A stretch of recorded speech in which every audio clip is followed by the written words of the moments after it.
tripping on by.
bright tomorrow.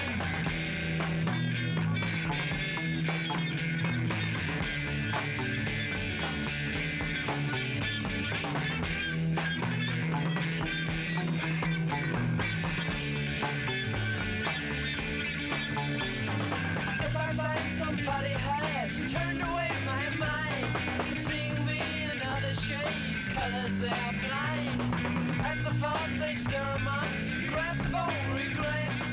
If I think I've found it now, I've not found her yet.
sign in town.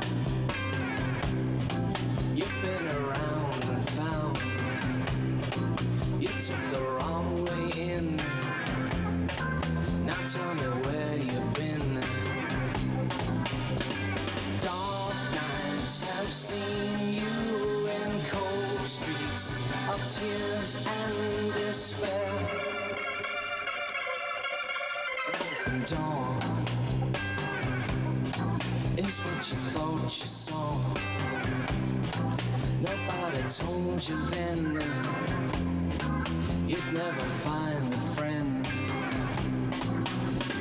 All that you've been through repeats itself day after day. Oh, lonely woman, it seems like your time's come before you have started to live.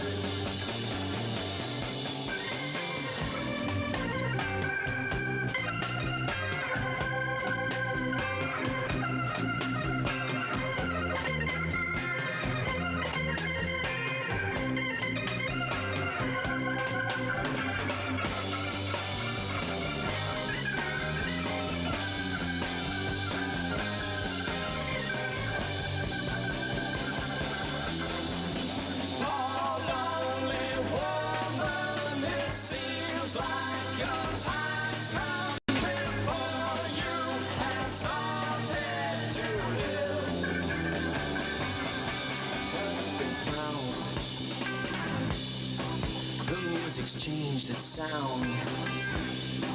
What you came here to see and what you tried to be.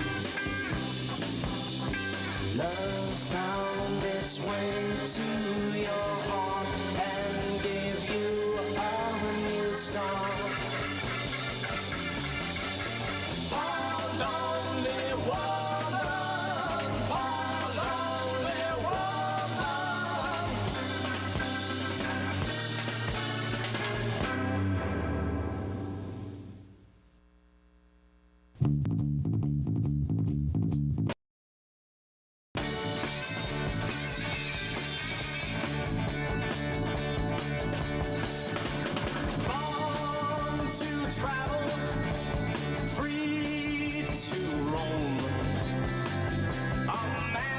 Destined to be alone, traveling man, born to travel far and wide. It's not the life fitted for a bride, 'cause he's a traveling man. Many is the night the big sky. Oh, he longs for a woman to hold.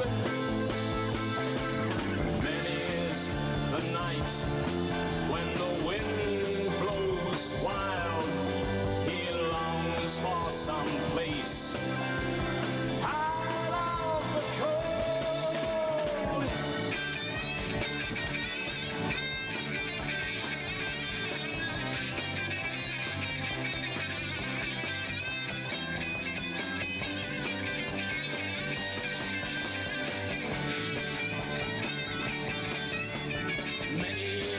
The night, neath the big sky.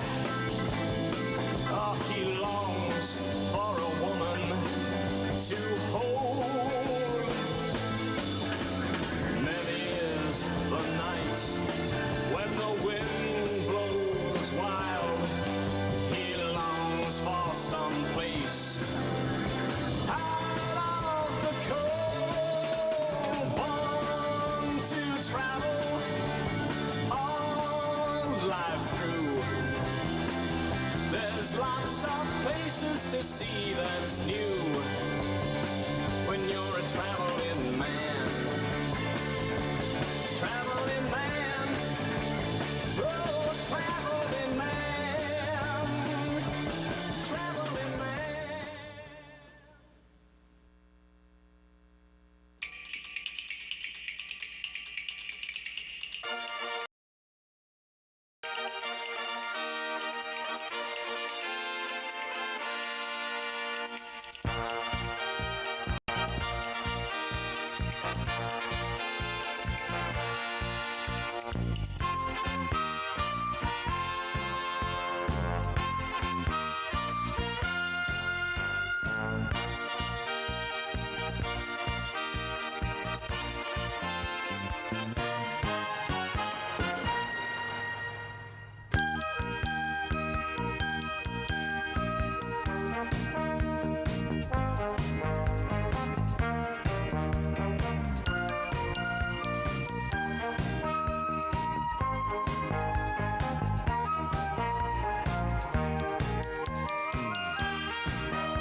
So my name is Carmen Shepard. I'm the volunteer manager here at Young Williams, and today I'm going to talk about Pets for Patriots. So Young Williams has partnered with a program called Pets for Patriots.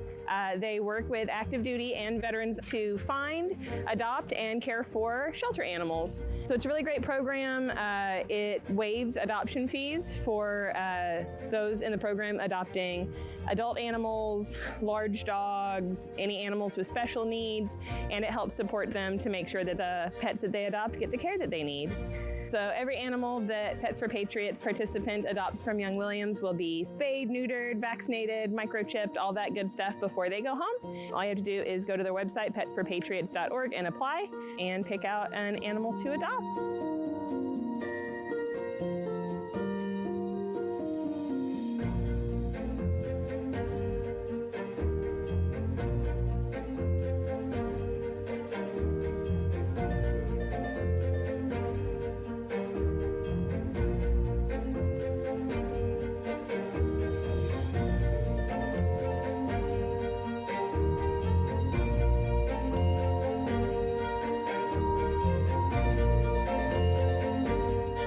We do have a call for adoption for one of our long-term residents, Holly. Holly is a very sweet kitty. She's gone through a lot in her life and is not quite sure that people are trustworthy just yet, but staff and volunteers are working on that, trying to get her to open up a little bit with strangers, but hopefully she can find a foster home or a forever family here soon, because I know she would do much better in a home environment than the shelter. So if you're interested in meeting Holly, she's at our village location and she would love to meet you.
Thank you, everyone. Today is Monday, April 22nd, and I'm calling to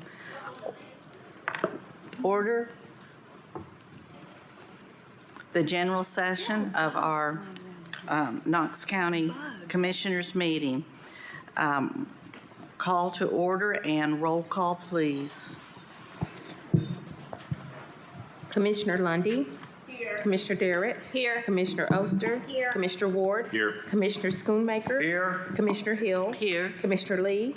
Commissioner Beeler. Here. Commissioner Daly. Here. Commissioner Jay. Here. Commissioner Frazier. Present. All 11 members are present. Thank you. Also to my right here on the podium is Mike Moyers, our Assistant Law Director, and to my left, Haley Wilson and Kim Ellis. Do I have any elected officials in the audience that should be recognized? I see Mr. McBride and Justin Biggs. Thank you.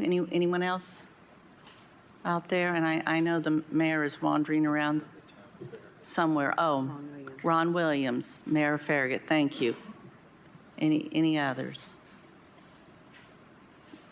Seeing none, we'll move on to our devotional tonight by Rhonda Lee. You have the floor.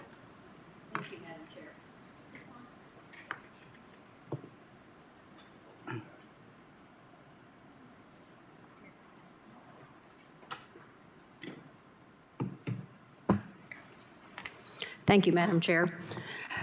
Before we get started with our devotional, I have to recognize my pastor, Reverend Billy McCool, and his wife. They're here. This commission presented them with an honorary resolution last year, and I thank you for being here. Our speaker tonight, I am very proud of. I've known him all of his life, and he is from First Apostolic Church, Reverend Dr. Anthony McCool.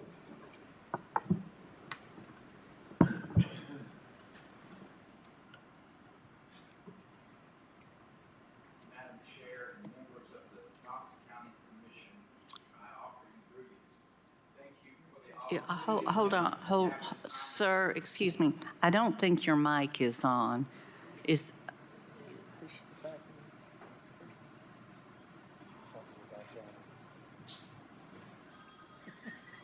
Protect our harmony. Mm-hmm. Good luck getting that everybody. Yes, thank you. I appreciate that very much.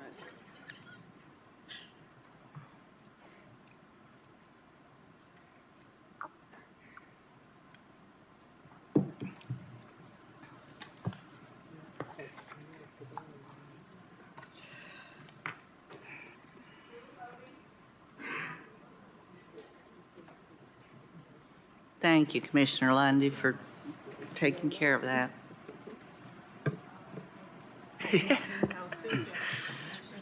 Testing. Thank you. Madam Chair and members of the Knox County Commission, I offer you greetings. Thank you for the opportunity to have this time of devotion with you, and special honor and thanks to the 7th District Commissioner, Rhonda Lee, for this invitation. I'm honored, as she mentioned, to serve with her at First Apostolic Church in Knoxville. A great poet once said that he had friends in low places. I'm honored to have them in a high place, and I am fortunate for this. And I give honor tonight to our Mayor, Glenn Jacobs, as well, and I give honor to each and every one of you all, and also everyone in the house. Psalms 107:23 states, "They that go down to the sea in ships, that do business in great waters, these see the works of the Lord and his wonders in the deep." And I believe this evening that the members of this commission meeting, as well as everyone behind me, have determined to set sail in waters immeasurable and truly embody this verse. You're brave and aspire to do business in great waters, in deep waters. Your mindset is not one of waiting by the shore in ankle-deep water, hoping for the catch to come to you, not just wishful thinking for the betterment and sustainable future of Knox County, but you've made the commitment to get out into deep waters. You're not content with having to get out a microscope to see what you have caught, but you know the deeper the water, the bigger the catch and the greater the treasure.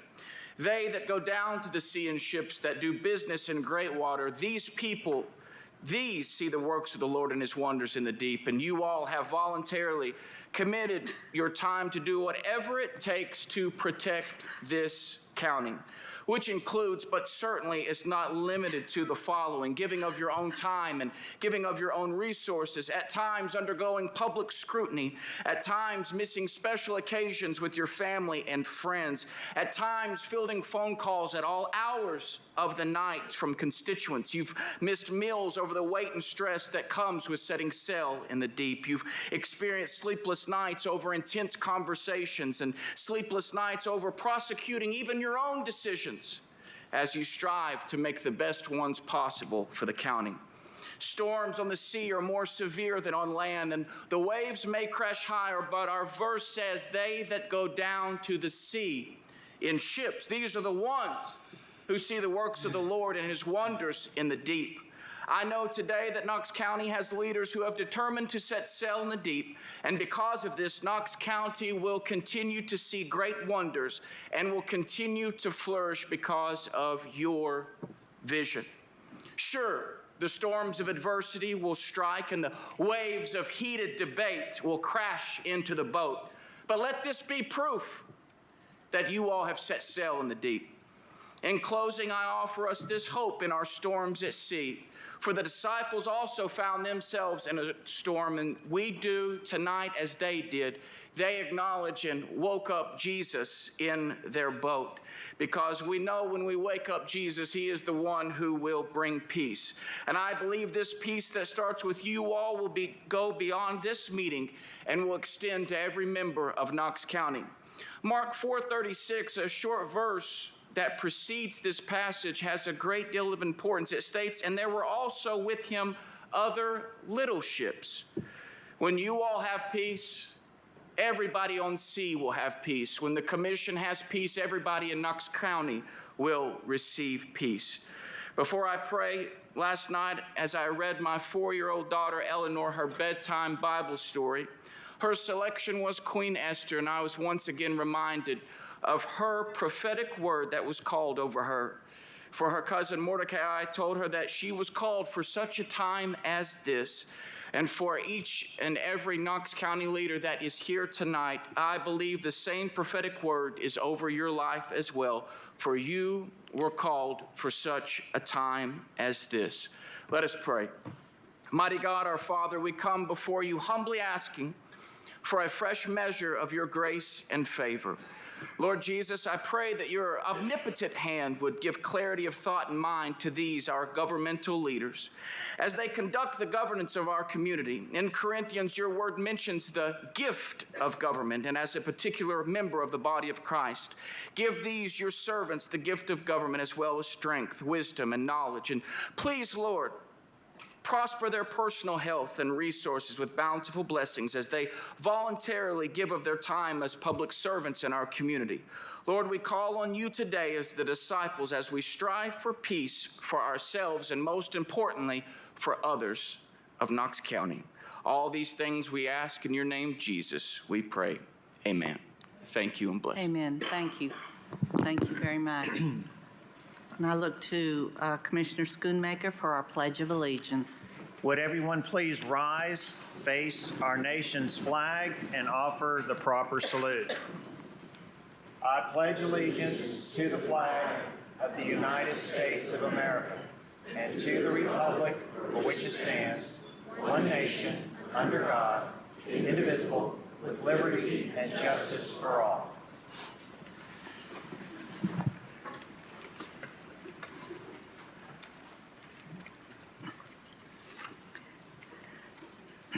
Thank you, Commissioners.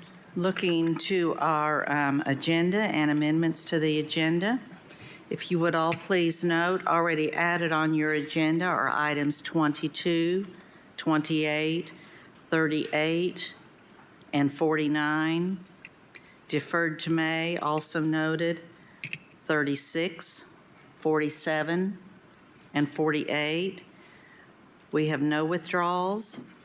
Non-consent tonight, 31, 33, 35, 37, 38, 39, and 40. Again, 31, 33, 35, 37 through 40. Motion to approve the agenda as presented. I also would like to make a couple of more changes, if I may. Thank you for that, Commissioner Jay. I'm requesting in order of the agenda that we move items 37 and 37. Pardon? 37 and 35 and 37. I'm requesting that we move to the end of the agenda. 35 to be heard before public forum. 37 to be heard after public forum. And I'm also requesting that public forum related to item 35 will be held until we get to that specific item and heard before that item. Are there any questions about any of these amendments? Commissioner Schoonmaker. Thank you, Madam Chair. So we want to do number 37, which is the Emerald Project, after the comprehensive land use plan. No, sir. That's what she said. Okay. Is that what I'd said? Yes, ma'am. No, the Emerald item will be before that. I promise you, we will not expect our good folks with this wonderful announcement to sit through that. So if I misspoke, that item will be second to the last, move to the end of the agenda, followed by. so 37 is going to be heard. Motion to approve the agenda as presented. Thank you.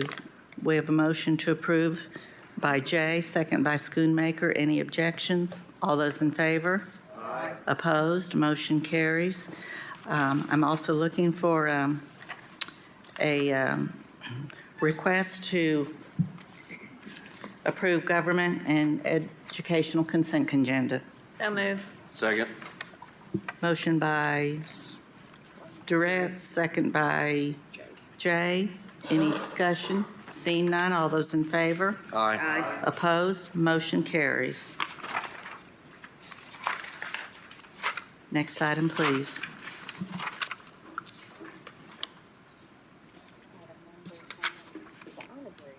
Correct.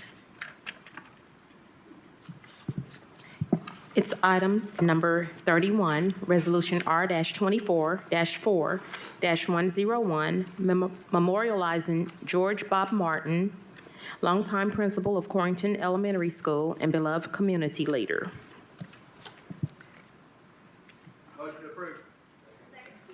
Commissioner, motion by Commissioner Beeler, second by Commissioner Frazier. Is there any discussion? Seeing none, all those in favor? Aye. Opposed? Motion carries. The floor is yours, Commissioner Beeler. Thank you, Madam Chair. I'd like to invite Mr. Martin's family, if they're here, to join us at the podium, and anybody else, guests that would like to.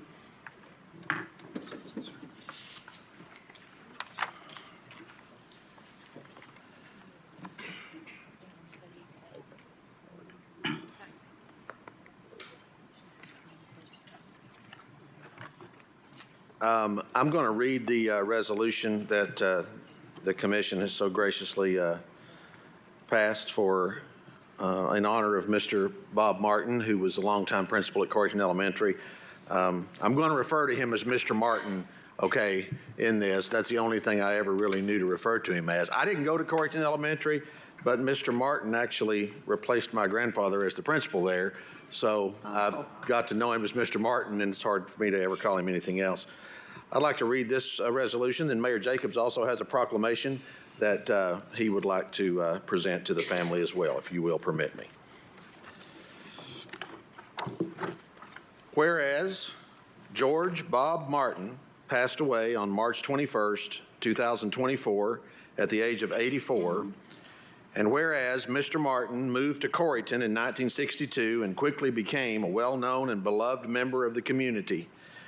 And whereas Mr. Martin graduated from the University of Tennessee with a master's degree in education, serving as his foundation for a long-time career in education.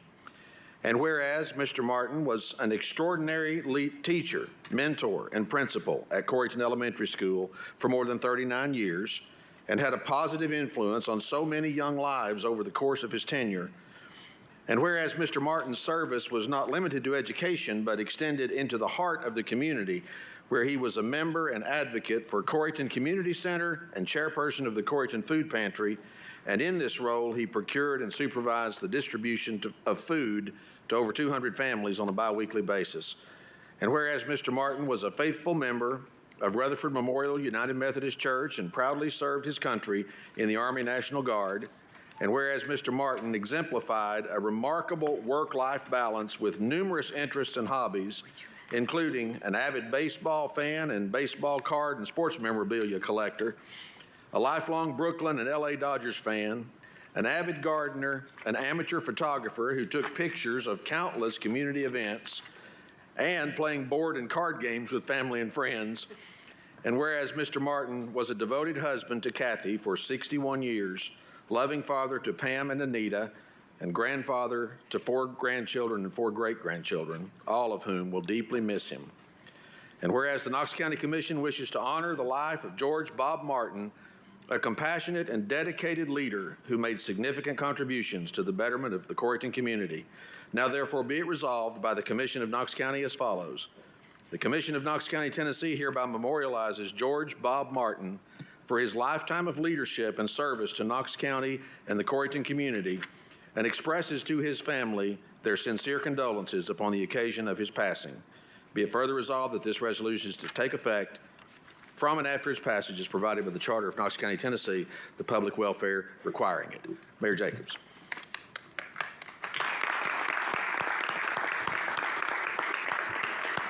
Thank you, Commissioner Beeler, as these things often are.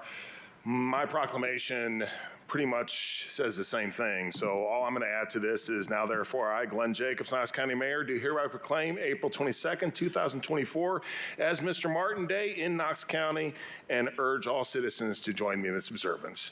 Thank you. And Commissioner Frazier wanted to say a couple words as well.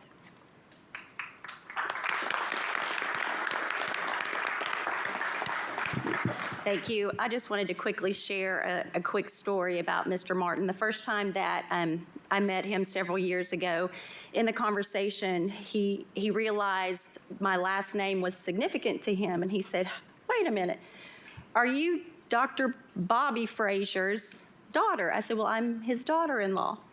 And he kind of threw his head back and he laughed a little bit, and he said, "You know, we were just 2 country boys trying to educate folks. And we always gravitated to one another at principal and educator conferences." And after we laughed a little bit, he looked at me and he said, "You know, they always called me Bob and him Bobby, so they knew us apart. But we were always together." And he kind of paused for a minute and he said, "I sure do miss Bobby." And today I stand here and I want to repeat his words. We sure will miss Bob.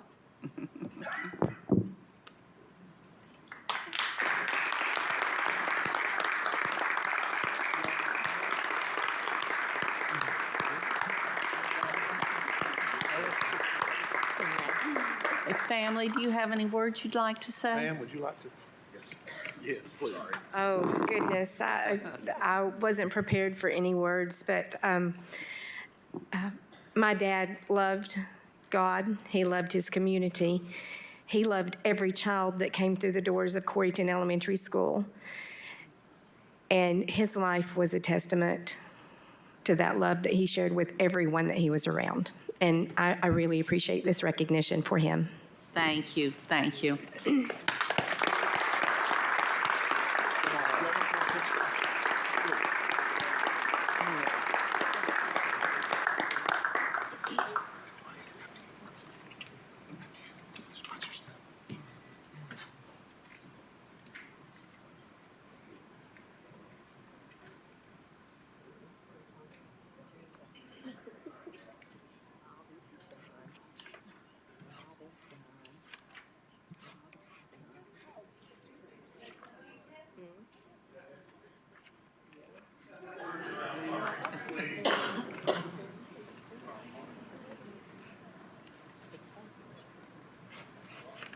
One more.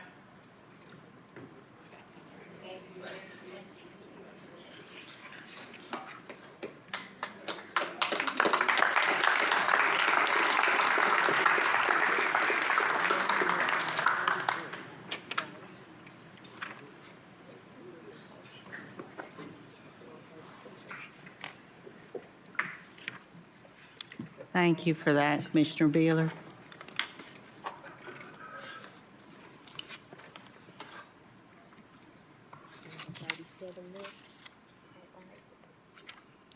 No, I believe we're on 32. Well, we have 32. 32? Okay. I didn't see that one, but that's fine. Well, that's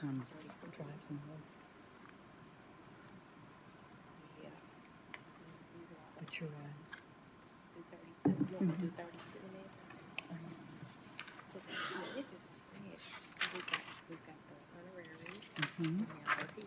Yes. So you said, do we have any presentations? No. So we're ready for number 37. Correct. Okay. The next item is number 37. It's Resolution R-24-4-902. It is delegating to the Industrial Development Board of the County of Knox the authority to negotiate, accept, and/or waive payments in lieu of taxes in connection with Project Emerald and funding that such payments or the waiver thereof are deemed to be in furtherance of the public purposes of the board as defined in Tennessee Code annotated subsection 7-53-305. Motion to approve. Thank you. We have a motion on the floor by Commissioner Jay, a second by Schoonmaker. This does call for a roll call vote. Madam Clerk. Are they going to do the presentation first? I'm confused. Oh, wait a minute. This was the one I had intended to move to the bottom. Yes, I apologize. I've gotten this out of order myself. Please come forward and let's do the presentations at this point. We're thrilled to have everyone. Thank you, Chair Lady. I'm Knox County Mayor Glenn Jacobs. My address is 400 Main Street, right upstairs. I'd like to speak to this for just a second. I had the opportunity to visit with this company a number of times. I guess we can now say it's Green Heck, which is a family-owned business. They have their headquarters is actually in Wisconsin. As far as their corporate headquarters, that's where they started. Now they have a world headquarters in Tulsa, Oklahoma, and they have completely outgrown that, and they're looking for a second world headquarters. This could potentially be one of the biggest economic development projects in county history. Over a 10-year period, they expect to have almost 2,000 people working here, and these are good jobs. They're also the jobs we look at when we think of trades and those sort of things. But the thing that impressed me the most was the people behind the company itself. The CEO is named Rich Totsky, and what he kept reiterating was the reason they were interested in Knox County was because of the culture here. They looked at some other places around the country, but East Tennessee was where they wanted to come. They were also incredibly impressed by our Chamber of Commerce, our finance team, and everyone working on this project, showing them around and helping walk them through all the details. So I appreciate your all support. This is literally a transformational project for our county. Thank you very much. Oh, Doug, yes. And now Doug Lawyer from the Chamber will be doing the actual presentation. He has a PowerPoint deck to show everyone. Good afternoon, Commission. Doug Lawyer, 17 Market Square, 37902. Really appreciate the opportunity, and Mayor, thank you for the kind introduction. The Mayor is right. I believe this is one of the largest job creation economic development projects we've seen in Knox County history. And as the Mayor mentioned, the company is Green Heck Group. They are a privately held company based here in America, up in Schofield, Wisconsin. They are looking to establish a fourth corporate campus. And if you can, the products that they produce is basically anything that moves air. So this building likely has some of their systems in it, anything commercial or institutional, air handling products, HVAC, dehumidifiers, blowers, dampers, kitchen exhaust systems, fume hoods. Privately held, they are looking at Knox County to establish their 4th campus. So as the mayor mentioned, they do have a corporate campus in Schofield, Wisconsin. They've got a campus in Kings Mountain, North Carolina. Their most recent is in Tulsa, Oklahoma. We had the opportunity to go out and tour that campus in Tulsa as part of this business attraction project process. And we're just blown away with the culture that the company has established, the quality of the construction, the quality of the development. And talking to the people that work there, folks love working for this company. So really excited about it. You can see they've been named one of Ford's best mid-size employers 4 years in a row. So what do they want to do here in Knox County? If you go to the next slide, please. The initial phase is they are talking 440 new jobs at Midway Business Park. This company is interested in acquiring the entire business park. Those average jobs are just over $75,000 a piece, and there will be a $300 million capital investment in this project to start. The first phase will bring on 7 different buildings at Midway Business Park, 4 of those being separate manufacturing business units for different units within the company to manufacture products. And then there will be 3 kind of professional spaces. One of them will be some corporate office space. There will be an employee training center as well as a product testing and development facility on the campus as well. Next slide. So again, the initial phase of this project represents 440 new jobs to Knox County. That also brings an additional 520 indirect jobs to our community for a total impact of 960 jobs just on the first phase. So once those 440 jobs come online, we'll have about $30 million in new wages going throughout our economy here in Knox County. Next slide, please. So what we are talking about from an incentive standpoint is a payment in lieu of tax for a term of 10 years. And we have built in various mechanisms to protect the county's investment in this property. So should the company not hit those targets of the 300 million and 440 jobs, there will be clawbacks that are in place. There is also the option that should the county overperform what they said, that pilot term can extend from 10 years up to 15 years. We have calculated the payback period on this initial phase investment of 8.8 years using the modeling software that State of Tennessee Economic Development utilizes. And then finally, the property, we're recommending a discount on the property down to $30,000 an acre. The assessed value, or excuse me, the appraised value on that property is right at $60,000 an acre. So we feel like this is a really strong company, a strong package to put in front of this company, and I'm really looking forward to the time that you guys get to meet this company in person and welcome them officially to our community. This last slide is an example of what their campus looks like out in Tulsa, Oklahoma. They bought this property several years ago. It was 120 acres. They thought they would never fill it up. They filled up that 120 acres, which is what led to this site selection process for this campus here in Knox County. So, and we do have, if there are any questions on the legal and the actual resolution that we're here, I'm going to lean on my friend Mark Mamontoff to help us with that. But I'm happy to take any questions if you have any at this point. Thank you so much. Do we have any questions? Any comments at this point? Commissioner Jay? Thank you, Madam Chair. Mr. Lawyer, first off, congratulations on the recruitment process. I know it takes a long time to find the right partner.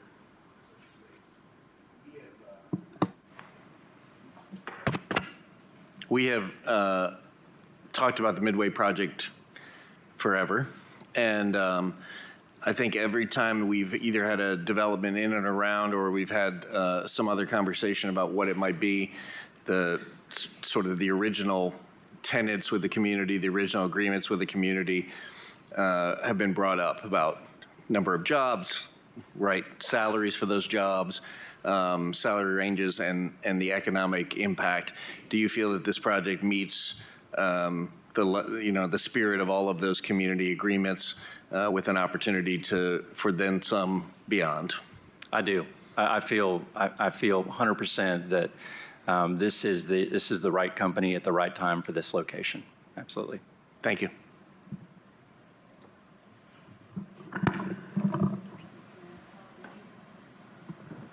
Mr. Mamontoff, did you have anything you wanted to add? I have a question for him. All right, thank you. I have a question for him. Commissioner Schoonmaker? Thank you. Mr. Mamontoff, come to the podium, sir. I knew it was a pilot that you would have a question. It's great to see you, Mark Mamontoff, 1215 Great Oaks Way. So, You know, we have a great finance team in Knox County, but you're the guru in the state of Tennessee on pilots. So my question is this a good deal for Knox County? appreciate the guru comment. That's going to be on my tombstone. My experience working on these type of projects statewide is the amount of tax abatement that we're giving for the magnitude of the project, the wage levels is a favorable result compared to what other counties would do. I would say this is actually a conservative abatement that is not nearly as bad as some that I've seen. The company has been really good to work with in terms of not pushing the envelope and trying to squeeze every last dollar out of the community. And so I feel like we've got good clawbacks, we've got good protection. Doug mentioned the reduced land value. Our clawbacks apply to that too, so that in other words, that they don't only lose part of their tax rate, but we would be clawing back some of the reduced land value.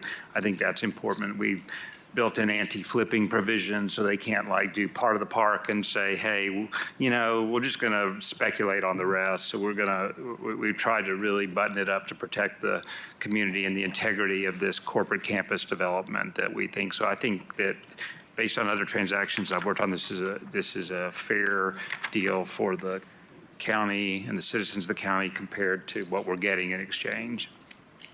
Okay. Thank you, sir. Sure. Thank you. Seeing no other, Commissioner Jay. Thank you, Madam Chair. Mr. Lawyer, could you please help us in the community better understand the timeline? If approved tonight, what would the process look like going forward to do the final negotiations to close on the land and ultimately begin to see some construction and ultimately see some jobs that would come to reality? Right.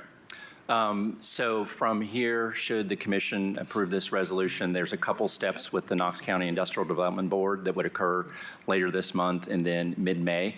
After that, I would fully expect a formal groundbreaking ceremony, probably sometime this fall.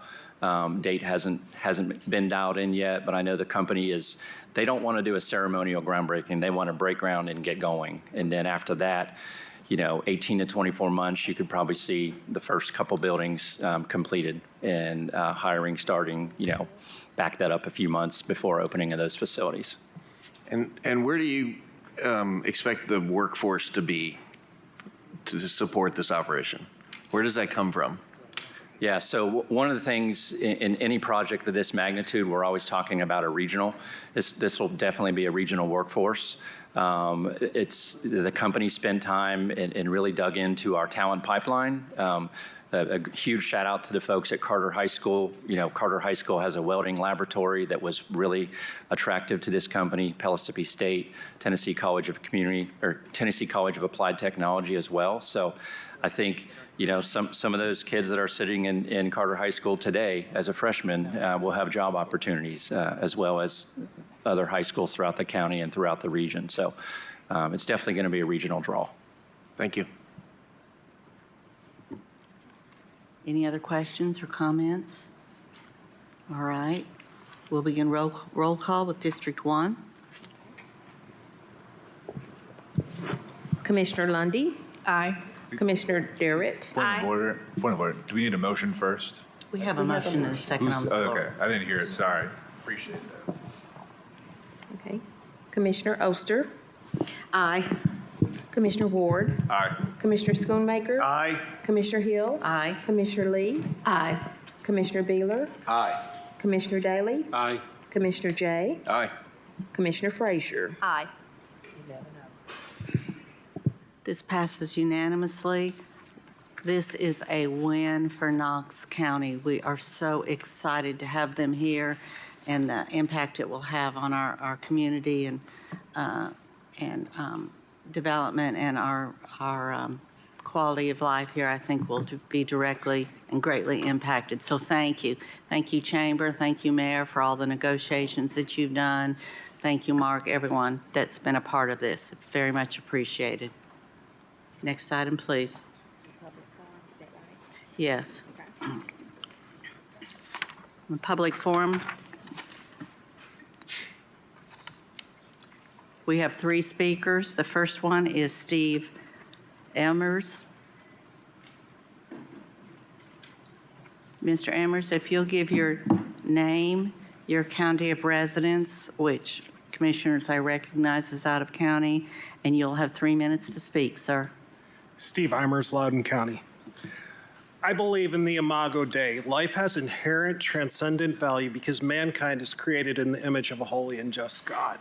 We are endowed by our Creator with certain inalienable rights, and the chief right amongst that is the right to life. My daughter Hannah was 17 years old when she was fatally eviscerated by a guardrail spearing into her vehicle in a run-off-the-roadway crash.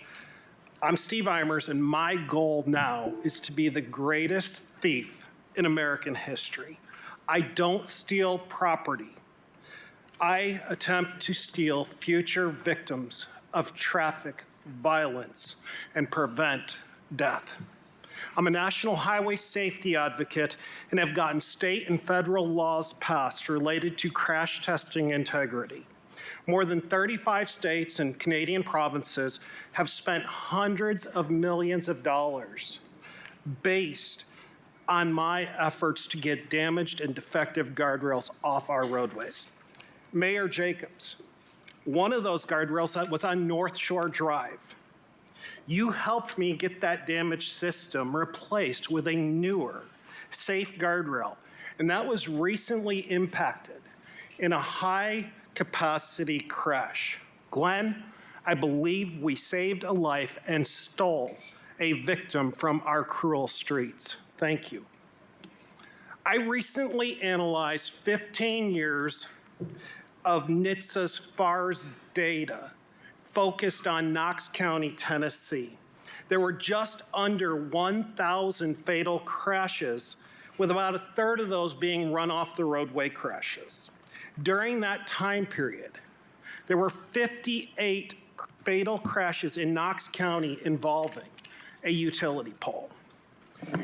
AT&T, Verizon, and other utility providers would have you believe that this is a small problem. They will likely blame texting or alcohol or the driver, but the clear facts are that an object that is not on the roadway cannot be impacted in a crash. They would have us believe that the victims had it coming. I don't care for drunk or distracted drivers either. And I believe they should be punished. But I also don't believe that they should be killed by an unnecessary utility pole by our friends at AT&T.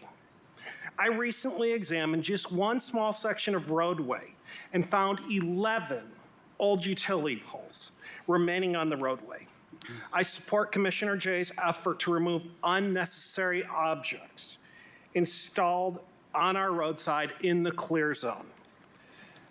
I have taken over 100 calls from somebody somewhere in the United States who lost their loved one to a victim of traffic violence.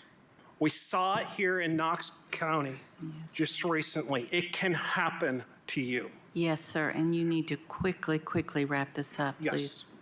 I owe my fidelity to the future victims, and I am here tonight on their behalf to request that your support for this measure to remove dangerous, utility poles that are unnecessary on our roadside. Thank you, Thank you, Commissioner sir. Jay. Richard Morgan. If you'd say your name, please, and county of residence, and you have 3 minutes to speak, sir. My name is Richard Morgan. I live at 2217 Dawns Pass, 37919. I want to talk about the ambulance service. In October of 2012, I had a Widowmaker heart attack on Asheville Highway just above at the pilot station. And an ambulance was there in quickly. I died 4 times in that ambulance, and I was brought back to life by the services. When they got me to Fort Sanders Hospital, I died 4 more times in the cath lab. I'm lucky to be here.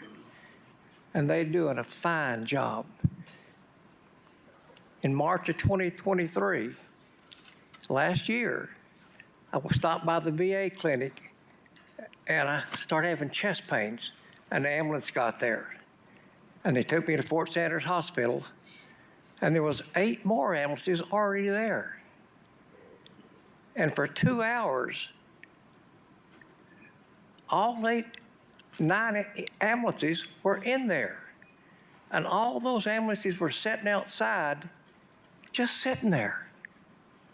They weren't being used because their ambulances and their personnel was inside because they could not release the patients to the hospital. They just couldn't drop them off. You got a problem with service? Look at the hospitals. Are they taking the patients when they get them there where those ambulances can get back?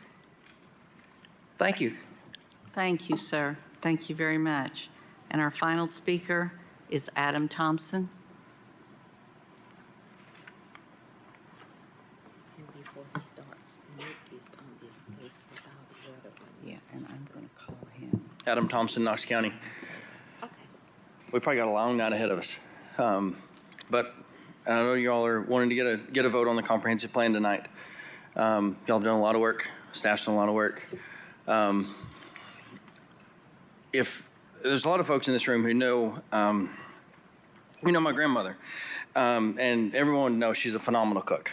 Phenomenal cook. Her lunches are legendary.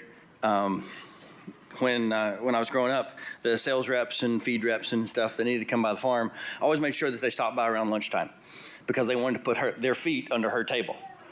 Okay, and the funny thing was, she never skimped on anything she put on there. It was always delicious. It was perfect. It was homemade. It was hot. Any time of year, 5 days a week, it was there. And she never wanted to take compliments. And so I would always be sure to pay her one. And I would say, oh, it's delicious. Oh my gosh, I ate too much, whatever it was. She'd always tell me, you'll eat anything if you're hungry. You'll eat anything if you're starving. And it didn't really hit home to me until a couple days ago. And, you're asked to do a lot of things tonight and approve a lot of things. And our housing inventory is low in Knox County. And there are a lot of folks starving to move here. They're not moving, they're moving from a home somewhere else to here. And there was one line, and with Mayor Jacobs' letter to you all on Thursday, I didn't necessarily agree with everything, but I understood where he was coming from and his point of view.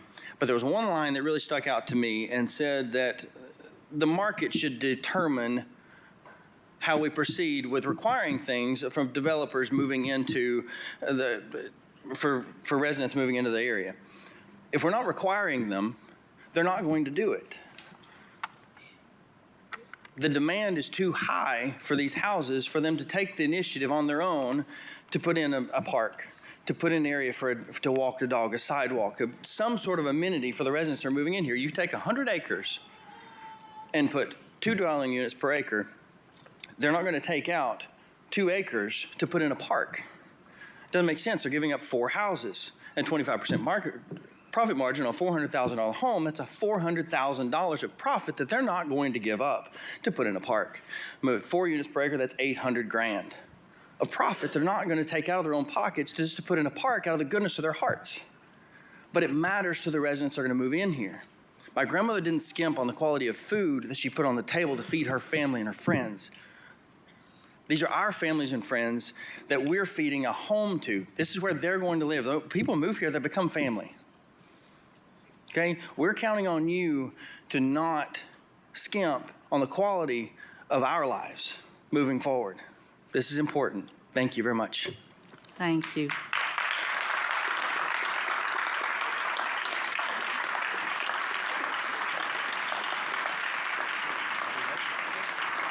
Thank you. Just FYI, Mr. McBride, I do have you down, and I'm holding you until your agenda item. Next item, please. Approval of minutes of the previous meeting. Second. Moved by Daly, second by Frazier. Any discussion? All those in favor? Aye. Opposed? Motion carries. Next item. Item number 33 is consideration of the closure of unbuilt right-of-way at Harvest View Lane and a portion of Shadow Branch Lane in Commission District 8 on second reading. Motion to approve. Second. Thank you. We have a motion to approve by Beeler, a second by Jay. Is there any discussion on this item? Seeing none, all those in favor? Aye. Opposed? Motion carries. There are no line item transfers or budget amendments. We have 185 notary applications. Motion to approve. Motion by Jay, second by Durrett or Frazier to approve. Any discussion? All those in favor? Aye. Opposed? Motion carries.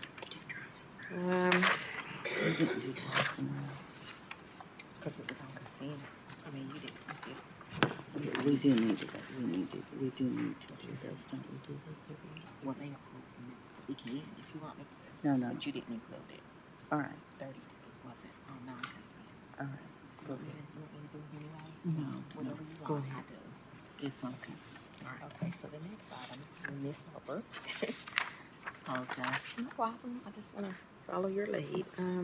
The next item is Spread of record. spread of record, the order of the Knox County Mayor reappointing Kenneth Richard Maples to the Board of Commissioners of the First Utility District. Thank you. Next item, please. Item number 38. It is Resolution R-24-4-905, approving a contract with U.S. Imaging Incorporated in the amount of $846,090.05 for document management, file conversion, and scanning services. Thank you.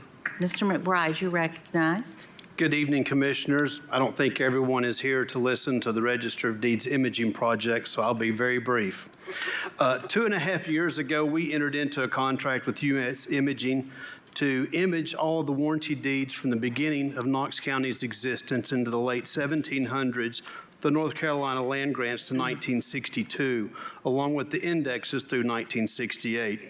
I'm proud to say that that project is complete, and up on the screen you can see some of the indexes that have been digitized for the title attorneys and the public to use. And the next page is an example of a North Carolina land grant that was recorded here in Knox County in 1791. So we're really pleased with the quality that these images look.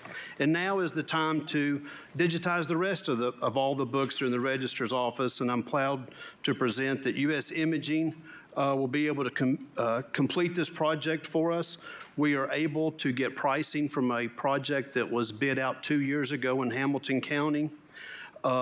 Our documents lived for many years. Once a document was recorded, there would be marginal notations written in those documents, and so they lived up until June the 1st of 1999, when Knox County was one of the first counties in the country to go digital, whereas we quit printing books.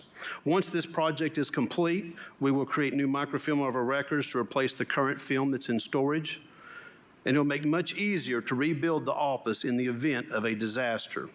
This project will lay the foundation for us to move all of the records that the Register of Deeds office has in the North Central building, which is also referred to as the Sears building. The more historical documents would go to archives, and the other documents would be housed here in the city county building, and that would help free up that piece of property in the event commission in Knox County ever decide to sell that piece of property. So I would ask for your approval tonight, and thank you so much. Motion to approve. Second. We have a motion on the floor by Commissioner Schoonmaker, second by Beeler. Thank you. Any discussion on that item? Thank you, Commissioner Jay. Seeing none? Thank you, Jay. All those in favor? Aye. Opposed? Motion carries. Thank you, Commissioners. Thank you. We will revisit roads and drives, please. That's number 32. Consideration of the acceptance of new county roads. A is in Botsford Drive in Kensington, District 4. B is Cabernet Lane. C, Rhapsody Lane. They're both located in Fountain Point Subdivision, District 7. D is John David Lane.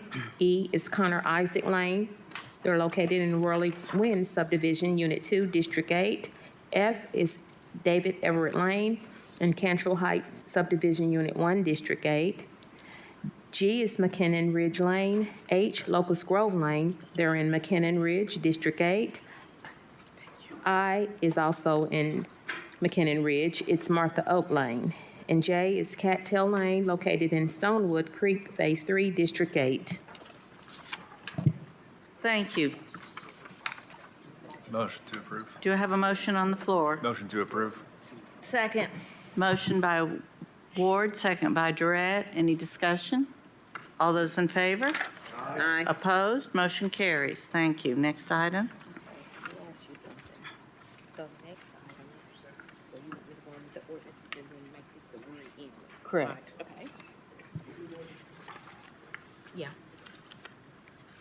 The next item is number 39. It's ordinance O-24-4-101, amending the Knox County Code, Chapter 2, Article 10, Division 3, General Provisions, by adding a new Section 2-839 regarding the Knox County Fleet Safety Program. This amends the Knox County Code, Chapter 2, Article 10, Division 3, establishing Section 2-839 previously reserved. This is on first reading.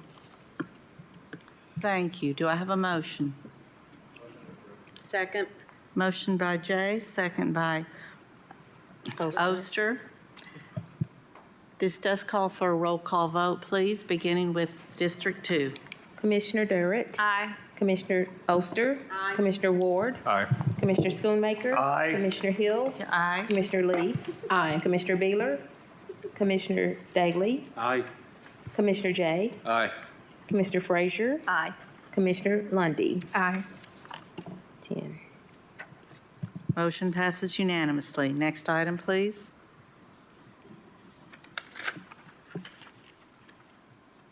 The next item is number 40, ordinance O-24-4-102. It's amending the Knox County Code, Chapter 2, Article 1, Section 2-2, privileges and expense reimbursements for certain officials and employees in subsection 2-2A, to reference the Knox County Fleet Safety Program and to clarify that the elected official to whom a county vehicle is assigned shall designate who may drive a county vehicle. This amends ordinance number O-90-9-123, adopted September 10th, 1990. Ordinance O-02-8-104, adopted September 23rd, 2002. And ordinance O-07-6-103, adopted July 23rd, 2007. This is on first reading. Motion to approve. Thank you. We have a motion on the floor by Schoonmaker, second by Daly. This also calls for a roll call vote, I believe, beginning with Commissioner Oster. Commissioner Oster. Aye. Commissioner Ward. Aye. Commissioner Schoonmaker. Aye. Commissioner Hill. Aye. Commissioner Lee. Commissioner Beeler. Commissioner Daly. Aye. Commissioner Jay. Aye. Commissioner Frazier. Aye. Commissioner Lundy. Commissioner Darrett. Aye. 10 members. Thank you. All right, we have no ordinances on second reading. We have covered public forum. Next item, please.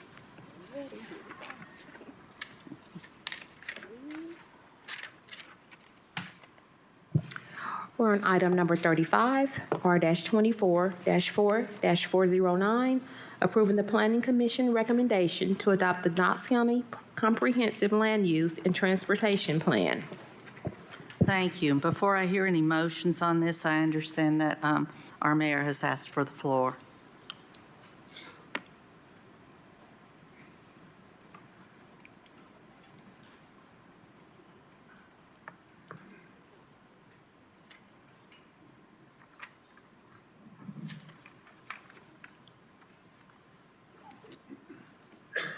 Thank you again, Chair Lady. I think this is the most time I've spent at this podium since I've been mayor, actually, during one of these meetings. If y'all are anything like me, you cannot wait to finally wrap this up. This has been 2 years of planning and talking, working with different groups, getting input from stakeholders, from you all, from the public. There's been a lot of compromise. A lot of things have gone into this.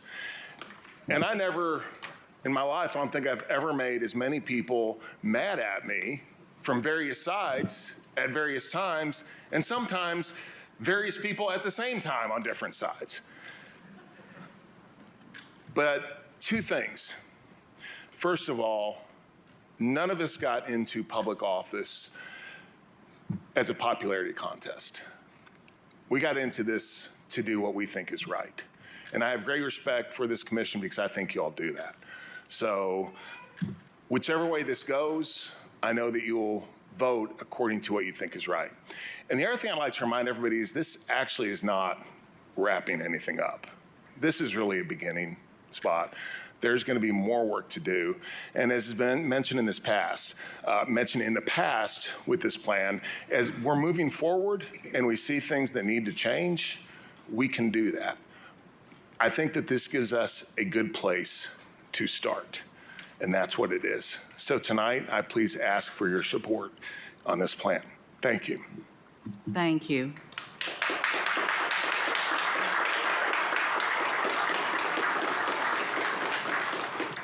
Commissioners, before I proceed with any motions, I'd like to go ahead and entertain public forum at this time. We have several speakers that have spoken up.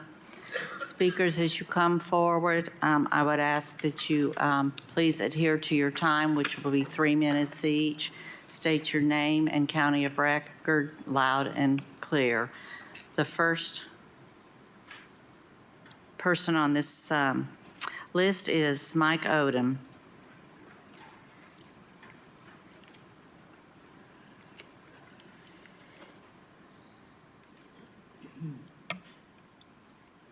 Welcome, Mr. Odom. Thank you, Madam Chair. Good evening, Commissioners. Appreciate the time. My name is Mike Odom. I'm with the Knoxville Chamber, 17 Market Square, number 201-37902. Thank you for this opportunity, and thank you for the work you've put into this process over the last 2 years. We recognize that current guidelines developed more than 20 years ago have led in many cases to sprawling subdivisions that consume green space without the proper roads and commercial hubs to support them. So we applaud this effort to create a wider variety of housing types, align the infrastructure needed to support them, and include pockets of commercial uses to reduce road trips. What is of concern is the idea that, quote unquote, everyone's moving here. As I've heard from my neighbors, Knox County is full. So here's what the data says. Knox County's population is growing, but the largest portion of that growth are among those that are 55 years and older. Since the 2010 census, the growth of the county's 55-plus age group is more than that of the 0 to 24 and 25 to 54 age groups combined. Unfortunately for us, that means that the 25-54 demographic, a key indicator of economic prosperity, is growing at a much slower rate, than the others, and ranks us at the bottom third amongst our 10 peer communities. This demographic is who we rely on to fill jobs, start companies, who served us as a tax base, and volunteers and supporters for our amenities we enjoy as a community. Another data point to consider, Knox County Schools has nearly 500 fewer students than it did 5 years ago. Even with an uptick in private school enrollment, this is clear indication that the people moving here are skewing older. The number one variable in whether Knox County can continue to prosper economically is talent. So the question is, can we retain and recruit the workforce needed so businesses can grow? To properly answer that question, we have to ensure that we have the jobs that they want and the housing that they need and can afford. I also want to be clear that, with all due respect, agriculture is not the economic engine for Knox County that it once was, possibly generations ago. It produces less than 0.02% of our gross domestic product. It is also less than 0.2% of our employment. On a personal note, my family has been in the farming business for 199 years, and I can tell you that the loss of family farms is caused by a variety of factors, almost all of which have nothing to do with the plan you are considering tonight. In reality, when my family is contemplating how to best utilize our farmland, we want policies that provide us with as much flexibility as possible, which in turn provides us options and makes our property more valuable. Finally, throughout this long process, the public has made its priorities clear.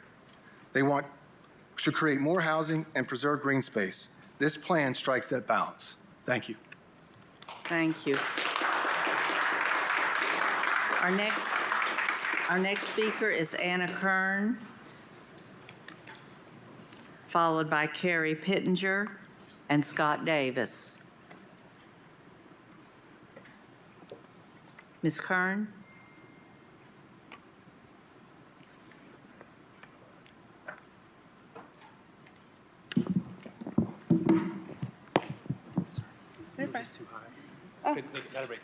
Okay, thank you.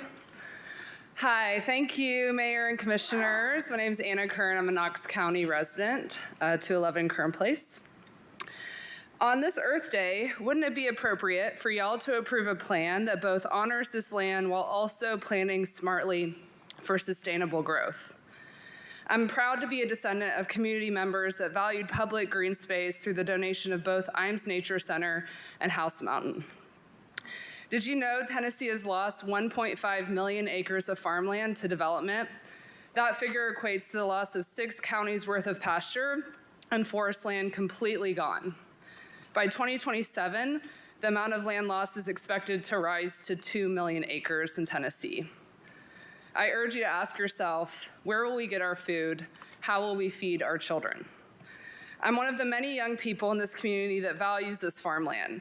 I recently went to an entrepreneurship event at KEC in Market Square, where the icebreaker was, what do you love most about Knoxville? Every single person in that room talked about the access to open space, about mountain biking, hiking, and the open space that folks really, really enjoy here.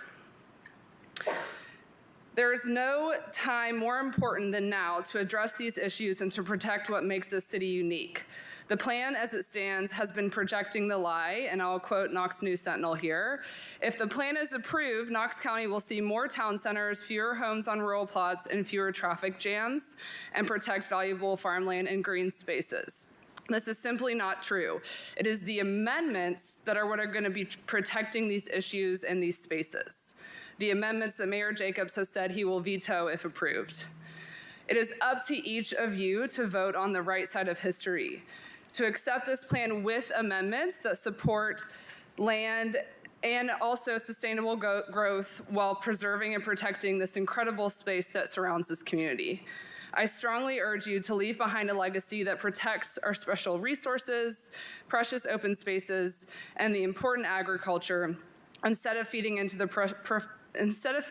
pressure of developers that will lead to sprawl, more traffic, and strip away what makes Knoxville so special. Thank you so much.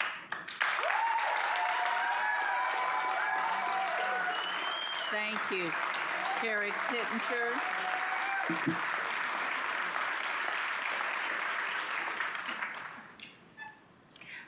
Can I go? Please. Okay. My name is Carrie Nicely Pittenger. I live in Knox County at 5912 Holston Hills Road.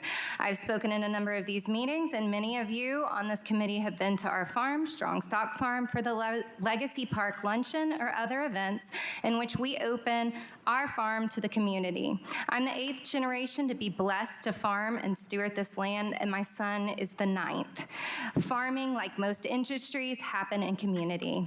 We already travel outside of the county for farm supplies and over an hour for an inspected packing facility. My direct and extended family farm almost 2,000 acres either in or adjoining the proposed growth map. That's numerous families. Some may see this as the voices of the few, but voters of District 8, who are largely affected by this plan, have made it clear that this growth plan and the protection of our rural character are a top priority. They've done so across party lines, with Adam Thompson representing the Republican Party and Charles Chandler, the Democratic, both calling this growth plan and the preservation of rural character in a forefront issue of both of their campaigns. To say this is the voices of the few is not only factually inaccurate, it is insulting to the voters of District 8 and the members across the community who have worked so hard to make sustainable progress through this committee and appropriate channels. You've heard from droves of community members begging for more clarification and protections. In contrast, very few members have spoken in opposition, or at least not done so publicly thus far. We have worked not only to ensure the protection of current community members, but the future community members by ensuring environmental and emergency services in the hope of affordable and, like Mr. Thompson said, quality housing. I recently watched my infant have a seizure. Upon calling an ambulance, I continued to watch him have a seizure for 45 more minutes. That's a really long time. I live in the city. There was no ambulance to dispatch. These amendments address that. We know that cost savings for builders do not trickle down to buyers as our costs of living have skyrocketed. We have heard time and time again of developers and developments that were built without consideration for environmental protections, leaving the surrounding community flooded with every rain. These are all issues that the amendments are trying to protect. The amendments that Mayor Jacobs, while he did not say it in this meeting, he released a letter to each of you and to the public saying he would veto if it were approved. What an insult to the time and energy of those around us. I ask you to please vote for the community members here and in the future. Thank you.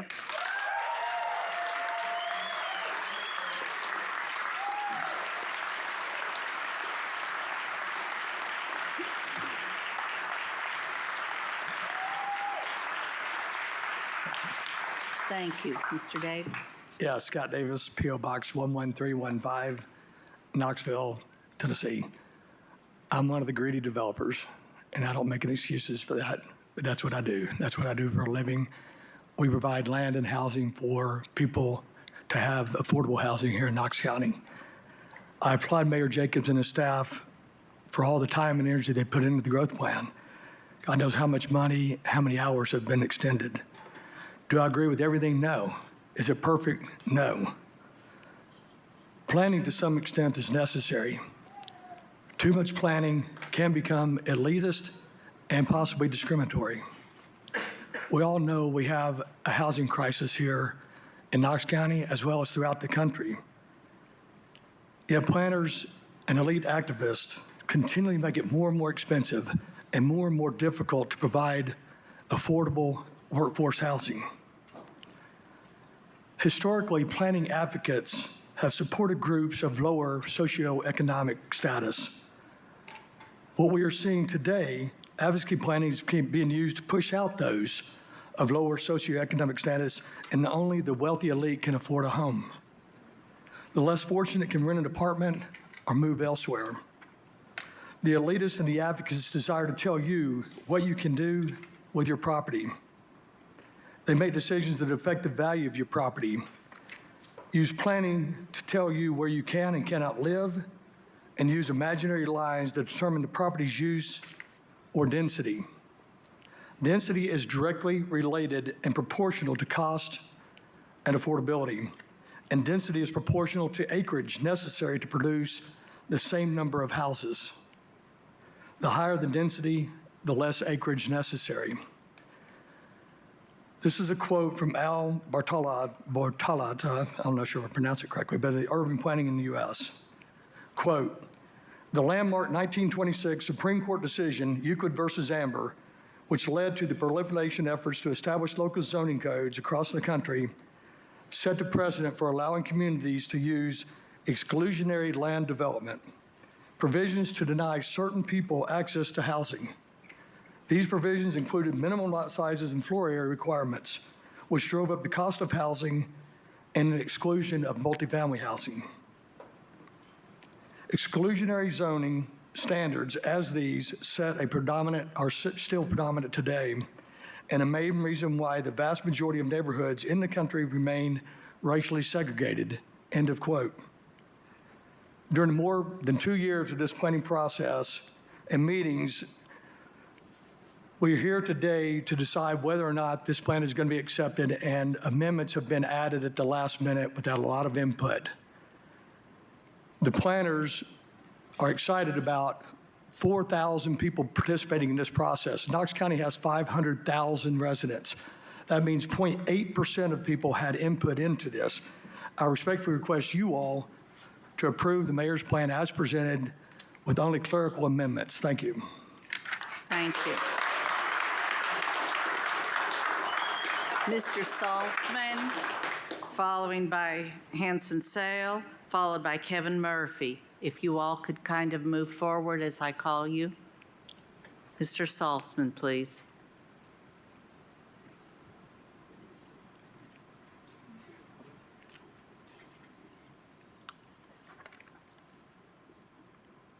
Good evening. Brock Saltzman, City Manager for D.R. Horton, also a Knox County resident, 2125 Lions Bend Road.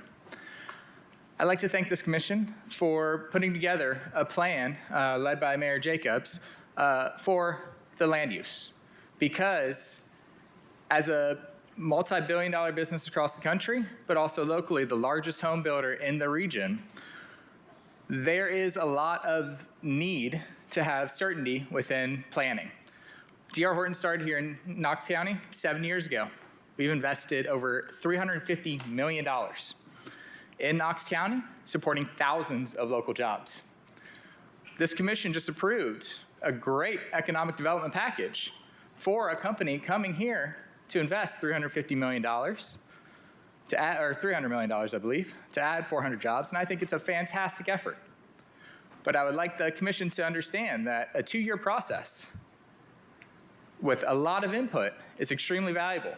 And to change it at the last minute with uncertainty for business who's trying to invest billions of dollars into helping support the housing market and to cut the shortage of 20,000 housing units in Knox County down, the last minute changes truly create an issue for business in order for us to make stuff work in Knox County.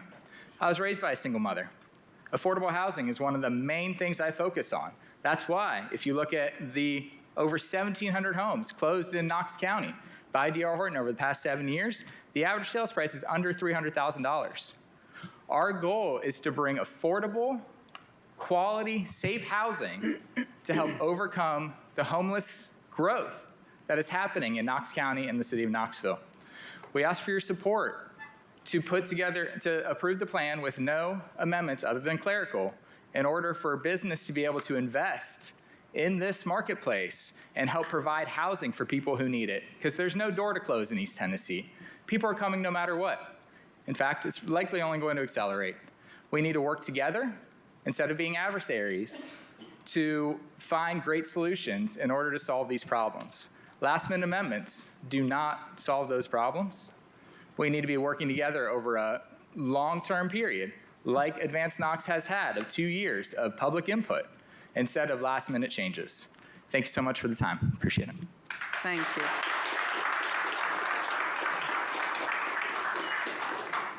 Mr. Sale, followed by Kevin Murphy, Lisa Smith, and Catherine or Ogrod? Hanson Sale, Knox County. I'm here on behalf of East Tennessee Realtors to speak in support of the proposed comprehensive plan as currently written. First, I want to highlight some data regarding the current housing crisis. As you all know, housing costs have significantly outpaced incomes over the past 5 years and has created an affordability crisis, the worst we've seen since the 1980s. Last year, a family in Knox County needed an annual income of $94,000 to afford the median-priced home, far more than what the new company will be providing, compared to a median household income of just over $70,000. As a result, roughly 2 in 3 residents cannot afford to purchase a home. This is a crisis that touches the lives of our friends, our neighbors, and many of our city's most essential workers, those who keep our communities safe, who teach our children, and who respond to our medical emergencies. While we can make the entirety of the rural areas undevelopable, only we can live with the facts that the starting salary for a sheriff's deputy is enough to afford just 2% of the homes listed for sale in Knox County today. So I submit to you, what happens when our police officers cannot afford to live in the community in which they serve? The starting salary for a teacher is enough to afford, again, 2% of homes on the market on any given day. So what happens when there are not enough teachers to teach our children? The median salary for a registered nurse, 5% of homes on the market in any given day. And I think we all know what it looks like when there's not enough nurses to staff an ER. These are the people who are hurt the most when we fail to plan for growth and continue to rely on plans that are over 20 years old. It's important to note this plan is a healthy compromise that will promote responsible growth and bring our planning process into the modern era. It will preserve our county's rural landscape and natural beauty by reducing density across the rural areas, and it will also address housing needs by expanding development potential in areas identified through a process that included 8 different utility districts, Knox County schools, and many others. And remember, the draft plan has been in the public eye since October of 2023, and there have been dozens of changes and concessions since. But importantly, these changes and those changes were proposed far in advance of a vote on the plan and provided the county and planning staff as well as the public with an adequate amount of time to review those comments and provide input. The time for substantial amendments has passed, and we ask that you move this plan forward as written. While it's not perfect and will not satisfy everyone, that's the nature of compromise and making decisions in the public realm. This plan is a significant and much needed step forward. In fact, one of the largest step forward in our county in over 20 years. So we ask that you please vote to approve the plan as written as one of the many land use reforms that we need to ensure safe and affordable housing for all of the people in Knox County. Thank you. Thank you. Kevin Murphy. Kevin Murphy, Knox County resident. Last year, the Realtors had a poll question on issue priorities for local government. 66% of respondents ranked this statement as a 4 or 5, the top scores. Protecting open space like fields, forest, and farmland from development. 66% isn't a vocal minority, it's a supermajority in most cases, and they want protection for these areas to be a top priority. Now, there are also, at that same level of support, 2 other things: increasing housing that is affordable and attracting businesses to pay good jobs. And to be successful, yes, our plan needs to do all of these. On the housing and jobs side, the new growth plan adds 14 square miles to the planned growth area. The comprehensive plan proposes new town centers.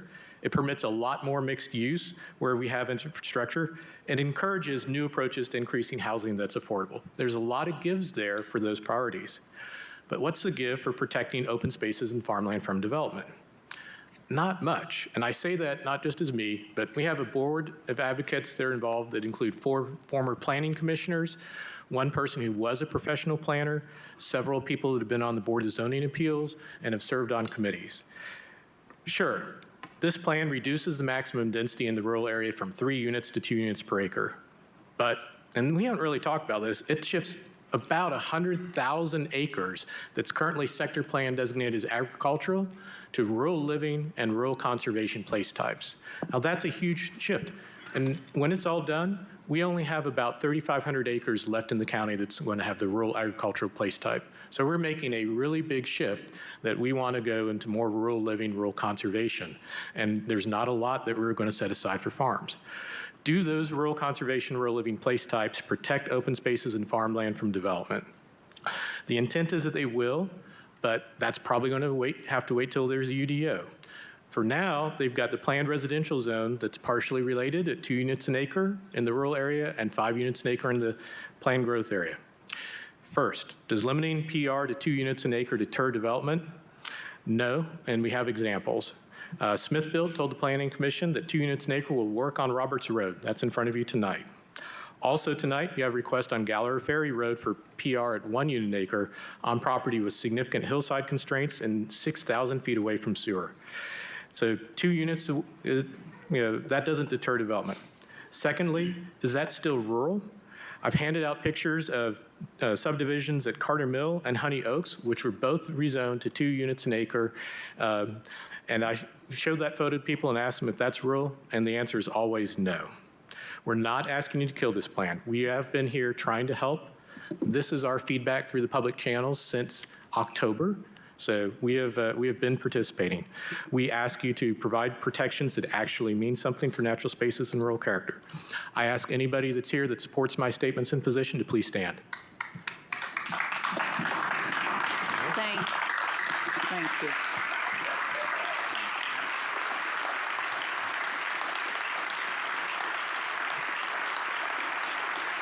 Lisa Smith. Catherine Ogrod. Janice Tosher. Good evening. I am Lisa Thrust Smith, 1000 Farrington Drive in Knox County. I'm not a builder, but I do work in the construction industry. And I'm here representing all of the people who are employed by the construction industry who are not builders or developers. On any given home that is built, there are probably 300 people on and off that job site. 300 employees on every job site in Knox County. Not to mention the people like me who work for suppliers. All of the suppliers have an entire company full of people who are dependent on construction to feed their families, buy their homes, and make a living. Today, I have a lot of other things to say, but as I was leaving and I told one of the girls I work with that I was coming to this meeting tonight what we were going to talk about. She was like, oh, I've been seeing that in the news. My husband and I are really afraid. And I was like, why are you really afraid? And she said, well, I work here. I'm dependent on construction. My husband's an electrician. He's dependent on construction. And if construction slows down, how are we going to live? How are we going to feed our children? And I said, don't worry. We're going to try to fix this. It's going to be fine. You're going to have a job. We're not going to quit building houses. We're just going to have to do it a different way. I really feel that the amendments tonight have not been able to have the constituents of all of Knox County look at them and decide whether or not they're good for all of us. Everything else has been done over the last 2 years. We've been able to have input, we've been able to talk about it and look at it. And it's not really fair to the citizens of Knox County to last minute put things in front of here to be voted up or down when we haven't had a chance to investigate and see if it's right for us. So I'm here tonight to ask you to vote for the plan as noted with only clerical errors without any amendments. Thank you. Thank you. Ogrod, Tosher, and Devon Voice.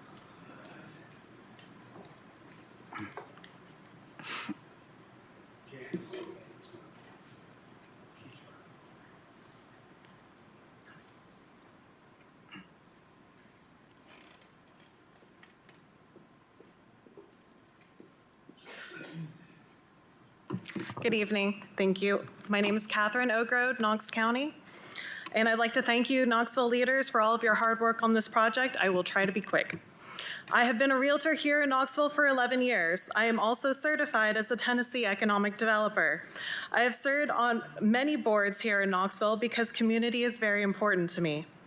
I have many stories about working with locals in Knoxville. Unfortunately, those stories over the last 5 years have become full of desperation and tragedy. Locals cannot afford to stay in Knoxville due to the shortage of houses. People who have lived here their whole lives with deep roots in the community are having to leave the only home that they've ever known and loved. The issue isn't that we're being overrun by out-of-staters. The East Tennessee Realtors Association has data to show most of the people are coming from Nashville. The issue isn't short-term rentals, of which there are only a few hundred. The issue is supply. If we had at least 8,000 new houses hit the market today, they would likely be sold in 4 months. In order to afford the average 3-bedroom, 2-bath, 1,400 square foot house, you need to make over $94,000. I believe our current average income is about $70,000. Is it any wonder why locals have given up hope? Leadership means not giving in to fear. It is there to help guide communities through education. Many professionals have influenced the creation of this initiative, and I pray those voices are being heard. Had we been forward-thinking enough 60 years ago, would locals be struggling to stay in Knoxville? Had we prioritized controlled growth 30 years ago, would we now have more green spaces utilized by the public? Preserving green spaces has less to do with density and more to do with design. We can increase housing density so that locals can afford to remain, and we can also maintain our green spaces. How we do that is to invest in design that preserves and enhances green spaces. I know, I said a bad word. Investing means spending money. Whether it is through federal grants or local taxes, I think we can all agree that Knoxville wants to preserve the beauty of green spaces. That is part of this compromise. Incentivize commercial, residential, and transportation developers who specialize in enhancing green spaces while at the same time providing space for locals to thrive. The future of Knoxville is currently in your hands. Please vote in favor of Advance Knox without additional amendments that might jeopardize the entire project or further sacrifice density, making Knoxville a place where only the rich can afford to live. Thank you.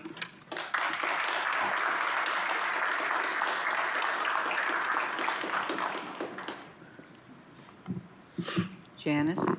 Hi, I'm Janice Toker. I am Knox County resident. I'm also active in the community, serving as co-chair for the South Knoxville Neighborhood and Business Coalition, president of our neighborhood association, and a founding member of the South Knoxville Alliance. I'm also president of Knoxville Soup. And then I also served 8 years on planning, the last 2 as chair. Shortly after leaving planning, I got involved with the Knox County Planning Alliance because I felt a kinship with these people who care about the community as citizens, have served our community in various ways, and have gained some understanding of the complexities of land use and zoning, and continue to try to make this community the best that it can be. This group has been engaged since Advance Knox was first announced. They observe, ask questions, analyze, and offer observations and recommendations. Sort of recommendations I would have found really useful as a planning commissioner in making voting decisions. For example, when the first land use map was released in March of last year, the Alliance noted that several century farms were designated for things like suburban residential and traditional neighborhood, proposals that aren't aligned to preserving our rural heritage. They not only noticed, but also put together a list of the century farms and a map of each to make it easier for staff to identify them. When the draft growth plan was released, the advocate studied it, then in mid-November submitted a list of questions, suggestions to help clarify the amendment to improve understandability and suggestions for policy changes. They provided local knowledge to officials to point out challenges where growth was proposed, like on North Gibbs, where proposed growth would have to go through the choke point at the schools and would make an already terrible traffic problem even worse. Once the growth plan was approved by the coordinating committee on January 10th, a group of advocates pulled together, dug into the comprehensive plan, endured Snowmageddon, and on January 31st sent staff 28 pages of observations and suggestions. This included hundreds of pages of supporting documentation, like examples of plans from Nashville, Hamilton County, and other jurisdictions. All that was also added to the Planning Commission's case file, so it's on public record, and the Planning Commission could have discussed any of those points in March. In short, this group is here as volunteers trying to help make this a great plan. We're trying to help with thoughtful questions, observations, and recommendations so you can make a thoughtful vote on this. Thank you for your time. Thank you for your service to the community. Thank you.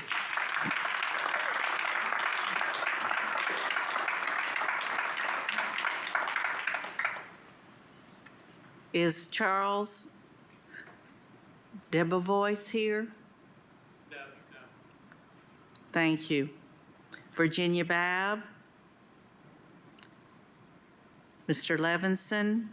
Becky Snyder?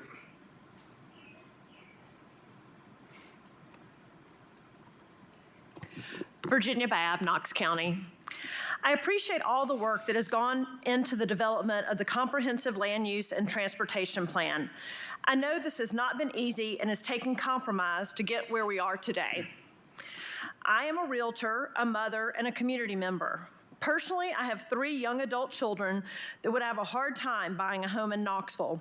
So this is not necessarily just about getting outsiders coming in. This is about my children being able to buy a home here. As a former school board member, I realize that the majority of people that show up to speak are showing up because they're not happy about what they're voting on. About what you're voting on. I showed up tonight to thank you for the extensive work that has gone into this plan and to let you know that I support it in its current form, and I urge you to vote on it as presented tonight. Thank you very much. Thank you.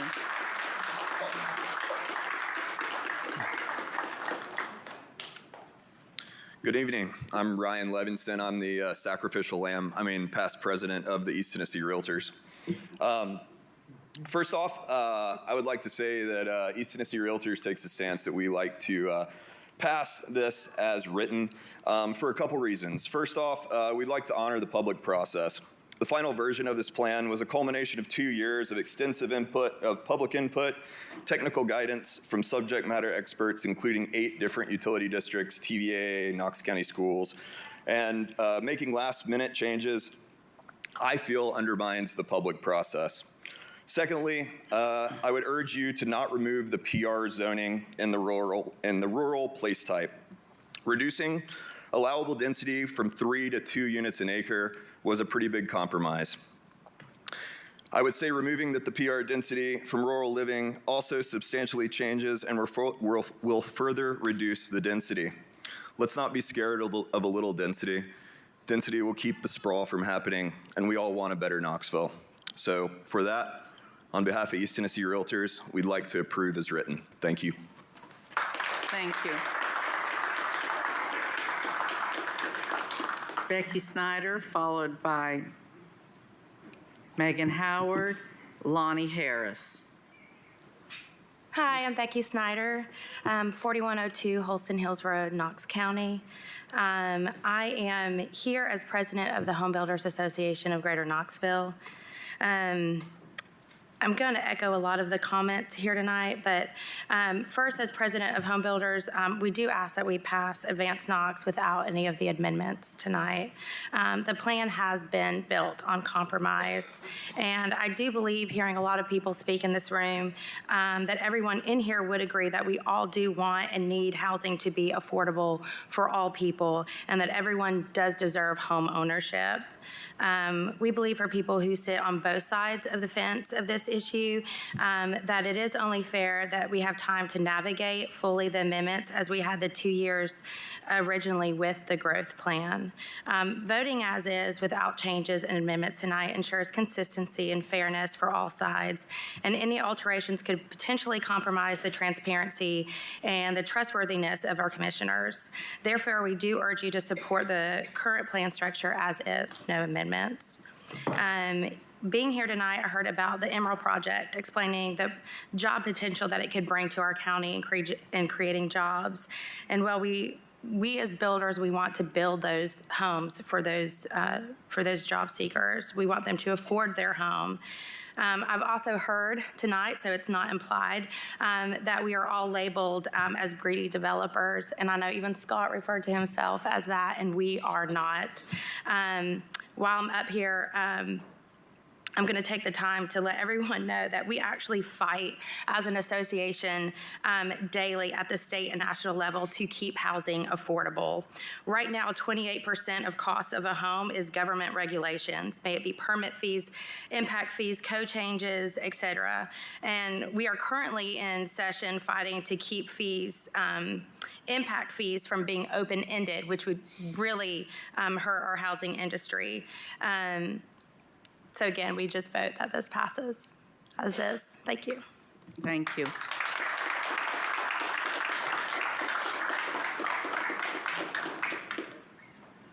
Megan Howard, Lonnie Harris, and Tim Graham. Hi, my name is Mary Long. Megan Howard is not here, so I am doing her thing for her. Thank you. The 550-acre tract of land on Wise Springs, as well as the one on Roberts Road that is on the agenda tonight, should not be a traditional neighborhood. Rezoning this area to traditional neighborhood would be irresponsible at least. Multiple different times during this meeting, I've heard several people say that they want to preserve the character of the county. If that were true, then designated this land traditional neighborhood is doing the complete opposite. Even at the current rural limit of 2 dwellings per acre, you're looking at 1,100 houses.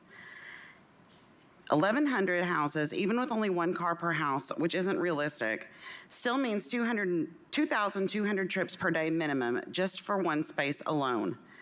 We still haven't seen any traffic studies being conducted.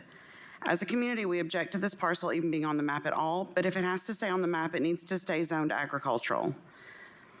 I live across the street from this parcel. I knew the people that owned it, and they were good people. I wish they hadn't sold it, but here we are. I would like to keep farming. Putting a traditional neighborhood with potentially thousands of homes right next door would completely destroy that. We've all heard the horror stories of farmers who were actually forced from their land because people want to move to the county and they love the thought of it, but when they're exposed to the practice, suddenly it's the farmer who's the problem. People who actually call animal control because animals are making too much noise, or God forbid, making more animals. Tennessee is a right to farm state, but that does not stop people from filing frivolous nuisance lawsuits. Taking a look at the area surrounding this piece of land, it would seem that the closest piece is zoned at less than 1 dwelling per acre. Just down the road is 1 to 2 dwellings per acre. If we're really keeping with the character of the community and prioritizing green spaces, why is it even a question to have more than 1 dwelling per acre? We keep hearing that family farms are disappearing and people don't want to farm anymore. There's a reason for that, but the interest is growing again. What are we going to do when people want or need to farm again and we have no space left in Knox County for them to do it? Please understand that when we talk about farmland, we are talking about soil conservation and an agricultural definition of farmland. We aren't saying and never have said that farms should be forced to stay farms. It's really disheartening to see people in charge gaslighting their communities by putting words in their mouths and trying to further their own agendas by trying to make these communities seem ignorant. There are multiple families in this area that have been here for generations. Even the ones that don't own huge century farms have still been here for a long time. Rezoning this area and allowing this developer-driven plan to continue, you are telling all of these families that their voices don't matter. You're telling them that you would rather cater to potential residents of the future than Knox County current residents. Families like my own that have been here for 100 years. That's unacceptable, and this cannot continue. I ask that you vote against this. Thank you.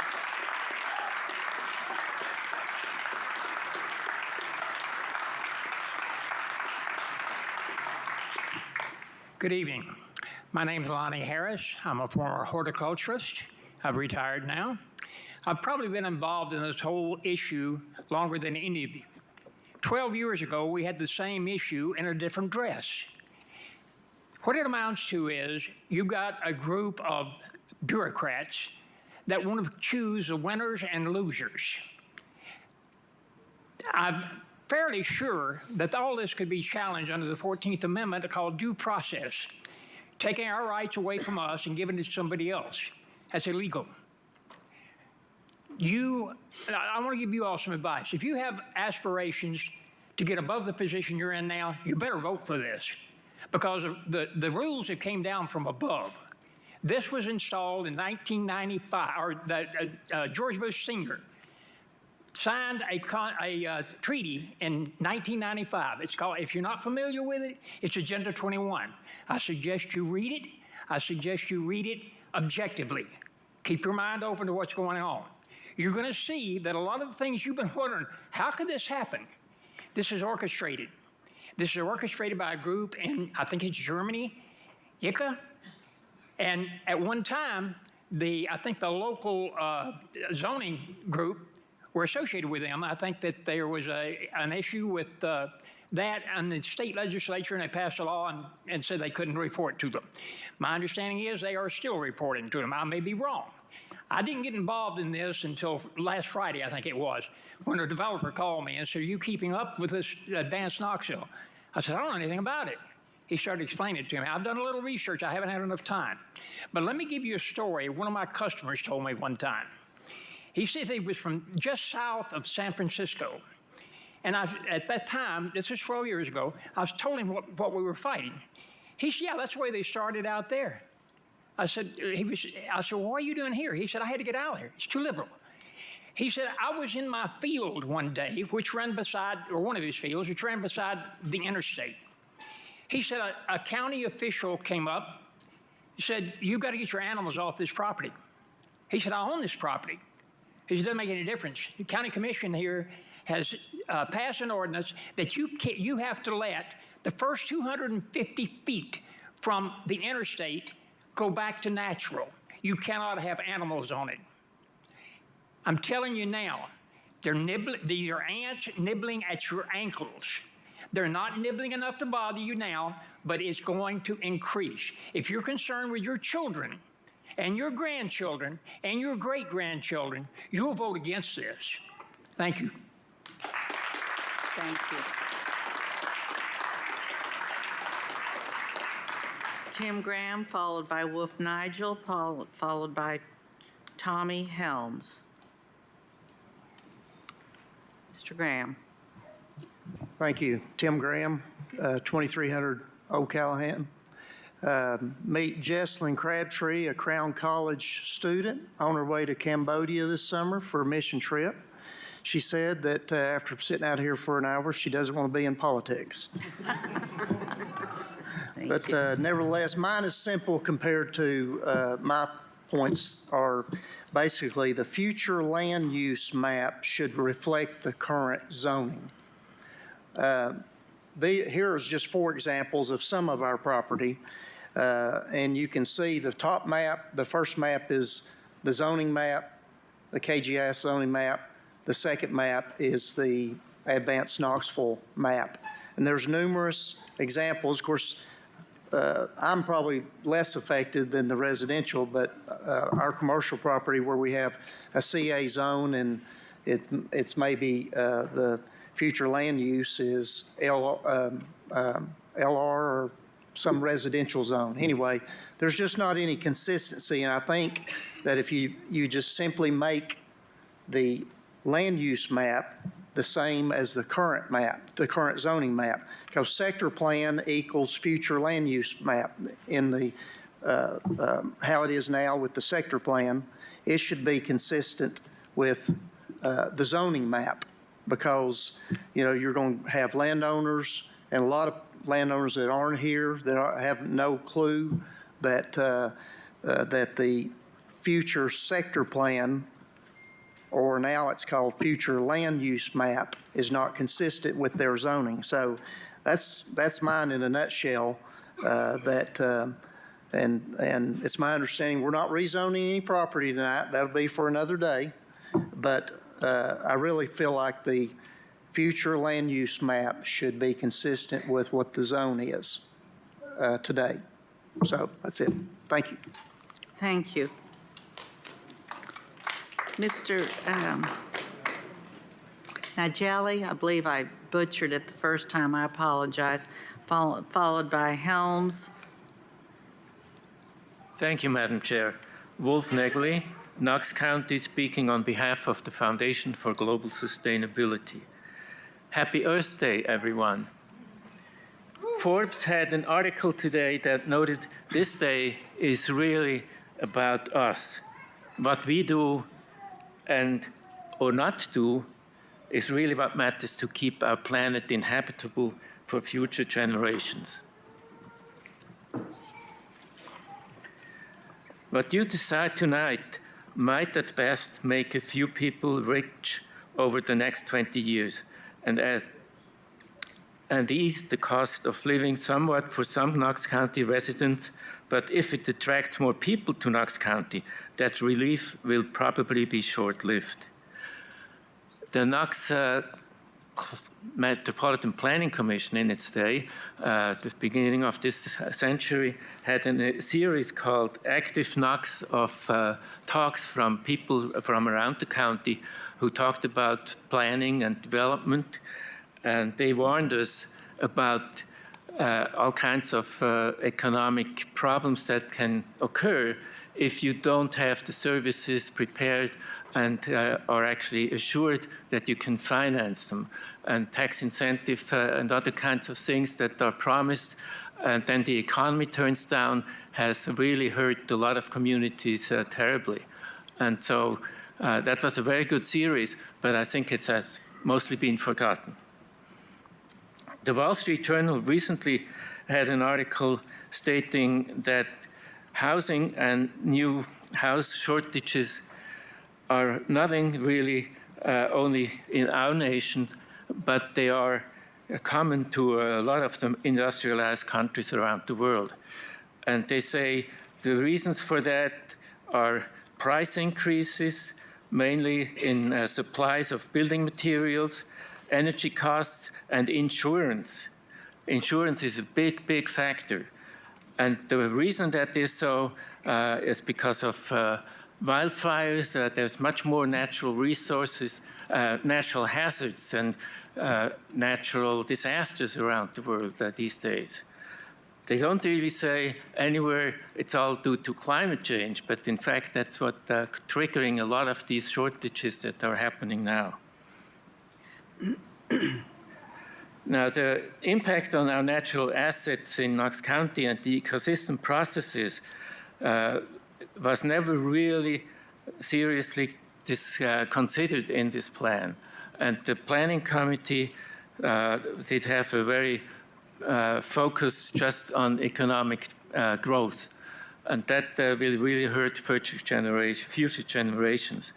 And it seems to me that you're like Edward Jones Smith, who was the president, he was the captain of the Titanic, and his officers, they ignored all the warning signs. And they said, well, it's unsinkable. So they did disregard all the messages they got about ice. Could you please wrap up quickly, And yeah, so if you're ignoring what might happen in the future, you really and not protecting the natural resources and our assets, that's a serious dereliction of duty. Thank you. Tommy Helms and Thomas Krajewski. Is Mr. Helms here? Mr. Krajewski. How bad was that? I'll ask him. Sir, could you spell your name, please? Spell it? Your last name, sir? Sure. Krajewski. Thank you. And your place of residence? Yes. 1319 Southgate. Thank you. Great. So my name's Thomas Krajewski, and for those of you that don't know me, I've been fortunate to have a background that really is surrounded by land and land use. I started out in recreational activities, recreational sports, and growing businesses around those. I then went on to rural land brokerage, and then I went on to doing land development. And these days I do residential land development, amongst other things. I also value land conservation. I've volunteered my time with conservation groups and worked on conservation efforts. And so I feel like I have a balanced perspective on land use in Knox County. Tonight, not only as a member of the community of Knoxville, I'm also here as part of the development community and so in support of the home builders. And if you look at the development community, it's not just the developers, it's not just the business owners, but it's their employees, it's their vendors, it's the employees of the vendors, it's all those folks that you've already heard from. It's an entire ecosystem that works together and is what is Knoxville. And if you consider the financing, the insurance, the real estate, the tradespeople, all of that together, it's about a quarter of our economy using national statistics. So it's a significant impact on what is our community. So the decisions tonight are not only land use decisions, but they're really decisions based on the future of our community, our economic future, taxation policy, and other aspects of our lives. And really none of that, in my opinion, should be rushed, including the amendments that are proposed. We commend Mayor Jacobs. We commend all of those that have been involved in this process. There's been an incredible amount of time and effort, and it's truly appreciated. We and I value an updated plan, and we do want to see an updated plan pass. We think it's important for the future of Knoxville. We have been on board, and when we say we, it's the development community, with concessions, changes, and the process for over 2 years now. What is the plan that is presented tonight is over 500 pages in length. It's very comprehensive. It's when you take all of the plan, all of the appendices, all of the data that supports it, it's a tremendous effort that's represented. And the proposed amendments that are proposed for tonight undermine that 2+ year planning process that has gone on. It's impossible to review the amendments and really analyze the implications of the amendments in less than a week's time since they've been made public on the forum. The amendments affect things such as housing densities that have been discussed, land use and land use classifications.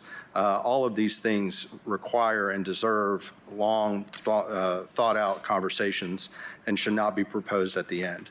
So my ask tonight is that you take a vote on the plan as it has been drafted and as it's been approved by the Planning Commission. Thank you. Thank you.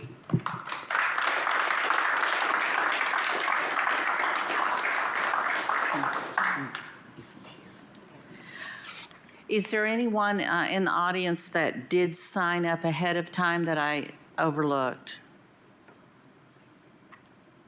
Thank you. Seeing none.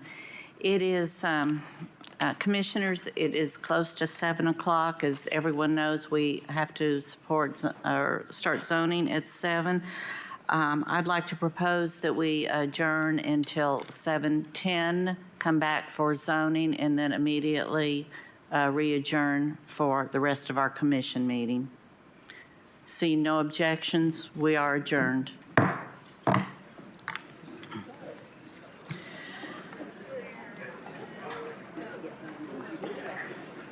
Okay, I got so fouled up at the beginning because I copied it, or Priscilla gave me this, and I always have those at the front on non-consent.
No, I'm being.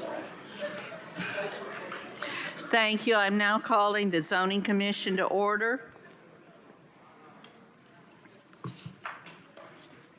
And I'm turning the beginning of this meeting over to our law director, please.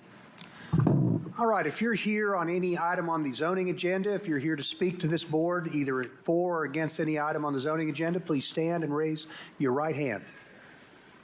Ran out of air. If you're here to speak to this board on any item regarding zoning, please stand and raise your right hand. That's everybody. Please, you solemnly swear or affirm testimony you're about to give be the truth, the whole truth, and nothing but the truth, so help you God. All right, be seated, please. Thank you. Roll call, please. Commissioner Lundy. Here. Commissioner Darrett. Here. Commissioner Oster. Here. Commissioner Ward. Here. Commissioner Schoonmaker. Here. Commissioner Hill. Here. Commissioner Lee. Here. Commissioner Beeler. Here. Commissioner Daly. Here. Commissioner Jay. Here. Commissioner Frazier. Present. Thank you. Madam Clerk, would you read the first item, please?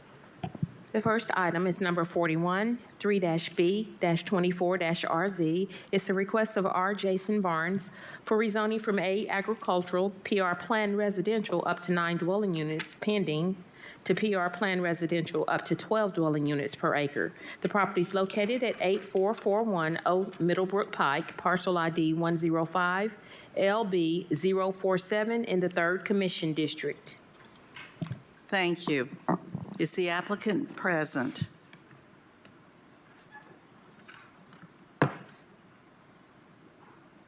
Mr. Barnes, Jason Barnes.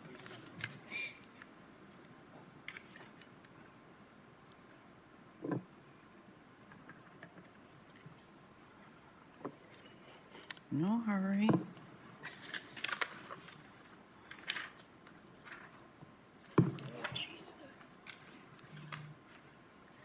Hi, would you please state your name and address for the record, please?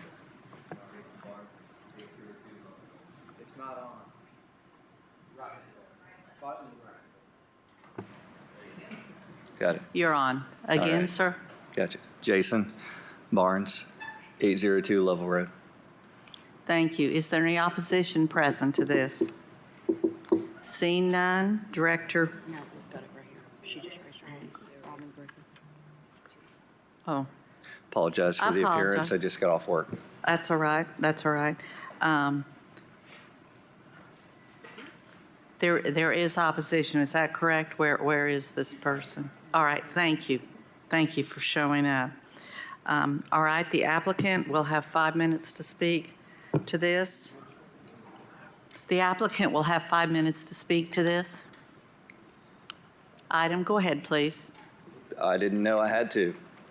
Do you have anything you'd like to add, to say to it? No, I thought that the plans that I submitted were pretty clear.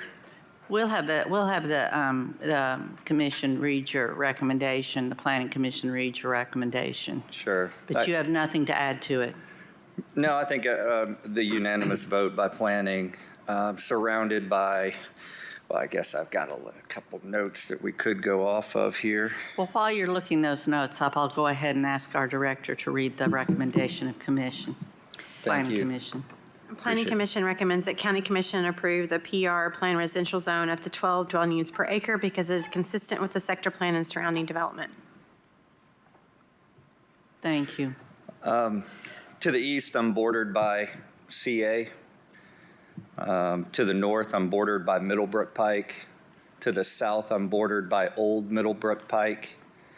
I have one resident that is 102 feet from my property that borders my property.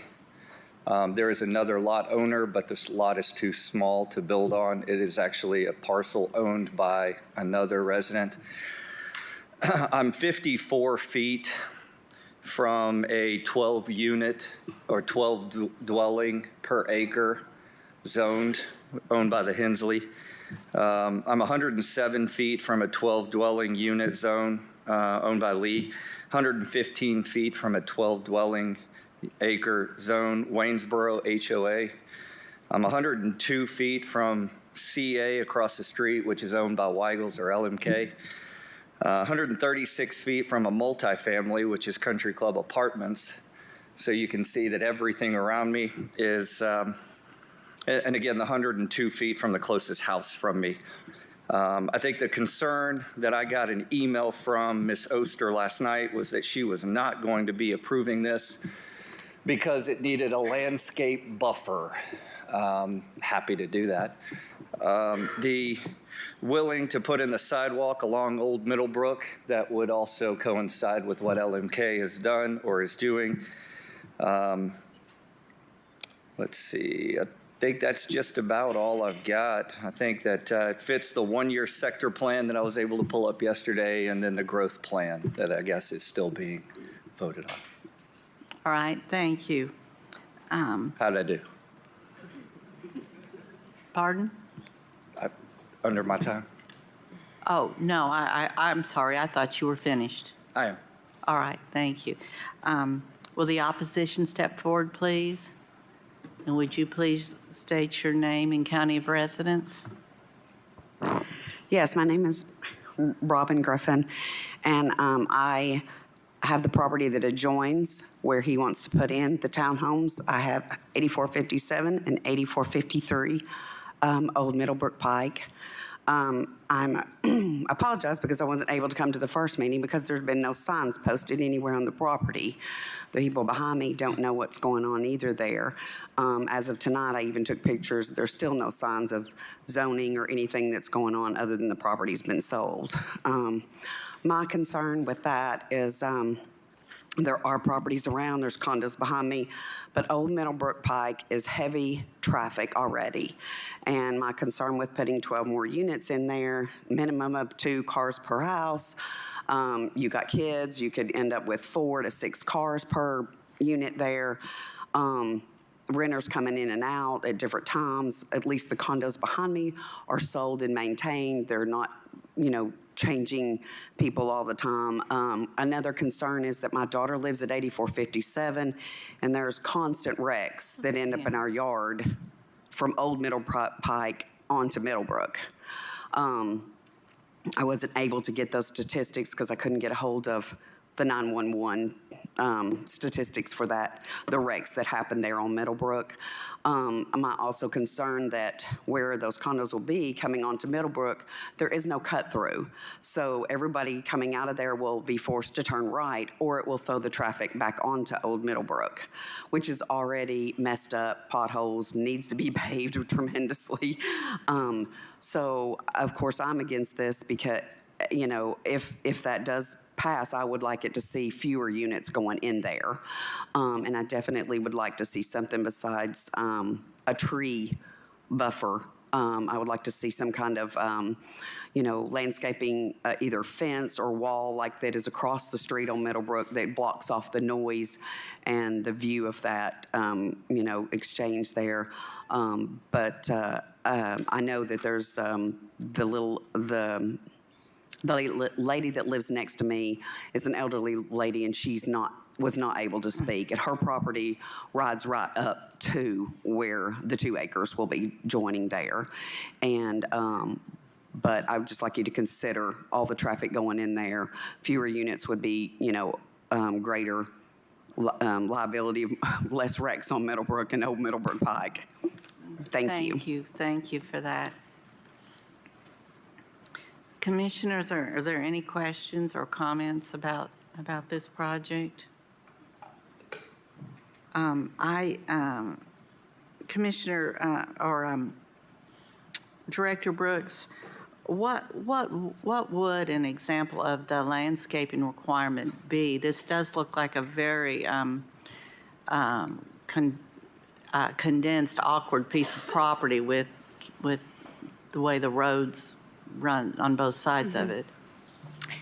You all have several different options that we reference on a fairly regular basis. So the type A screening, which is more dense, those are typically found along boundaries of commercial and industrial developments that are adjoining residential areas, and that's a continuous screening. And then there's also the type B screen. That's another one that typically screens parking and loading areas that adjoin residential and office districts. And that includes shrubs, trees, and also can include a masonry wall or timber fence with evergreen trees. And then we have a type C, which is partial, and those are typically found between adjoining residential properties. All right.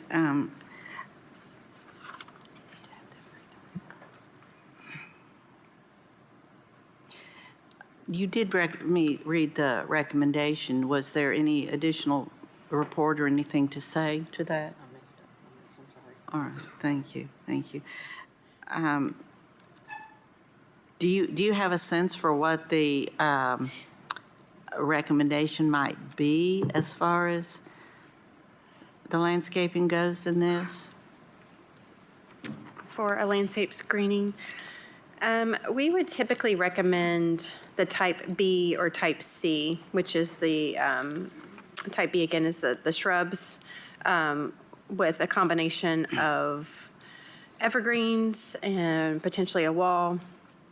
And that seems it might address most of the concerns of the adjoining neighbor. And Director Snowden, what, I know you don't have a concept plan, but what would your requirement be as far as entrance and access on that particular piece of property? Yeah, Chair Lady, we would most likely grant full access. He has an access, or his property looks like it could possibly align with Roswell Road, which is one of the entrances into that subdivision. Obviously, that would create the fewest conflict points. So that would be our preferred location. And on Middlebrook Pike, obviously it's a state route. He would have a right-in, right-out at best if TDOT even allowed that. We have spoke to him. The adjoining property to the east is being expanded to a new Weigel store. Right. We have asked Mr. Weigel, and he has agreed to install sidewalk along that portion of his new frontage. It's not there now. And then we will ask this gentleman to install sidewalks. So if you do reside in these developments, you'll be able to walk from his property all the way to the sidewalks on North Galahar View Road. So that's just kind of a brief snippet of what, from an infrastructure improvement, we would be asking of this individual and what that plan might look like. Okay, thank you. Are there any other questions or comments before I turn it over to the district commissioner? Seeing none. Just one question. Yes, sir. Does Director Brooks know on these units, is this going to be a multi-story? I do not know. I've not reviewed a site plan for the development that they want to do. Okay, does the applicant, is this going to be a multi-story? Please come forward.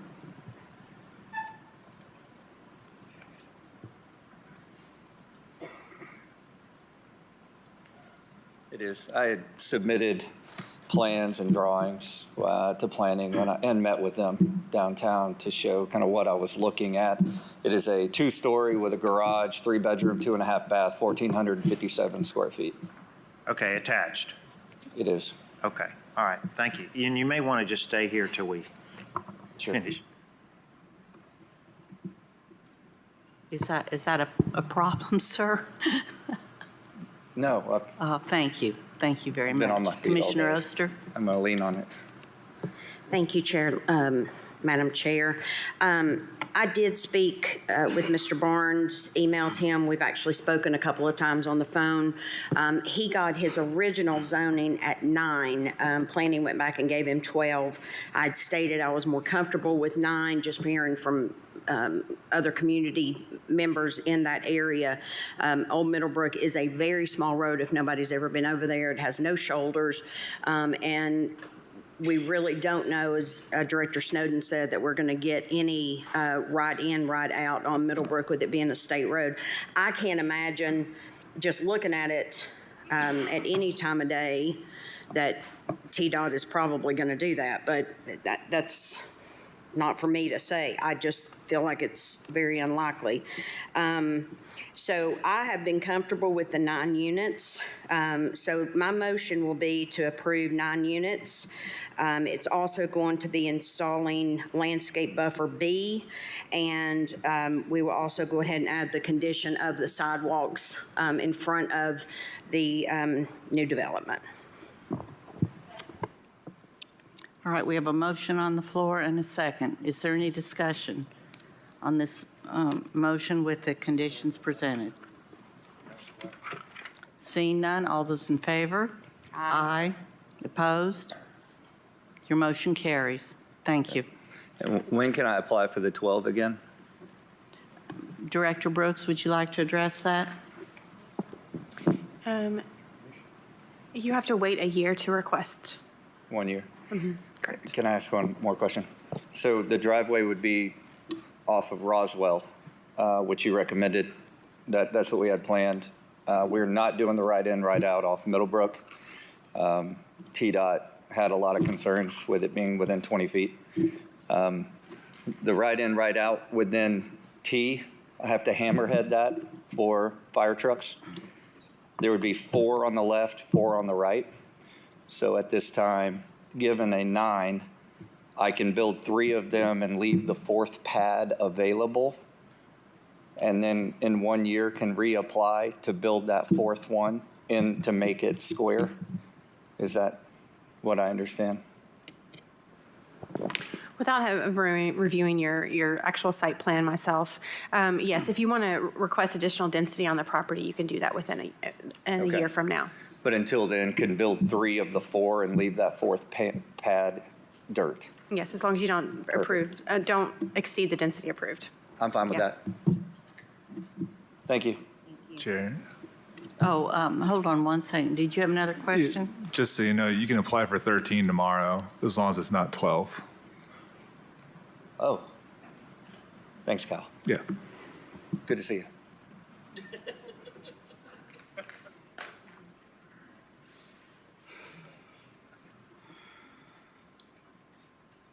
One moment, please.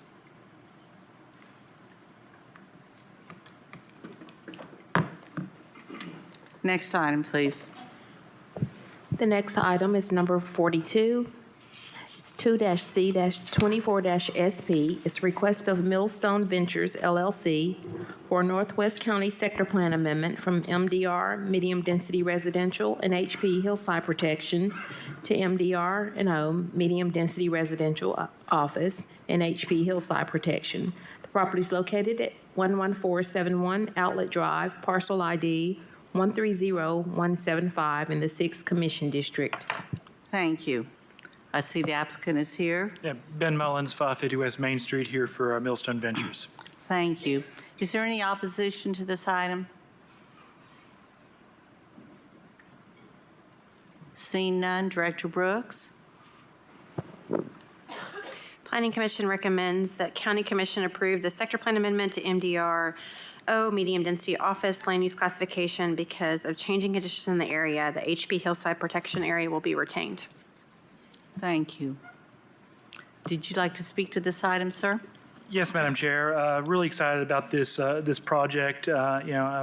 This is, I think, a unique opportunity. It's not often you find 18.707 acres of property on a road as underutilized as Outlet Drive that has the existing infrastructure in place that Outlet Drive has on it. And I think, when we're talking about finding areas to kind of mitigate against sprawl and find where you can concentrate density in a walkable area in the county, this is just the perfect fit for this type of development. It is right across the street from the Topgolf facility. In 2019, the town of Farragut changed. They created a new zoning district called the Outlet Drive Regional Entertainment and Employment District. It's a mouthful, but they did that to attract businesses like Topgolf They've been discussing plans of a hotel there, of restaurants and other amenities.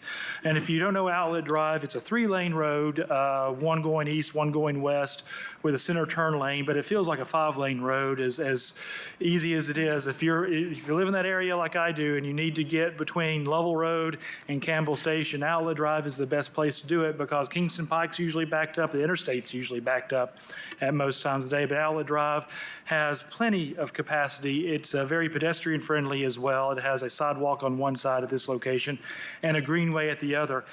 And it's underutilized. There's plenty of commercial businesses in the county just east of there that really have not found a lot of opportunity to really to flourish and really meet its full potential.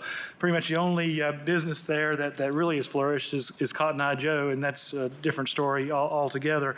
But what we're asking for is to go from the medium density residential to medium density residential / office, which if you look at the location criteria in our current sector plans, that's traditionally considered a kind of a transition zone between low density residential and more intense uses. There is HDR sector plan immediately to the west at the apartments for the Tapestry, even though it's only built out at 18 and zoned at 18 units an acre. But there's the entertainment district across the street. There is Buddy Gregg, and there's a boat dealership just further, just on the other side of the intersection of Snyder. So this is a really an odd mix of land uses, and this is a nice transition zone to this older existing neighborhood that's RA. Now there is that neighborhood there. It's been developed for quite some time. The unique thing about that neighborhood is, even though we'd be right next to them, they're kind of set back further from Outlet Drive. They don't have access to Outlet Drive. We don't have access to their neighborhood, or vice versa.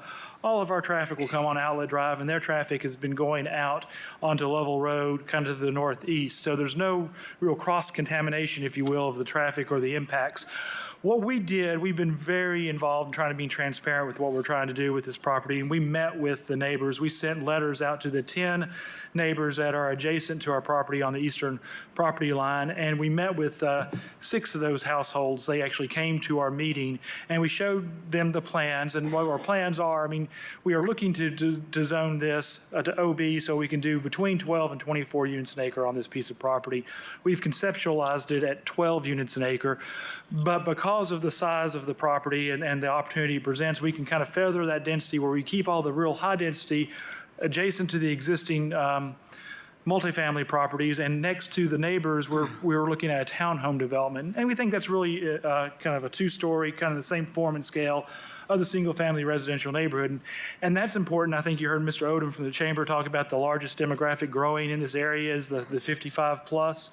You know, and these types of developments are, you know, they really cater to, one, young urban professionals looking for, you know, a really nice place to live, but maybe not able to afford a home, but want that kind of a lower maintenance type living, or people that are wanting to downsize. And having a townhome like that really presents an opportunity. And if we've talked about our plans and what we try or wanting to build, even in the more traditional multifamily, those are air-conditioned corridors, you know, garage entry, elevators. I mean, so it's something that really could speak to somebody who's not quite ready to go to an assisted living facility, but are looking to maybe downsize or something lower maintenance. So when we're talking about the Advanced Knox initiative and trying to look at building where there's existing infrastructure, this checks all the boxes. And that's no coincidence that the proposed place type for that property is SMR, Suburban Mixed Residential. When you look at the Appendix H use matrix, and you guys are familiar with this, right? I'm joking. I'm sorry. It's a bad joke. That's okay, Ben. You wrap this up. I will. The RB is general residential, is a directly related use, and the OB is a partially related use. But what that's significant is the only reason OB allows this type of residential is because it incorporates within itself all the residential uses that RB allows. So even with the plans that we've been working towards, this RB zoning or OB zoning would make sense. The only reason we asked for OB was just to make sure we can meet a sector plan designation that kind of meets the current location criteria. So we'd be happy to answer any questions. We're really excited about this project, and we hope that you support it. Thank you. Thank you. Questions, comments? Commissioner Frazier. Thank you, Madam Chair. Just a quick question for staff. I saw that staff recommended denial. Can you speak to that, Director Brooks? Yes, Commissioner. Staff did recommend denial of the request. I think that we were challenged to find any recent changes to justify the change in the sector plan in our initial look at this. And additionally, staff looked at this as a transition between that higher density adjacent down to the RA zone property. And the future land use map has it as suburban mixed residential, and that does overlay with the town of Farragut's urban growth boundary and their growth map, correct? That is correct. Thank you. Thank you. And Commissioners, let me just apologize. This whole meeting, my platform doesn't seem to be working, and since we don't have lights anymore, I'm not able to track, so I have to kind of rely on the circle on your microphones. I think Commissioner Oster? Thank you, Madam Chair. I just want to really brag on you guys because it's kind of after my heart when a developer takes the time to go to the homeowners and get feedback and let them know what they're doing first is huge. And of course, we're going to brag on your representative as we did at lunch, but I just appreciate the project. I think it's a really good project, and I think that you guys are doing it the right way, so I just wanted to commend you on record for that. Thank you. Thank you. Commissioner Schoonmaker? Thank you, Madam Chair. Mr. Snowden? Yes, sir, Commissioner. On Outlet Drive, where this property is located, is that the terminus of Knox County's jurisdiction of the road that you have from that point, everything west, and the town of Farragut has jurisdiction of everything to the right of that property or east, all the way to Lovell Road? It's really strange.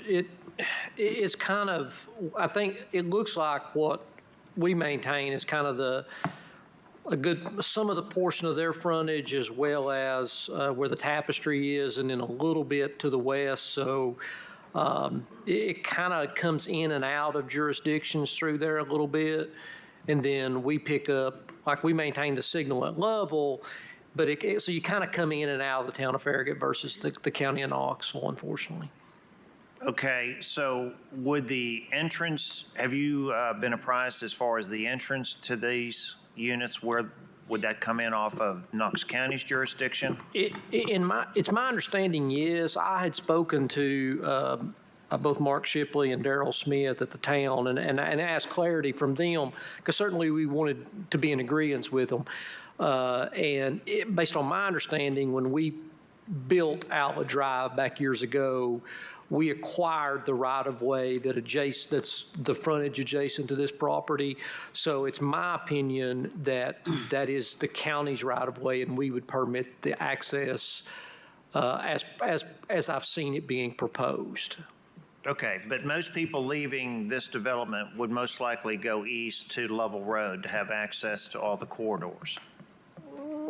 It's hard to say. I mean, there's signals on both ends. There's draws on both ends. So I think a case could be made for somewhat of an equal traffic distribution. I mean, they both have interstate ramps at both Lovell and Campbell Station. So, I mean, haven't seen a traffic study yet, but I think a fairly even distribution could be argued.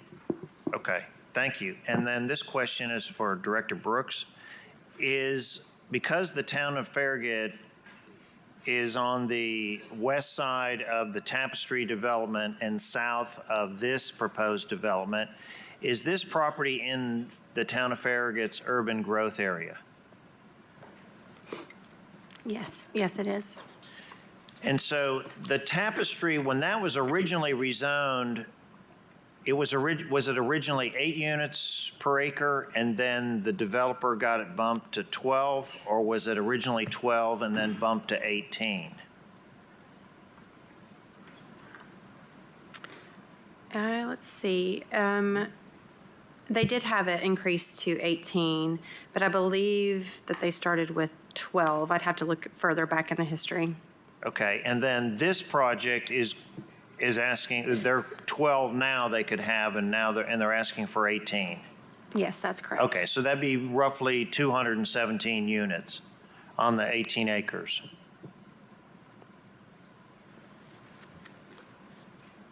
Is that a question for me? I'd have to do the math, but Oh, yes. okay, yes? I can clarify, we're not asking for a specific density to be imposed on this. We're not asking for the planned residential zone. We're asking for the OB, the office zone. Which would allow allows you- all the uses that the RB allows. Correct. So it allows up to 12 by right, and Yes. somewhere between 12 and 24 would have to come through a use on review.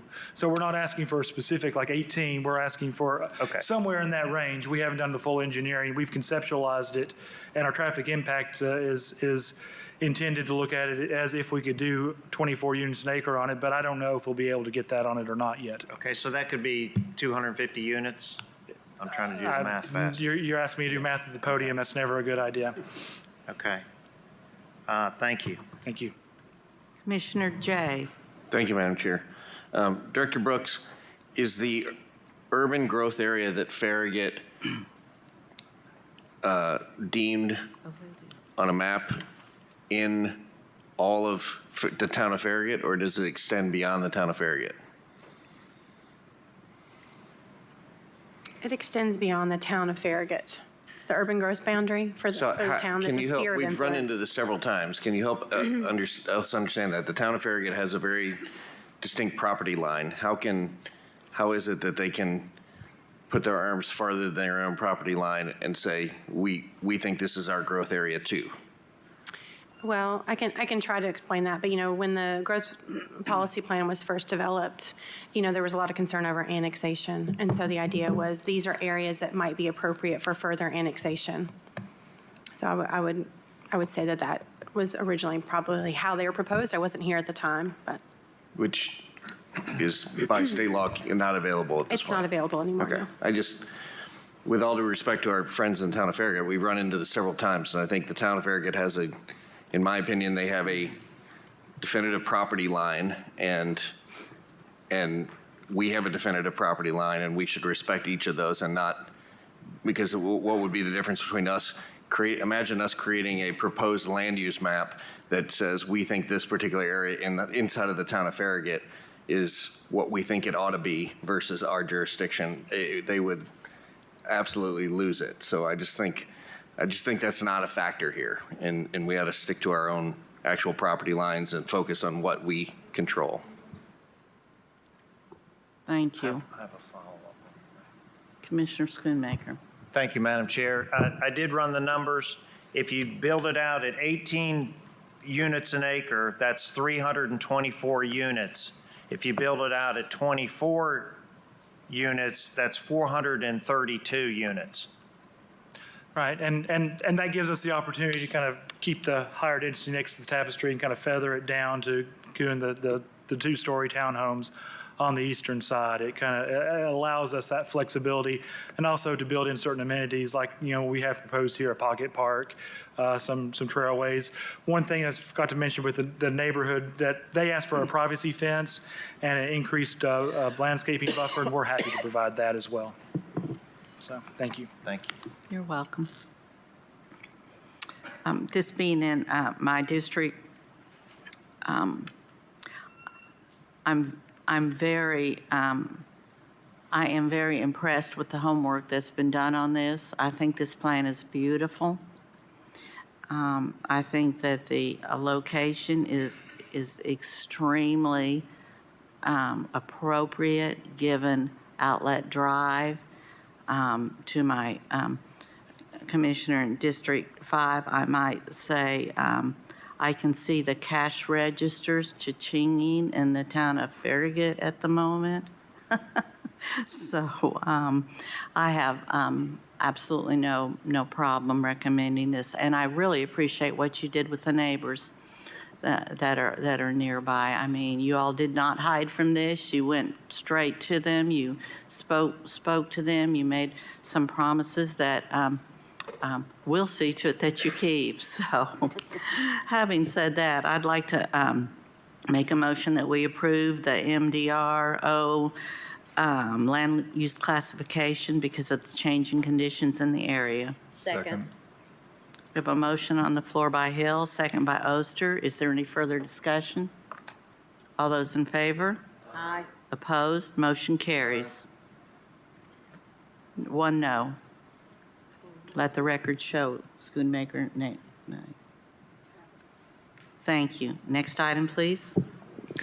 The next item is number 43, 2-F-24-RZ. It's also a request of Millstone Ventures LLC. This is for rezoning from PR Plan Residential up to 12 dwelling units per acre to OB Office, Medical, and Related Services.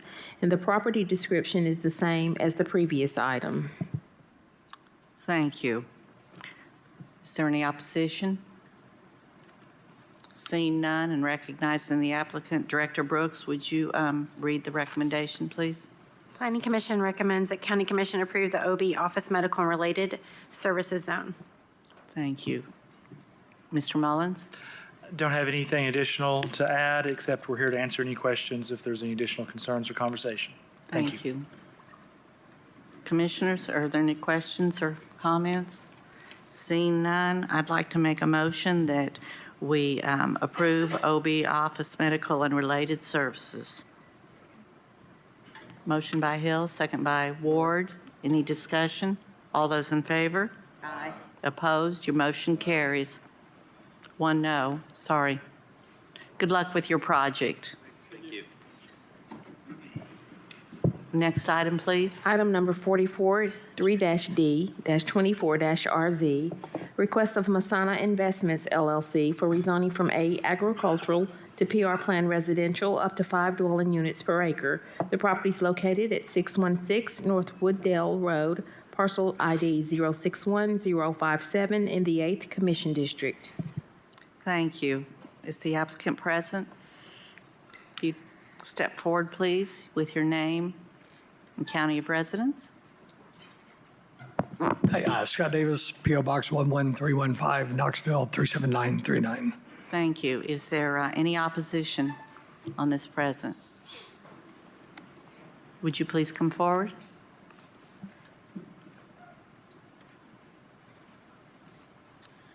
My name is Herb Anders. I live in Ruggles Ferry community in Knox County. Thank you. If you'll hold on just a minute, I'll ask for the recommendation. Okay. Director Brooks? Planning Commission recommends that County Commission approve PR Plan Residential Zone with up to 3 dwelling units per acre because it is consistent with the sector plan and surrounding development, subject to 1 condition.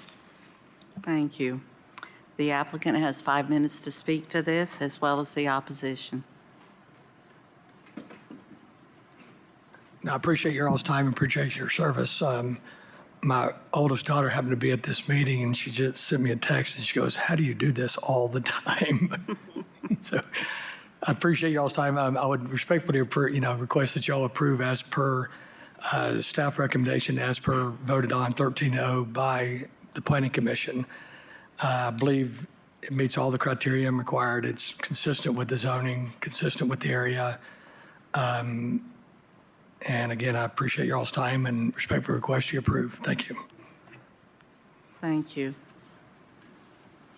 Would the opposition like to speak? Mr. Yes, I'd Anders? like to say I'm representing the Ruggles Ferry community. And since development has started in that area and many proposed developments, we have made as a community a strong point that we're not against development. We are oftentimes opposed to the density of that development. We don't think that it is the higher density developments are a fit for the rural community.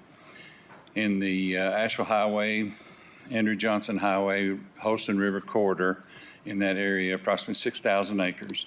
The average lot size is 7 acres. Many rural farms in excess of 100 acres. And it's been in the rural state for many, many years. One gentleman here tonight was born in that community, and he's 70 plus years old. And he was born on the farm that he currently lives on. And we have those types of farms in our community. Again, we're not against development. We like responsible development, and the proposed or the recommended 3 units per acre, we feel for this piece of property, it's 23 acres with approximately 4 acres of slope protection. There's a high-powered line runs across it, which will get another acre and a half, 2 acres perhaps. So that means 69 houses could be built on approximately 17 acres, which puts it in almost 4 units per acre as the build-out. And I realize that 3 units per acre is how that's calculated. I'm very familiar with that. I would ask that my preference is for the development to be not approved. And but I realize that we're not against development.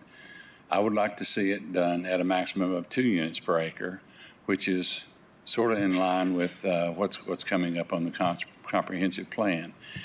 We feel that would maybe be appropriate. Also, Wooddale Road is not 18 feet wide, and it's approximately a quarter of a mile off of Ruggles Ferry, and that road needs improvement.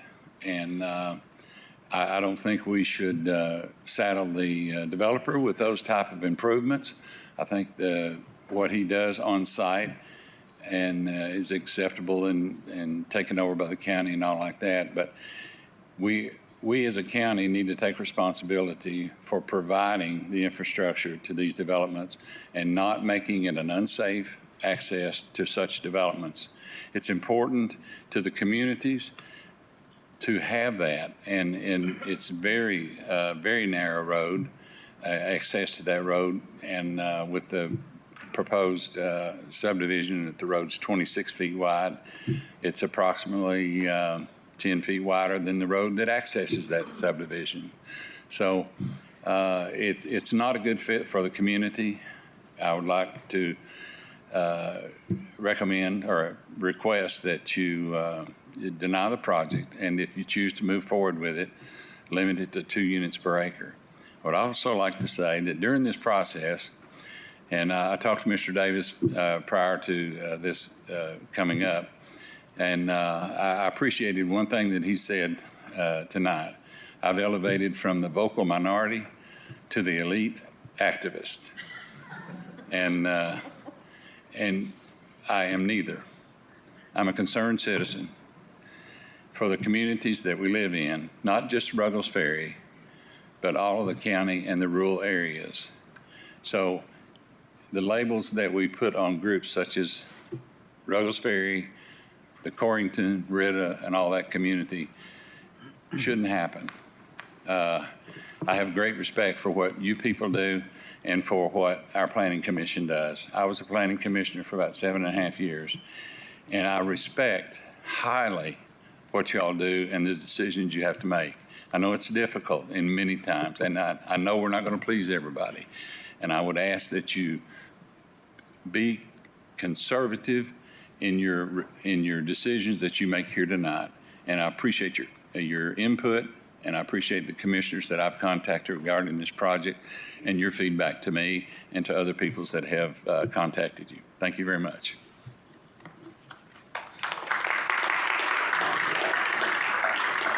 Thank you. Commissioners? If you tapped your screen, touch your screen. Commissioner Daly? Thank you. Thank you, Madam Chair. Mr. Snowden, Director Snowden, I'm sorry. Is the entrance going to be on Wooddale, and do they have the sight distance there and the speed limit and all that? That looks like a concern. You can't tell by this map. And we haven't obviously seen site plan specifically, but it's hard to say if obviously we will require them to have line of sight on Wooddale. And then, potentially make some improvements to Wooddale Road because, to Mr. Anders' point, it is a little bit narrower on the north end versus the south end of Ruggles Ferry.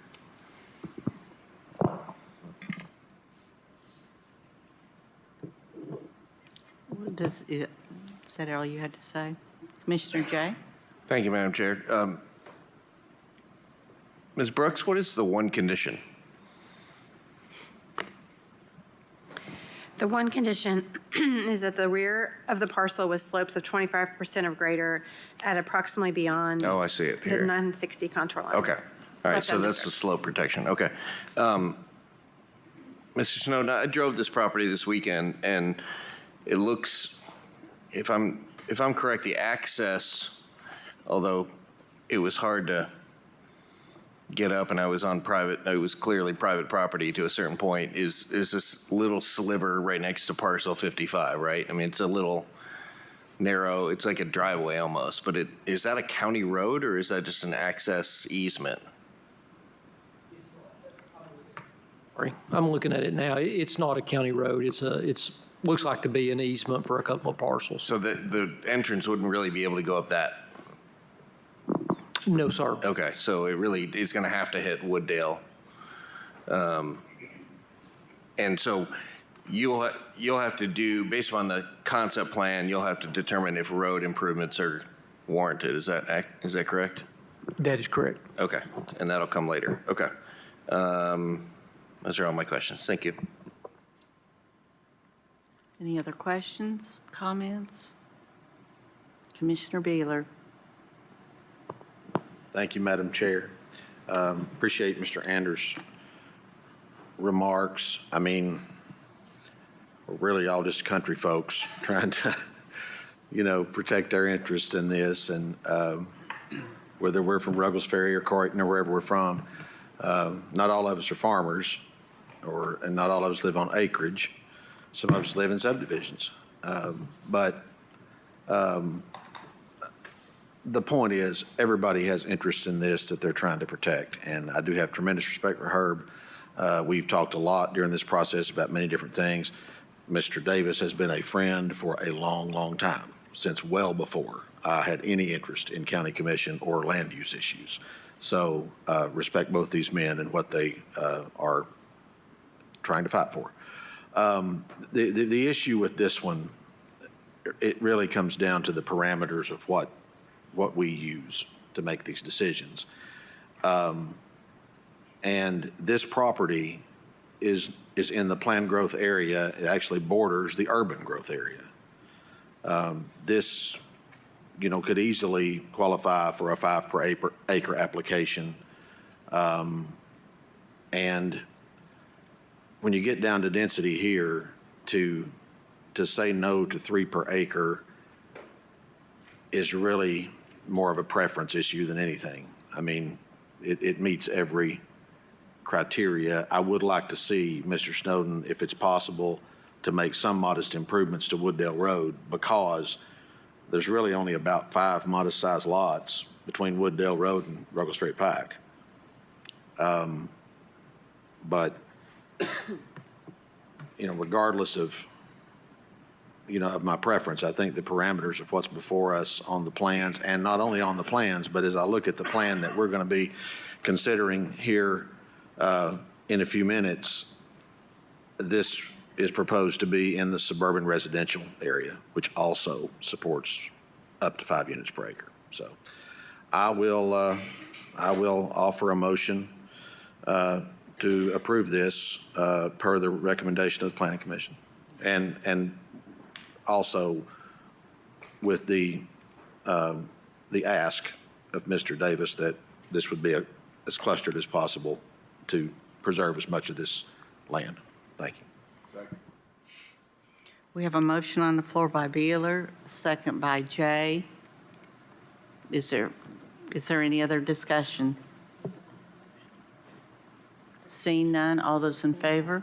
Aye. Opposed? Motion carries. 1 no. No, Frazier's aye. Madam Nay, Chair. please. Madam Chair. Yes, May yes. I make one more further comment? Certainly. I've known this man for a lot of years as well, Richie, and I have great respect for him.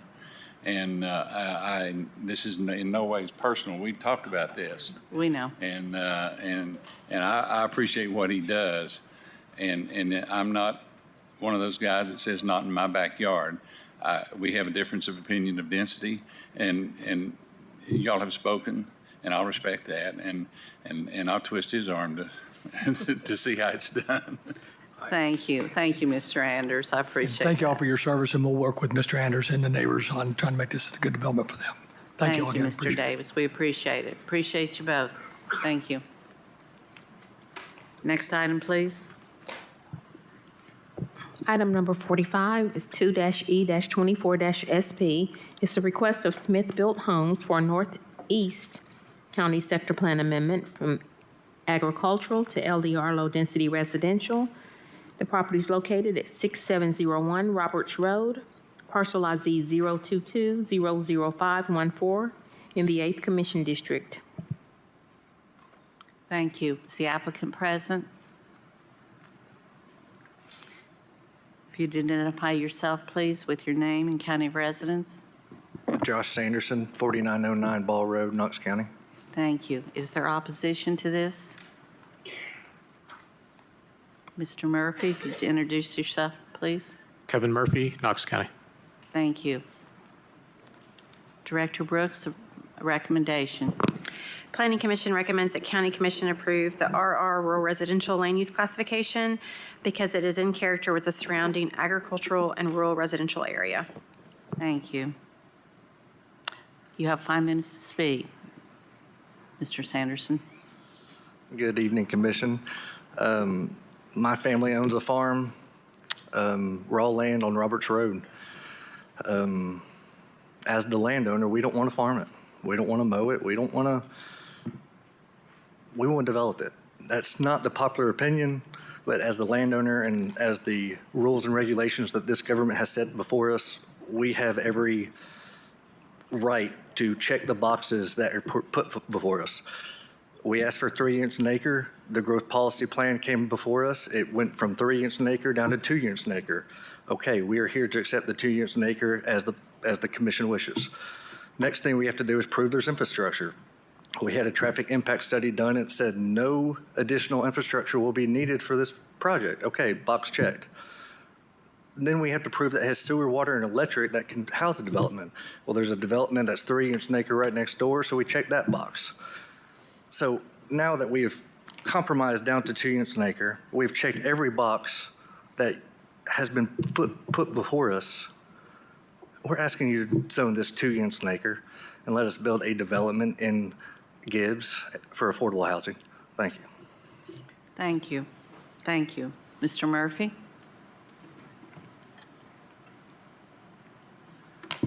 Thank you, Madam Chair. I actually ask you to support the recommendation of staff, which was to deny the sector plan amendment. The original application was for LDR. Staff recommended denial. Planning Commission recommended rural residential.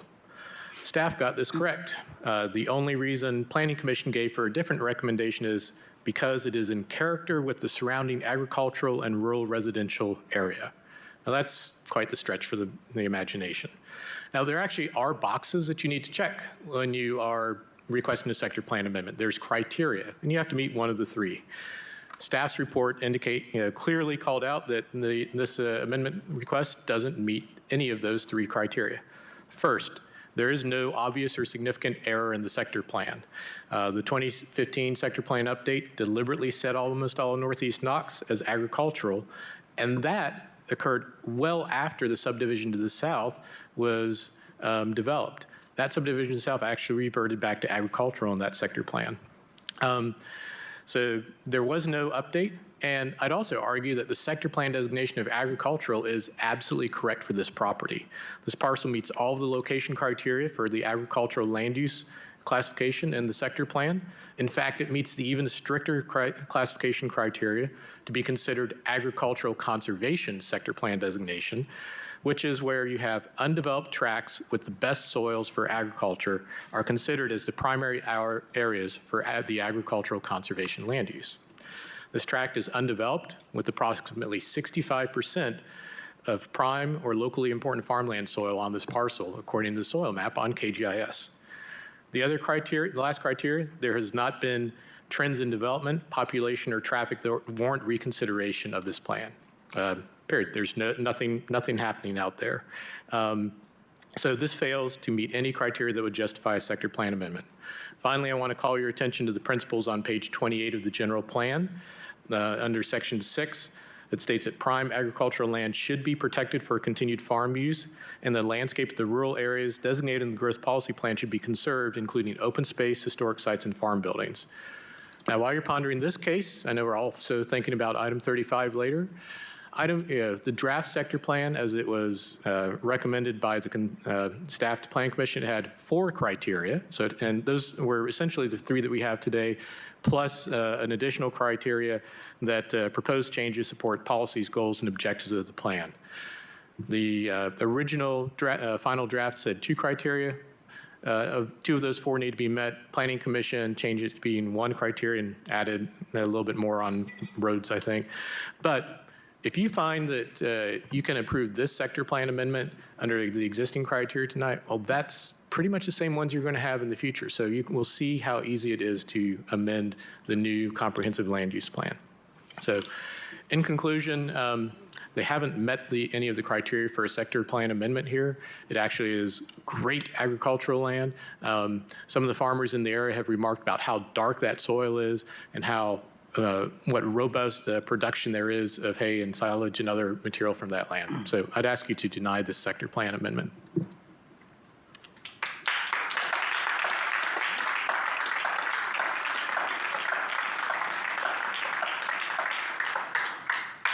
Are there any comments from commissioners? I see no lights. Oh, Commissioner Schoonmaker. Thank you, Madam Chair. Just a clarification, Director Brooks.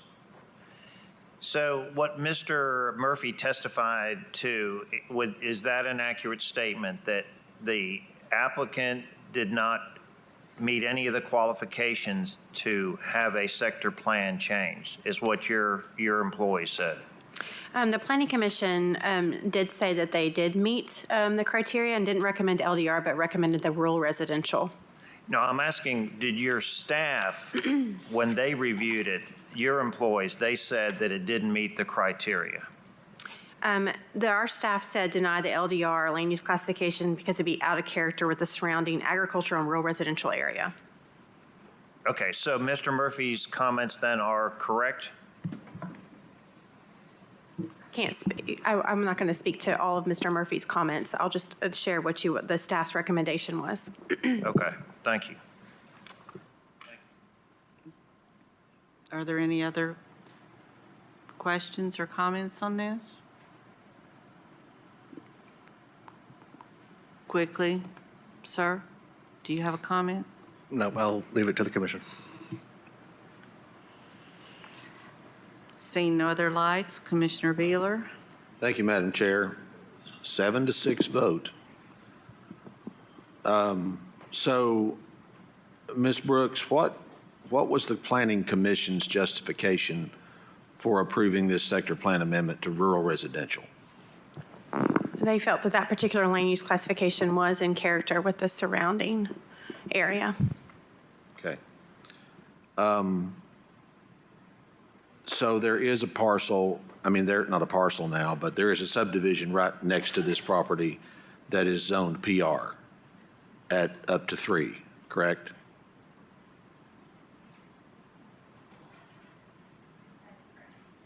That is correct. Okay. And there is a parcel across the road that is zoned PR at up to 4. Yes, that is correct. Okay. So how did those zonings come about? Were they there before sector plans, or? Let's see, so the one to the south, that was approved for a sector plan amendment from Ag Rural Residential to LDR in 2002. And then I don't know that our staff report speaks to the one across the street, but I can look into the date of that one. Okay. So the neighboring parcel then was approved for a sector plan amendment?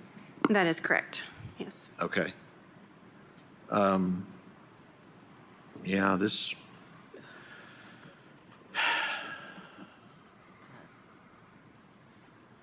this is tough because I mean, I'm giving my hand away, but I do support the vast majority of the amendments to the to the comprehensive plan that we're going to be considering.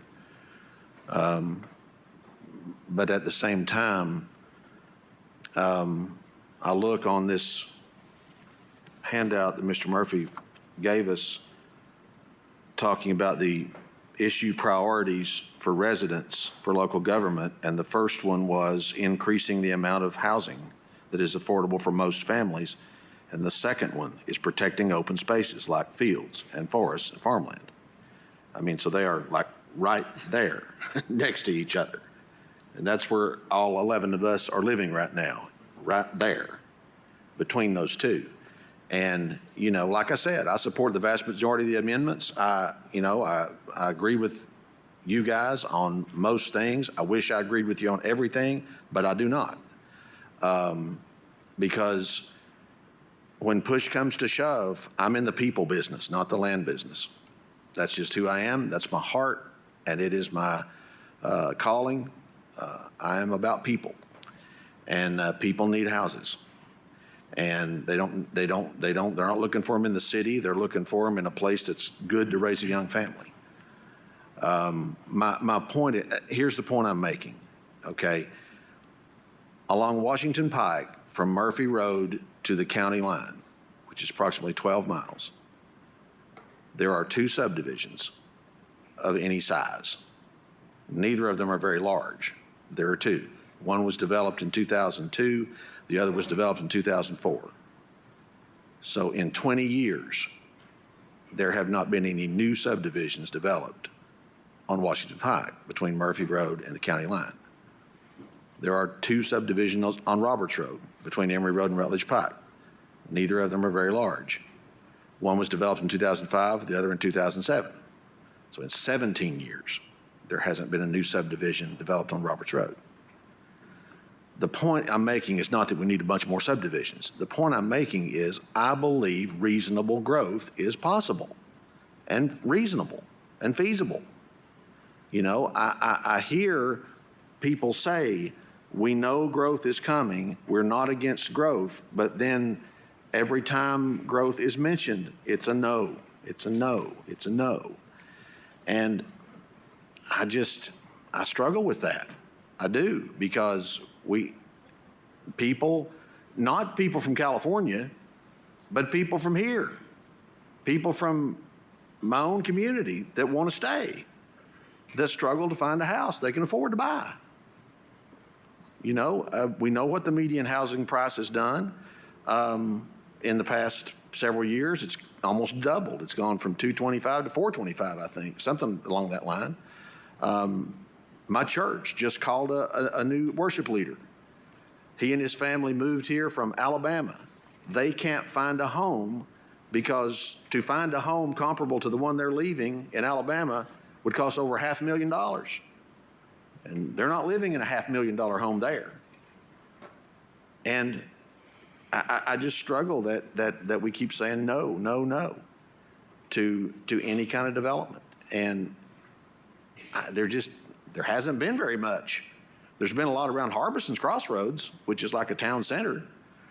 But, you know, what I could see here is a conservation subdivision. I believe this is going to be, Ms. Brooks, let me ask you this question, okay?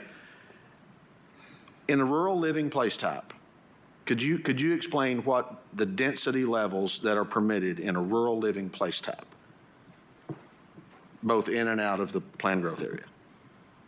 As currently proposed in rural. Correct, yes, currently proposed. In rural living. Densities up to 5 dwelling units per acre can be considered. Okay. If the 2 to 5 were removed from the rural areas, it would still be 1 to 2, correct? Well, let me be clear. In the rural area, you're capped at 2. No more than 2 can be considered. Okay, but it is 2 as proposed now. As approved with the growth policy plan, yes. Right, it's 2. So, I mean, I guess it comes down to whether you think this sector plan is appropriate. And I mean, I'll put it out there for a motion to approve the Planning Commission's recommendation for the sector plan and let the vote go as it may. We have a motion on the floor to approve by Beeler, a second by Ward. Is there any further discussion? Seeing none, all those in favor? Aye. Any opposition? Opposition, I heard nays by Lee and by Frazier. Is that correct? Thank you. Motion passes. Next item, please. Number 46 is 2-J-24-RZ, also a request of Smith Built Homes. This is for rezoning from A agricultural to PR Plan residential up to 3.0 dwelling units per acre. And the property description is the same as the previous item. Thank you. Is the applicant present? I need for you to introduce yourself again, please. Josh Sanderson, 4909 Ball Road, Knox County. Thank you. Is there opposition to this also? Mr. Murphy, I need for you to please come forward again. Kevin Murphy, Knox County. Thank you. Director Brooks? Planning Commission recommends that County Commission approve the PR Plan Residential Zone up to 2 dwelling units per acre because it is consistent with the surrounding development and a minor extension of the zone. Thank you. Mr. Sanderson, would you like to speak to your project? I have no comments to make. Thank you. Mr. Murphy, do you have comments to make? Yes, Madam Chair. First, I'd like to thank you. You've made the case for why we think we need stricter criteria for amending the future land use map. Because that one, we believe strongly, and the staff reports went through all those criteria and did state that each one of those wasn't met. So in the face of that, this is what we got. Regarding the rezoning, I urge you to deny the request planned residential. This property is in the middle of an established rural area, and the zoning requests are just that. They're requests for legislative action. There is no obligation to grant that request, and a valid option is to not rezone. Today, the owner has all the land use rights that they did when they purchased the property previously, just a few months ago. The ordinance has 4 criteria that must be met for a zoning map amendment request, and it says shall be met, and it means all 4 of them. I don't believe it meets 3 of them. Criteria A states that there must be substantially changed or changing conditions, and here there aren't any changing conditions. As Commissioner Beeler, as you just stated, there's not been a lot of new subdivision development out there at all. The natural environment isn't changing. There haven't been notable transportation projects in the area recently. The subdivision to the south was approved in 2002. But if anything, conditions in this area are changing to much less of a degree than the rest of the county. Criteria C in the zoning ordinance, not having adverse impact has not been met. The proposed amendment has a direct and indirect adverse effects. The direct effect is the loss of 50 acres of prime farmland soil that we will never get back.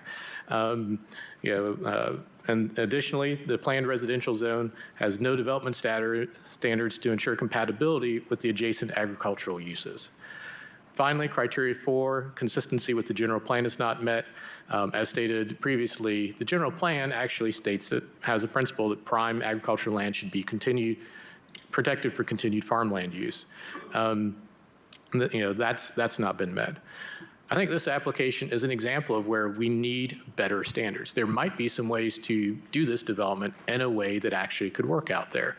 There's been, I don't want you to confuse this with rural conservation, but there's been a call in for all of our plans since the 2003 general plan to enact conservation subdivisions. That's where you can say, we're going to set aside a certain amount, and then that will be either land trust or it'll be a farm or something.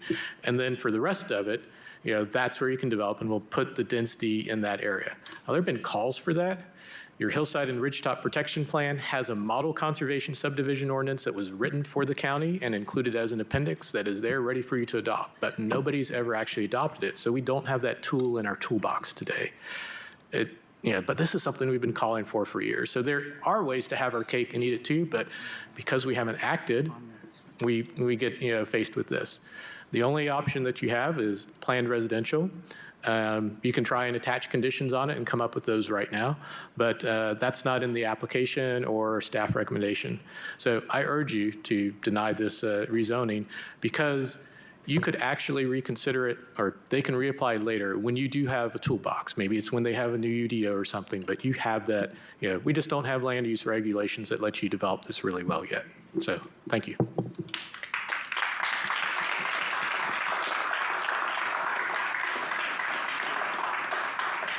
Quickly? Yes, brief comment. We have every intention of clustering this development. We don't want to run roads, sidewalks, and everything that the county and the tax burden, or the tax is on the burden of the people.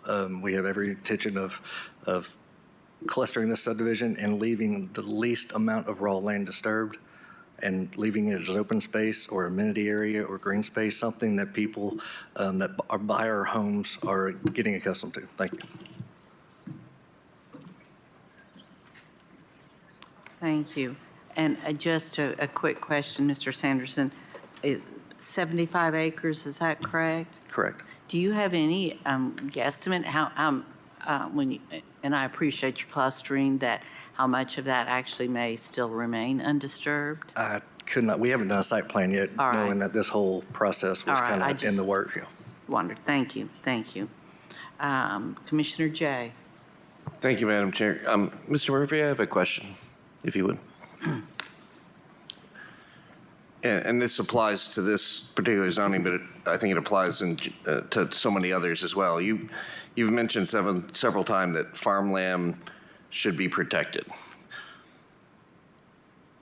If you have a property owner that says, I don't want to be a farmer, are you suggesting that you're forcing that person to say your land is only available for farming and you can do nothing else with it? I mean, wouldn't that erode our basic tenets of private property rights? So the rights that they currently have are what they're currently zoned for. So it's currently zoned agricultural. That's what are their vested rights. Now, you're asking about changing land use zoning, being a legislative decision. That can be changed, and that's where county land policy comes into effect. There are absolutely ways that we could actually have good policy and regulations that would allow them to explore opportunities for some development while conserving some, and we could have a win-win. Been asking for that for years. But what if somebody doesn't want, what if any one of the neighbors that are here today, if their children don't want to be a farmer? Don't we, or what if at some point they don't want to be a farmer and they want to pay for their kids' education or for their retirement or for anything?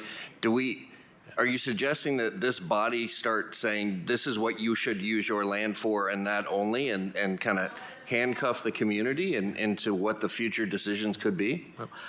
So it currently is a farm, and that's the value that is vested in it. No, but Now, anything this else? isn't a farm. This is a field. Mm-hmm. This is not being farmed, right?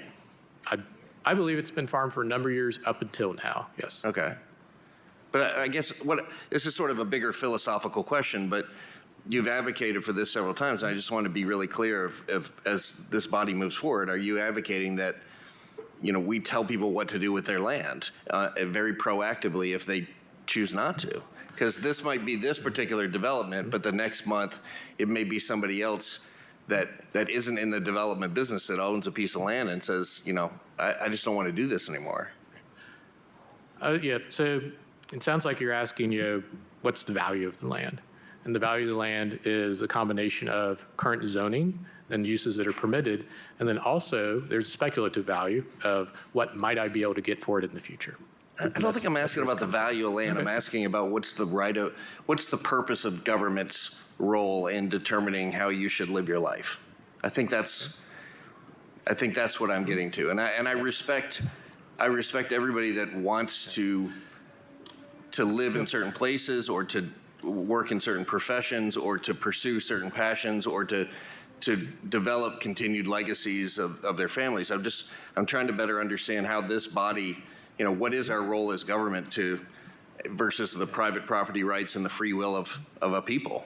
And I'm just sort of trying to clarify a little bit. And maybe we could have a longer outside discussion. I appreciate it. That is the tricky area, and that's why land use is so not only contentious but important, because land use policy really does.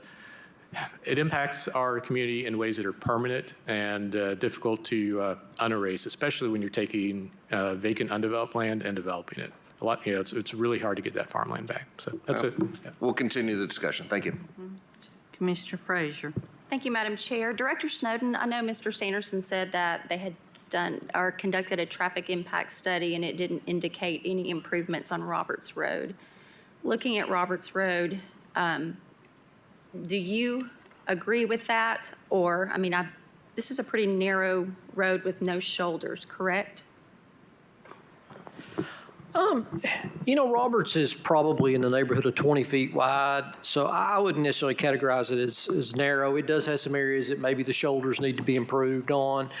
But it's been a minute since I've looked at the traffic impact study. I know they looked at turn lane thresholds at both Emory and Washington Pike, and I believe based on this density, there weren't any off-site improvements recommended as part of that study.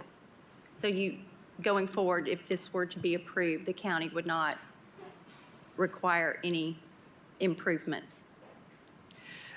Based on what we saw from their traffic study, we don't necessarily believe that there are off-site improvements necessary. There may be some shoulders that we need to look at that are existing issues, but I do not believe, based on the study that we saw, that there would be off-site improvements required by the developer. Thank you. Seeing no other lights, Commissioner Beeler. Thank you, Madam Chair. There's nothing much more I can say as far as I've stated my heart, my position. I move for approval at 2 units per acre. We have a motion on the floor from Commissioner Beeler, second by Ward, for 2 units per acre. Seeing no other lights, all those in favor? Aye. Opposed? No. Let's take a roll call on this, please. Commissioner Ward. Aye. Commissioner Schoonmaker. No. Commissioner Hill. Yes. Commissioner Lee. No. Commissioner Beeler. Aye. Commissioner Daly. Aye. Commissioner Jay. Commissioner Frazier. Commissioner Lundy. Aye. Commissioner Darrett. Commissioner Oster. Aye.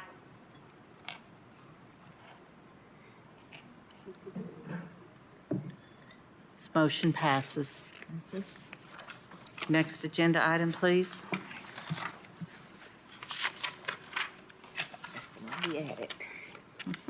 Item number 49. It's 12. Yeah, The other two were deferred. That's tonight. correct. Okay. 12-H-23RZ. Request of Tanya Barris for rezoning from BP Business and Technology, NTO Technology Overlay to OB Office Medical and Related NTO Technology Overlay, located at 10105 Dutchtown Road and 1009 Mabry Hood Road, parcel IDs 118, 165, and 118, 168. And this is in the 3rd Commission District. Thank you. Is the applicant present? Oh, she's not. All right. Commissioner Oster, did you have some comments on this?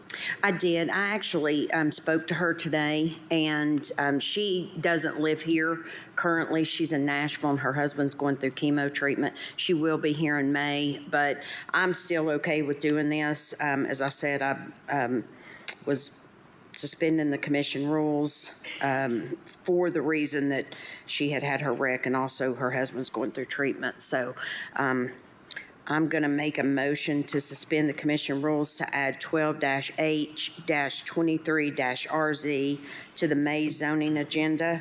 Request of Commissioner Oster. We have a motion on the floor to delay item until May zoning by Oster, second by Ward. Do I see any lights? Any discussion? Seeing none, all those in favor? Aye. Opposed? Motion carries.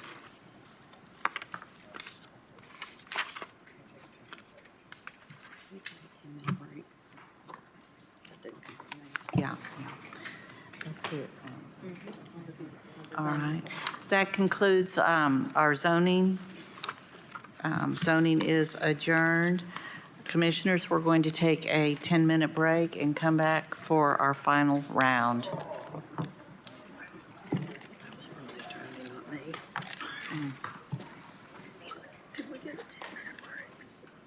Who said that?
Miss Benedict, could I see you 1 second?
Thank you. I am reconvening the March Commission general session meeting, March 22nd, and we are April 22nd, and we are picking up, I believe, with one agenda item incompleted.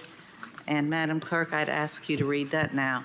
That's Resolution R-24-4-409, approving the Planning Commission recommendation to adopt the Knox County Comprehensive Land Use and Transportation Plan. Thank you. Before I entertain any motions on this for your consideration, we all have quite a handful of text amendments in front of us. I have indicated that I do plan to approach each one separately.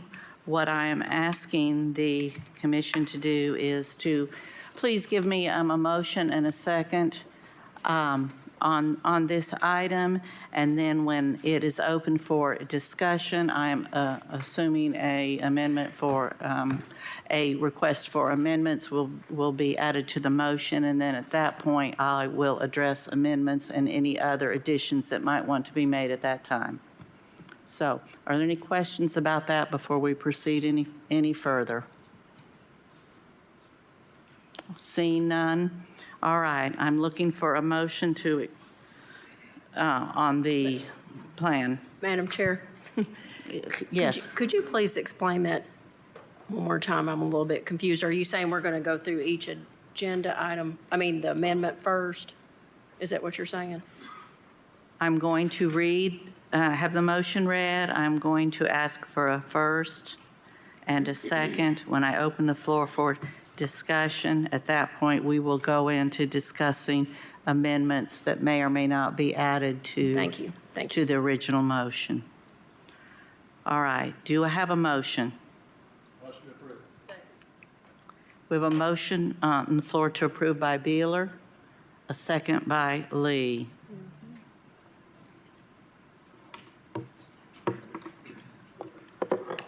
Is there any discussion? I'd like at this time in our discussion, please, to, I'm going to read each text amendment that we have in front of us or quickly hit the highlight of it. I guess the appropriate thing at that point would be to accept or reject. Law Director, do I need to get a motion on each amendment? Yeah, with each amendment, you should get a motion in a Yes. second. If All there's right. any discussion, and then vote. All right, thank you. We have a proper motion and a second on the floor. If I can refer you to the text amendments, I'm looking at page 2. I hope you all have your books in front of you. They are a wonderful, wonderful resource. All right, looking at page 2, you all have the original text in front of you. The recommendation is to approve. Frazier and Schoonmaker both have made an amendment to this motion stating existing plans and guidelines that remain in effect during transportation impact analysis guidelines for Fox Road, corridor study, East Knox Community Plan, Alcoa Highway corridor study, French Broad, etc., as written. Do I have any discussion on this particular amendment? Do I have a motion? Motion to approve. Motion by Schoonmaker, second by Frazier. Any discussion? All those in favor? Aye. Opposed? Motion carries. Amendment number 2, original text is clearly in front of you.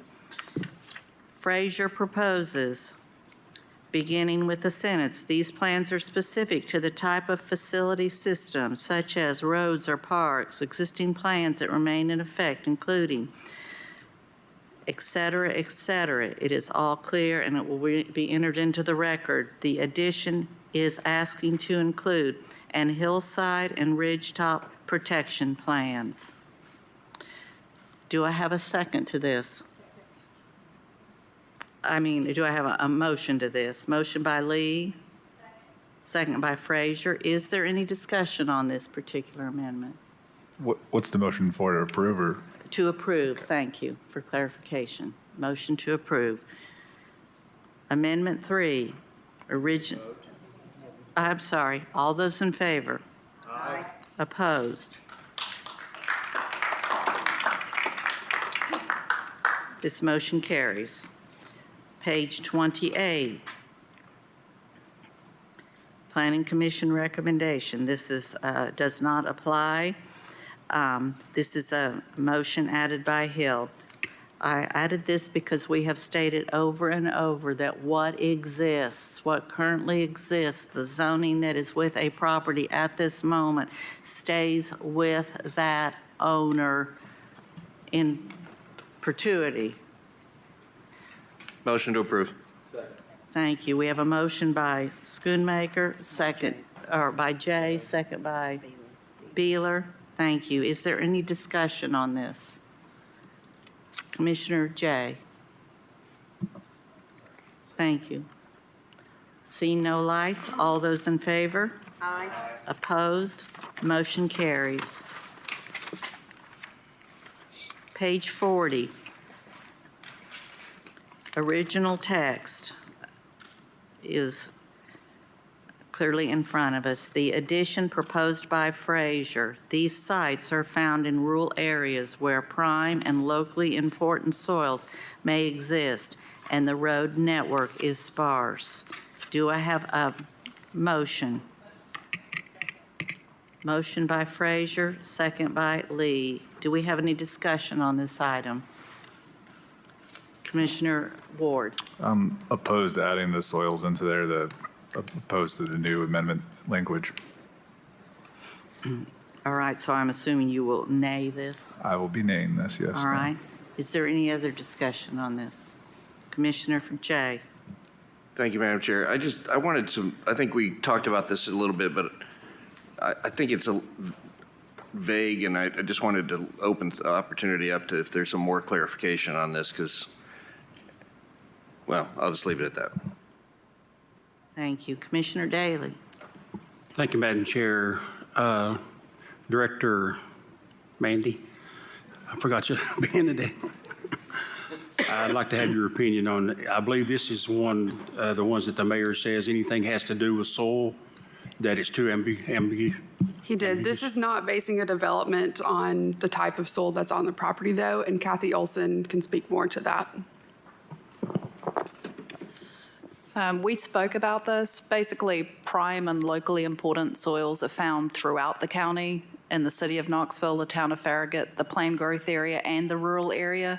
So we don't have a problem with this. It just indicates that prime and locally important soils are located in rural areas as well as the other areas in the county. So all the planners, you have no issue. Thank you. Is there any other discussion? Seeing none. All those in favor? Aye. Opposed? A motion, a nay. Commissioner Ward, thank you. This motion passes. Amendment 5, we're looking at page 48. Frazier proposal. This plan also provides a form to consider other elements of the built environment, like parks and open spaces and other public infrastructure, such as stormwater and utility needs, additions, schools, historic resources, and conservation. Do I have a motion? Motion by Frazier, second by Lee. Do we have any discussion on this? Commissioner Jay. Thank you, Madam Chair. Can I ask Commissioner Frazier, when you public infrastructure, stormwater, utility, school, historic schools, I'll stop there, are like things I can think of, I can see, I can understand. Can you further explain historic resources, and then conservation is kind of an idea, not a thing, to like the other things are things. Can you help explain those two more? Let me find the original text here.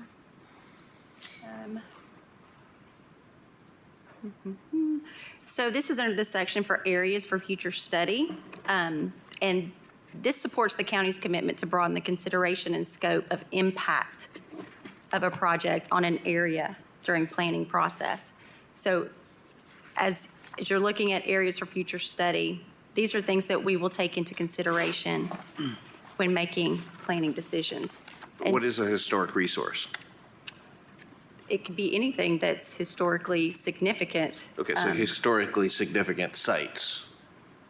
If you want to further that. No, I'm just trying to understand what it is. Well, we were really trying to keep it fairly general, so that, because there had been some discussion about being too specific. And so we were keeping it fairly general so that we could be flexible, because we've been asked to be flexible as well. So schools, historic resources, and conservation, I feel like are important topics. They are important things to consider when you are looking at the impact and the scope of impact of a project on an area. We are leaving those fairly general so that we can expand on those potentially in the UDO.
Frazier is wanting to change. The future land use map identifies areas appropriate for mixed use, traditional neighborhood, and commercial development.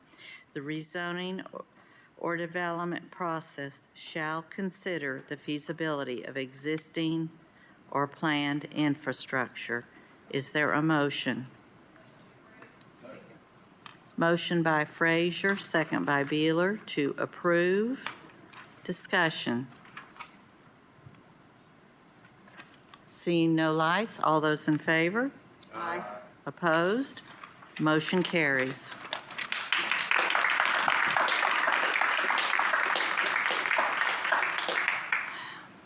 Amendment 7. Right now, 7.6, item 7.6, Curley is not there.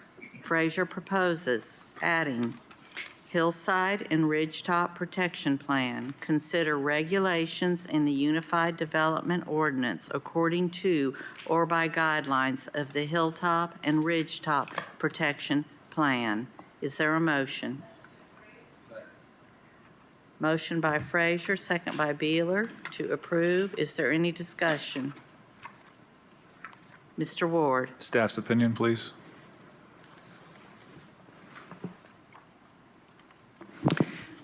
Staff's opinion is that this aligns with the recommendation that was sent forward from the Planning Commission to consider this during the Unified Development Ordinance.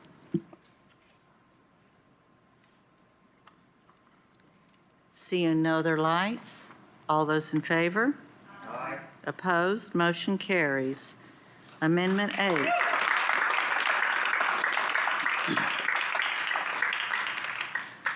Directed to 9.8, Frazier Amendment. Establish biannual coordination meetings, meet biannually with Knox County School Leadership Team, planning, etc. Change to biannual. Do we have a motion? Motion to approve by Frazier, second by Lee. Are there any lights? Commissioner Jay? Thank you, Madam Chair. I'm going to vote no on this one after conversations with the team at the Knox County Schools. I think they really work on an annual schedule. Their data is based on an annual schedule. Their their school student loads, all of their systems. I just think that it makes sense to do it once a year there versus twice.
Amendment 12, Frazier Amendment, proposing partnership and support of Legacy Parks has direct benefit to Knox County residents to expand park and trail networks.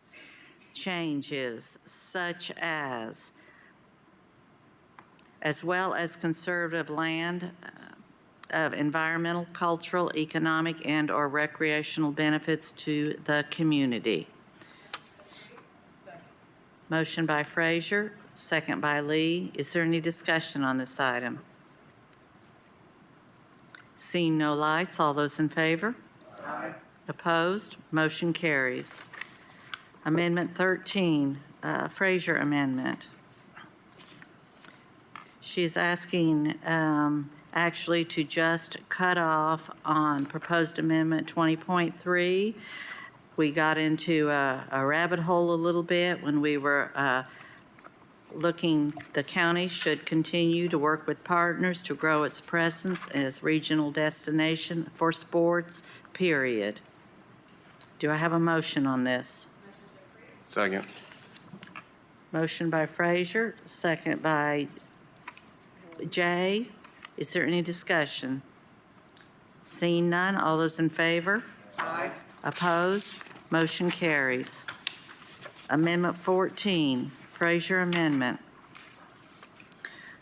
Proposed amendment. How to use the plan. The comprehensive plan, change of the word shall be used on a regular basis as public and private decisions are made concerning the development, redevelopment, capital improvements, economic incentives, and other matters affecting Knox County. Is there a motion? Second. Motion by Frazier, second by Schoonmaker to approve. Commissioner Jay. Thank you, Madam Chair. To our staff team, doesn't the state law already mandate that we do this?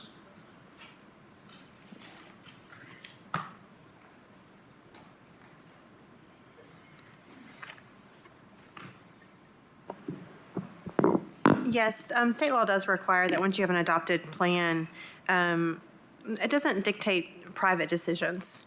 But yes, your decisions that you make related to land use must be consistent with the comprehensive plan. Okay. Commissioner Ward. Just expand on private decisions for me. What did you guys mean by that? Just directed at the staff, sorry. Yeah, Just so when directed at this the was staff. originally drafted, it was, should and not shall. So that decision's made of, for example, developers that come before us and make requests that they consider this plan when they're thinking about development of their property. Do you have any issues with the word change? We support it as it was originally drafted, but I don't know that we have any significant issues with the changing to shall.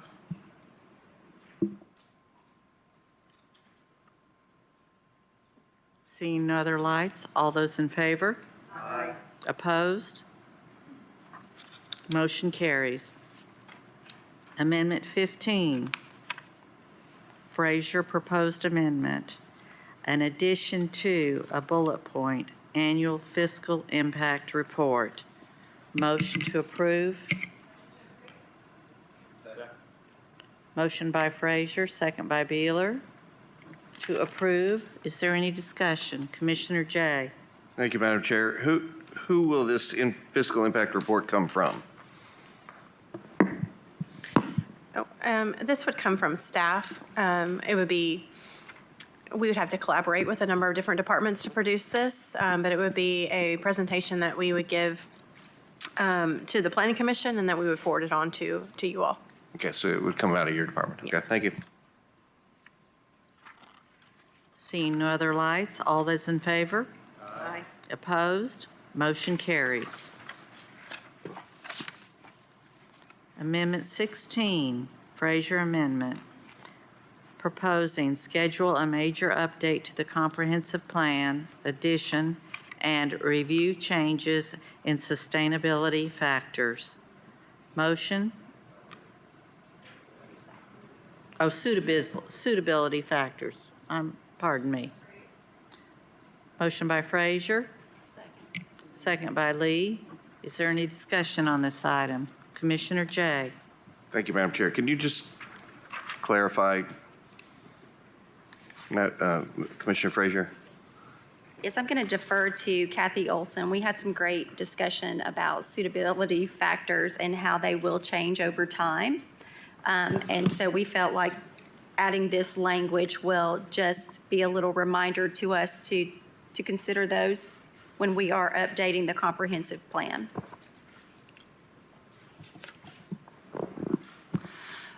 When the plan was developed, we used a set of suitability factors that trained the model about where development was likely to occur and what the costs of development would be. Some of those costs were assigned to environmental constraints that make development more expensive, such as developing near wetlands or floodplains or steep slopes. Some of those factors will be changeable over time, and I think Commissioner Frazier's intent is to just update those set of factors as we update the plan.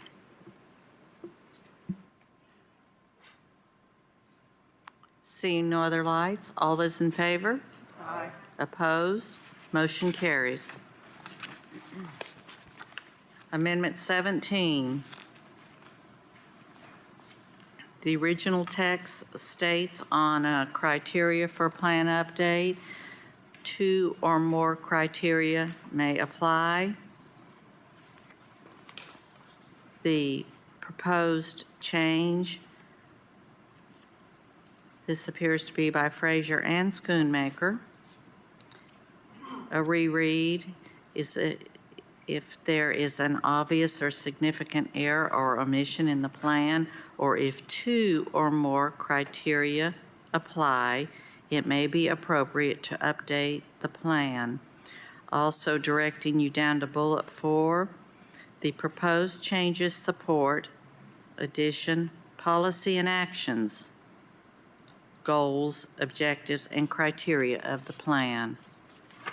Is there a motion? Motion to approve. Motion by Schoonmaker, second by Frazier to approve. Is there any discussion? Commissioner Daly.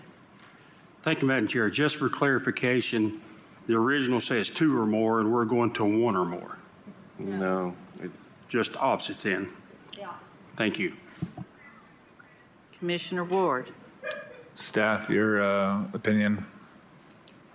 Go ahead. Staff's opinion is that we support it as submitted by the Planning Commission. Okay. I'm also in favor of 1 instead of 2. Commissioner Jay. Thank you, Madam Chair. I'd like to make a substitute motion to approve the recommendation by the Planning Commission. So the middle section as written. Second. The substitute motion is to approve as written by commission, by The Planning Commission, yes.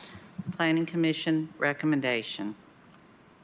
Motion by, or substitute motion then is by Jay, second by Ward.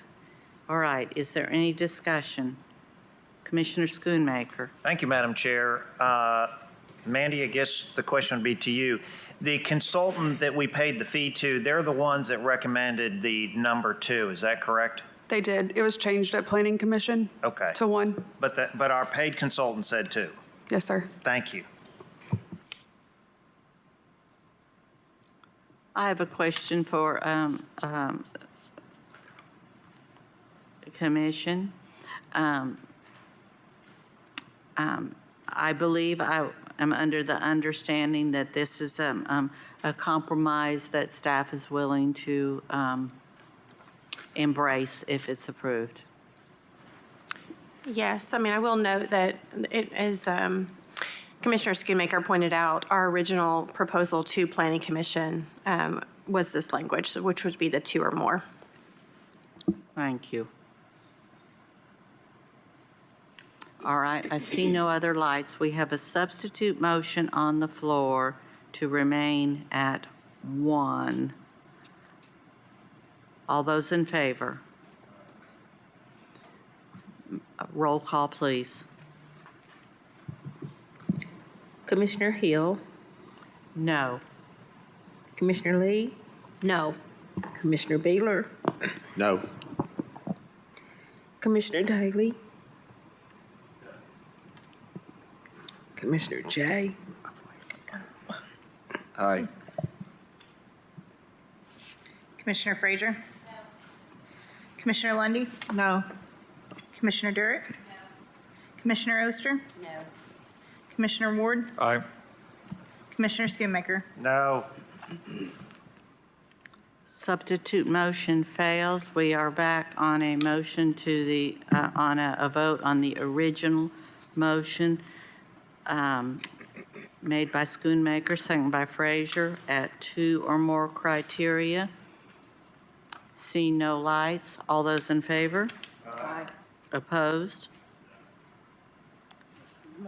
Show the record, Schoon opposes, all right. Oh, I apologize, Ward. Thank you. All right.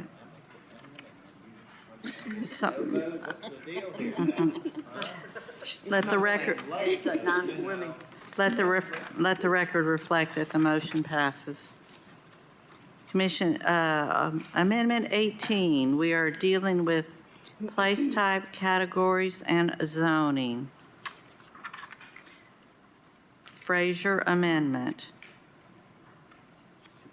Under appropriate zoning districts for any place type, not related and appropriate, the language, the zoning district is not consistent with future land use map. Motion by Frazier, second by Lee. Commissioner Ward. Correct me if I'm wrong, but haven't we had a lot of issues with this currently that we have, staff help me out here, do we have, A, do you support this, but B, isn't this a current issue that we have certain zonings and certain land uses and they contradict each other? The Bexhill one's the best one that comes to my knowledge, but help clarify this all for me. That's correct, Commissioner. We do have some conflicts out there between what a land is currently zoned and then what the land use designation might be. I would say that our staff doesn't have any concerns necessarily about the addition of this. It's basically just restating that it's not related or appropriate when you're looking at this matrix, that particular zone is not one that would be appropriate to consider. Okay, so this won't mess with anybody's current zoning that they carry forward, just to No, clarify. it That's will what I not. need to hear. Thank you. Seeing no other lights, all those in favor? Aye. Opposed, motion carries.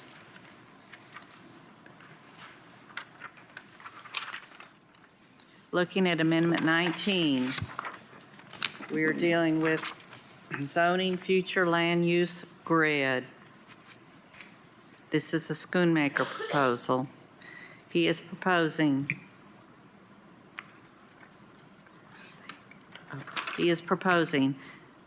the addition to change all PR zoning districts to not related anymore. Commissioner Schoonmaker. Thank you, Madam Chair. Mandy, is this what we discussed earlier? It is. This one, Yeah, and this would be the appropriate time then? I believe so. Okay. Based on conversation with the executive team, I'd like to just remove that for discussion.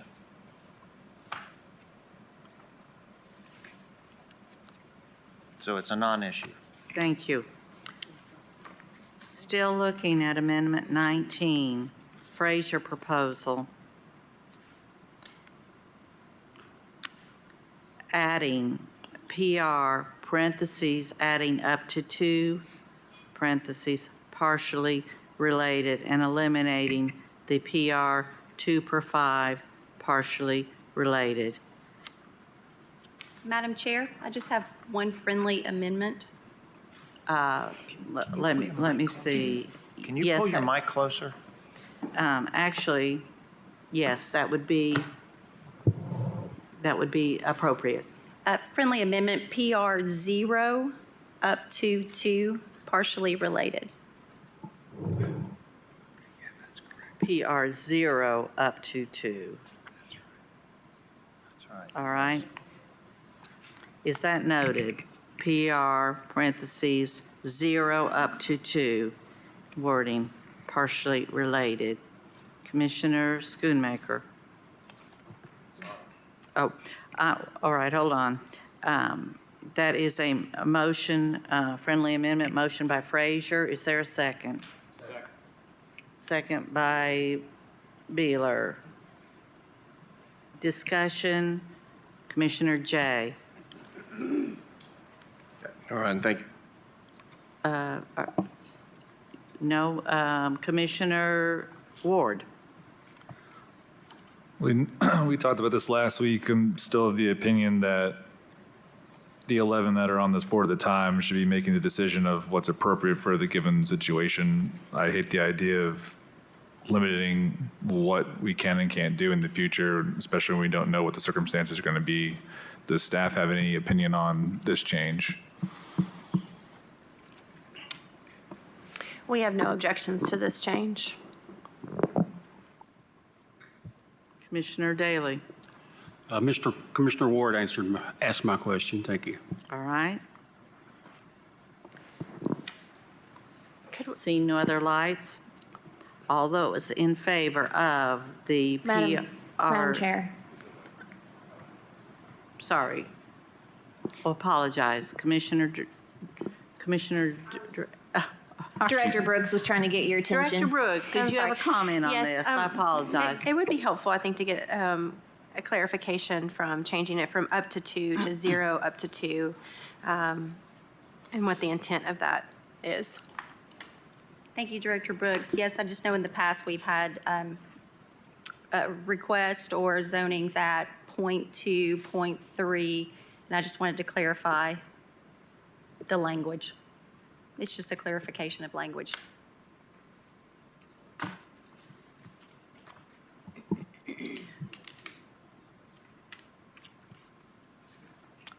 Thank you. I appreciate that. I think it doesn't change our position. I think that in terms of how staff typically deals with this, up to 2 would include 0 as well.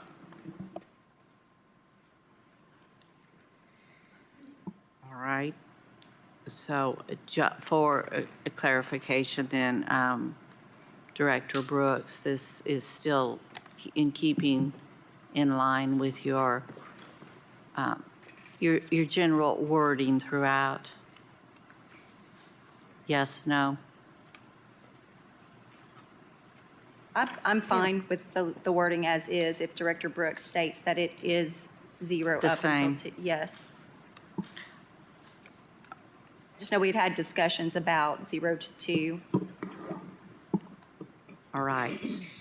So is your, would you like to restate your motion, Commissioner? Motion to approve PR up to 2, partially related.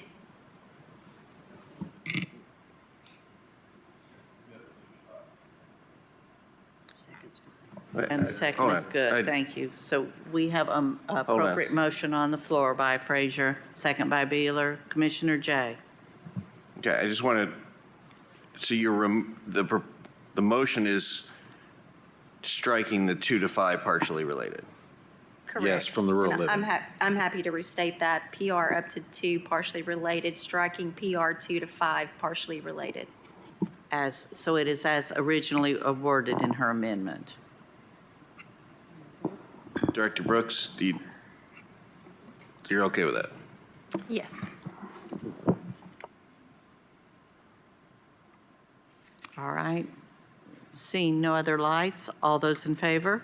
Aye. Opposed? Ward is a nay. Motion carries.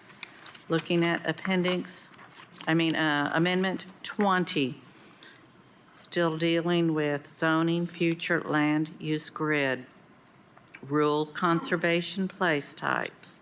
This is a Schoonmaker amendment. He proposes the wording, planned residential PR change to the text to state, partially related up to one dwelling, 1 acres in rural area, up to 3 dwellings per 1 acre in PGA. Is there a motion? Motion to approve? Motion by Schoonmaker, second by Lee. Is there any discussion on this item? Commissioner Ward? Is staff's opinion?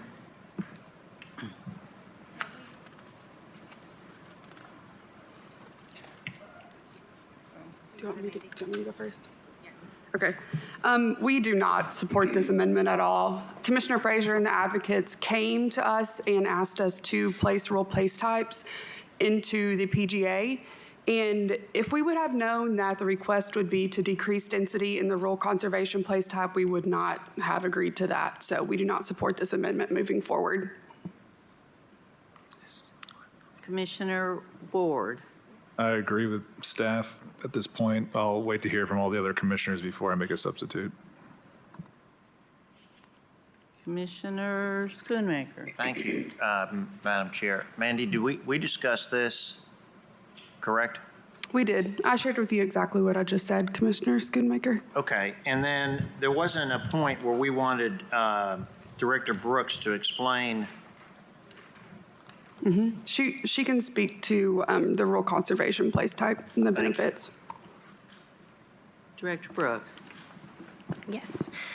So rural conservation, that place type was created specifically in anticipation of allowing new zone or zones that allow for conservation subdivisions. We've discussed conservation subdivisions and those ideas for many years now. And in general, conservation subdivisions allow for condensing to develop lots on a property to protect environmentally sensitive and agriculturally valuable and aesthetically and culturally important areas. In the process of condensing these lot sizes and these lot areas, it allows for the areas of a property that are often the most difficult and most expensive to be avoided, and allows for open space and habitat and to be preserved. And it also generally requires less infrastructure. This meets multiple goals of this planning effort and the public input that we've received over the last couple of years. Okay, but, and as an example, if there's 20 acres, but 10 of the acres are not buildable due to constraints, you could still put 20 homes on the 10 acres that are remaining.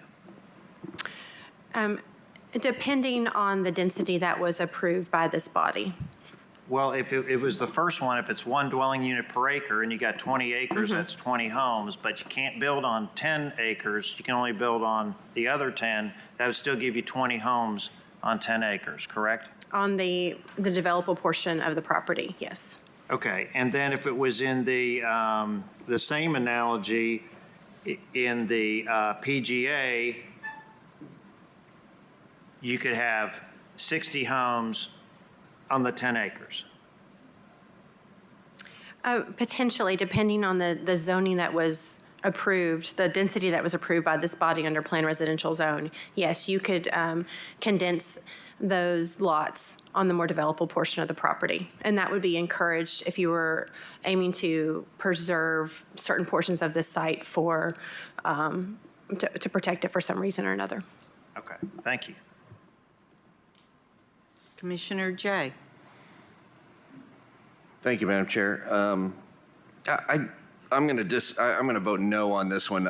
Again, I think the negotiations between the team has been very upfront and very thorough, and to essentially take a giant negotiation tool and element and change it at the last minute, I'm really not comfortable with. I think we've established 2 units an acre on our sort of minimum worlds here across the board, and I just think this goes a little bit too far, so I'm going to vote no on this one. I see no other lights. Motion is on the floor for approval of this Schoonmakers. All those in favor? Aye. Roll call, please. Commissioner Lee. Aye. Commissioner Beeler. No. Commissioner Daly. No. Commissioner Jay. No. Commissioner Frazier. Commissioner Lundy. No. Commissioner Derritt. No. Commissioner Oster. No. Commissioner Ward. No. Commissioner Schoonmaker. Yes. Commissioner Hill. No. All right. Motion fails. So Amendment 20 will not be included.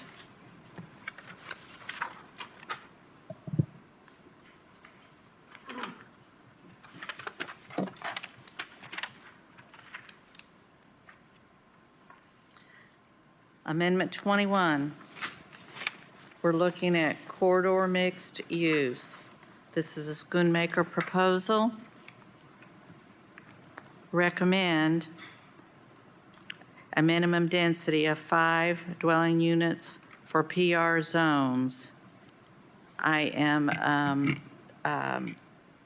speculating, well, I am stating instead of the 2 listed categories as in the original text. Is that correct, Commissioner Schoonmaker?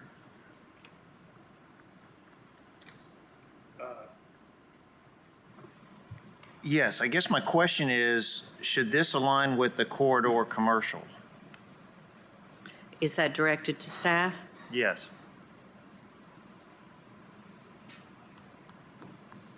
We have requires corridor commercial. Corridor commercial.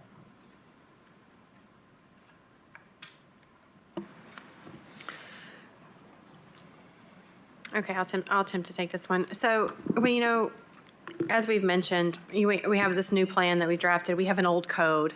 I think one of the things that we were thinking about, especially for the corridor mixed use, is that we might potentially have some larger sites that might be appropriate for a corridor mixed use, and they might be adjacent to some lower density residential. And so providing additional flexibility, so allowing someone who has a larger site to say, okay, we want to develop more intensely along the corridor, but we want to add some housing to this and allow there to be a transition back to that lower density residential. These are just all hypothetical situations, but we just wanted to provide some additional flexibility as we are working towards this new code. Does that help answer your question, Commissioner? So if you've got a 40-acre site and you want to do 10 acres in just strictly residential, I'm saying the minimum density of 5 dwelling units an acre for the PR zone. And you're saying you don't want to do that? I'm not saying that I don't want to do that. I'm saying that we just wanted some additional flexibility and to allow for some different recommendations. Anybody else have any input, or should I pull it, or? Commissioner, are you pulling it, or would you like to hear more discussion? I'd like to hear more discussion. I'm sorry. All right. Thank you. Commissioner Daly. Thank you, Madam Chair. I would vote to pull it because I think that staff needs flexibility. So I would be voting no on that one. Commissioner Ward. Echo the same thing. I think pull it. I think the 11 should be able to vote and see what's appropriate at the time. Commissioner Frazier. I was just going to comment to Commissioner Schoonmaker that I did look at this and ask the question of if we were trying to, if these are the place types where we want to put more density, would it be appropriate to require a minimum? And so that was really a discussion point. I've had a great discussion with the staff. I don't think we should omit the flexibility of 0 to 5. And I do think this is something that as we get into the UDO, we will revisit these place types, and that may be something that we revisit at that time. Commissioner Schoonmaker. Thank you, Madam Chair. I'd like to remove this item from discussion. Seeing the will of the body. All right, let the record reflect Amendment 21 has been withdrawn.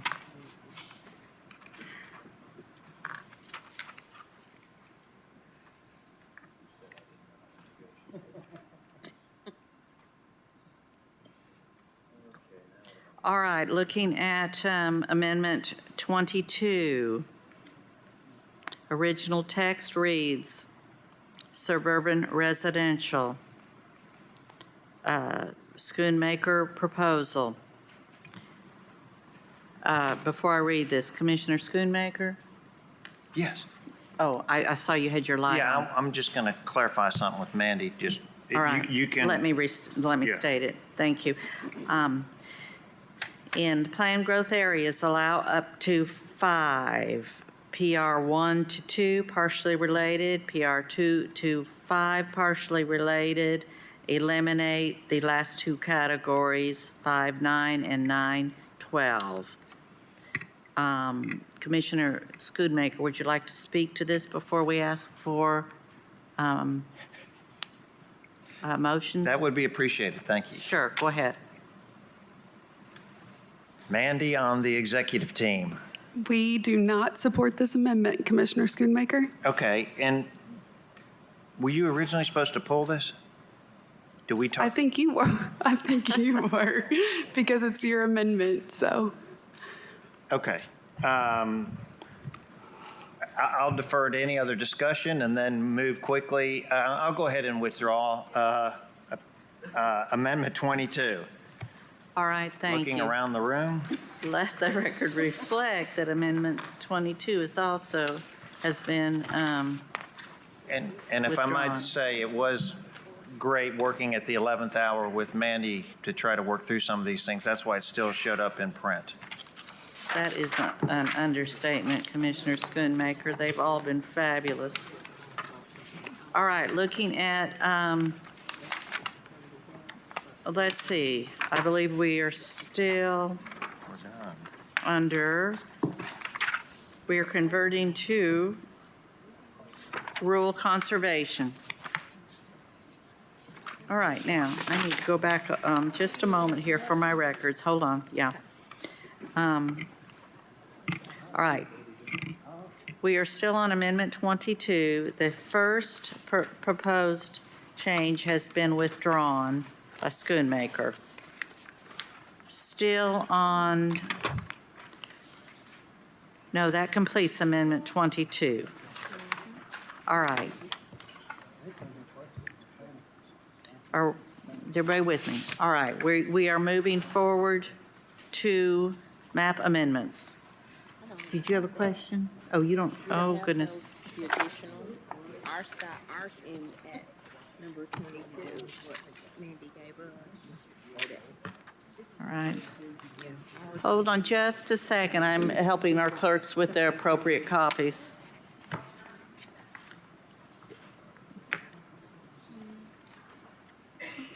All right, I think I'm seeing that some people, it is page 12.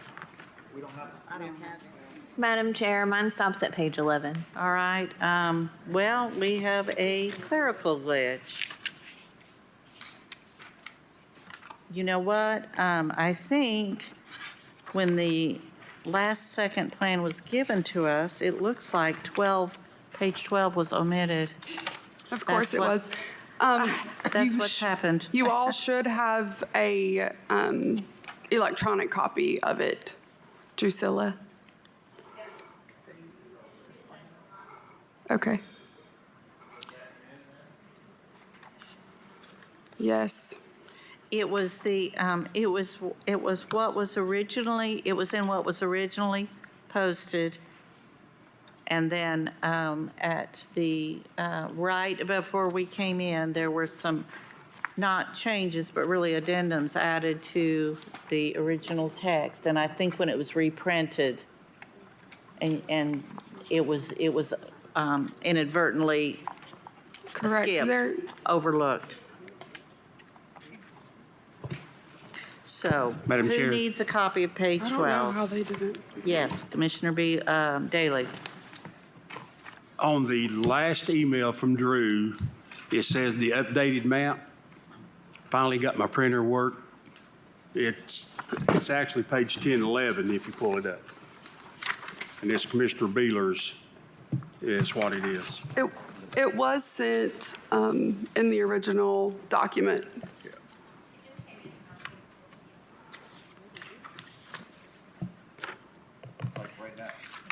Who needs a copy? Let me see On if the it's- email, there's two files, Would is that you- correct? I can also pull up the document on the screen if that's what you guys would Thank prefer. you, thank you. That would be very helpful. Madam Chair, I believe the question is, are there maps to correlate with the parcel lists? There are maps available. I will tell you that Mandy did ask me about actually printing every single copy of these, and it was dozens and dozens. While we're discussing, since these three involve Beeler amendments, Commissioner Bidler, would you like to just at least begin addressing them? Sure, I can. Thank you, Madam Chair. Your purpose. I will ask this. Do we have a map available? We can pull it up. I can go help Drew real quick. Thank you. That will be really helpful. It's just a lot of parcels for This, the commission to this decipher. addendum that was given to us, It's- you can see shows 3 pages Yes. of, It isn't nearly as complicated as I it know it looks. isn't, I know it isn't, but. It's 3 4 well-defined areas. Yeah, Did and it's every- actually 4. One of them just has a lot of multiple parcels in pages. it. Did everybody receive the parcel list? Yes, Okay, I believe we all hold on. got hard copies of that. Okay, hold on one moment. Commissioner Beeler, perhaps you could work on at least define the parameters that we're looking Certainly, at here. I'll do my best. I mean, Yes. the first one, do we have, thank you. So the first one is a large area. There we go. That's, okay, can we go? Okay, let's speak to that one first. Okay, I think this is number 4, actually. 3? Sorry? Sure, if it's got the changes on it. I just emailed the link to the map to everyone.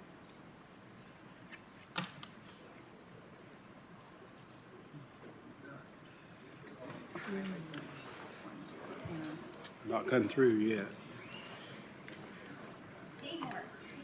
Yes.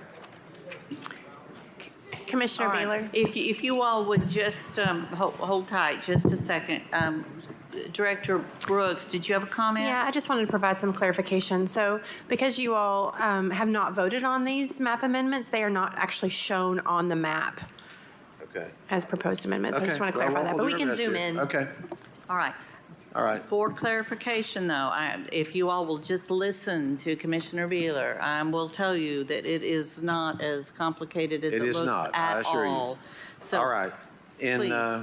In map 1, that large area of rural conservation, the amendment proposes that it be changed to rural living. There are 365 parcels in that area. They are more appropriate for rural living. There really aren't parcels in there that would be appropriate for subdivisions. There's a lot of smaller parcels that already have homes on them. There's a large drainage area in that area. I will refer now to either Mandy or Director Brooks. Is the team okay with that amendment from RC to RL?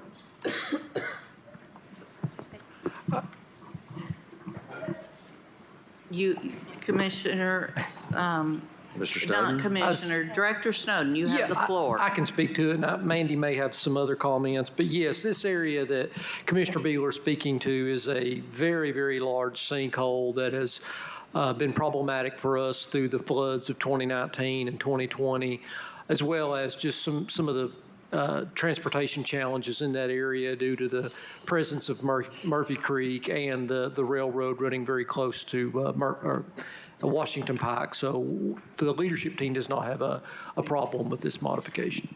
And I believe I'm correct also that this is something that Commissioner Beeler has been discussing with you for a while. This is not an 11th hour. No, ma'am. Thank you. Okay, Commissioner Beeler, the floor is yours. And I believe, well, are we going to do these one at a time? Is that one amendment? All right. The one proposed is actually number 4, map 4. Is the first one? No, the one that, we can go in order. This is future land use map 1, Chair Lady, Okay, amendment. all right. May I make a motion that we approve? You did? All right. I have a motion on the floor by Beeler, a second by Frazier. Now, hold on down over here. Just hang on. All right. Directed back to rural conservation, the Beeler proposed amendment under rural living. We have a motion on the floor by Beeler, a second by Frazier. Now, I understand that there's been some confusion. Please know that specific parcel numbers are listed in the addendum that is available. I apologize that, as staff stated, it wasn't changed on the map yet, so I'm just telling you, we would have had to burn a tree. So that is why everyone doesn't have a copy in front of them. All right, is there any discussion on this? Commissioner Schoonmaker. The motion is for future land use map 1. Correct. Thank you.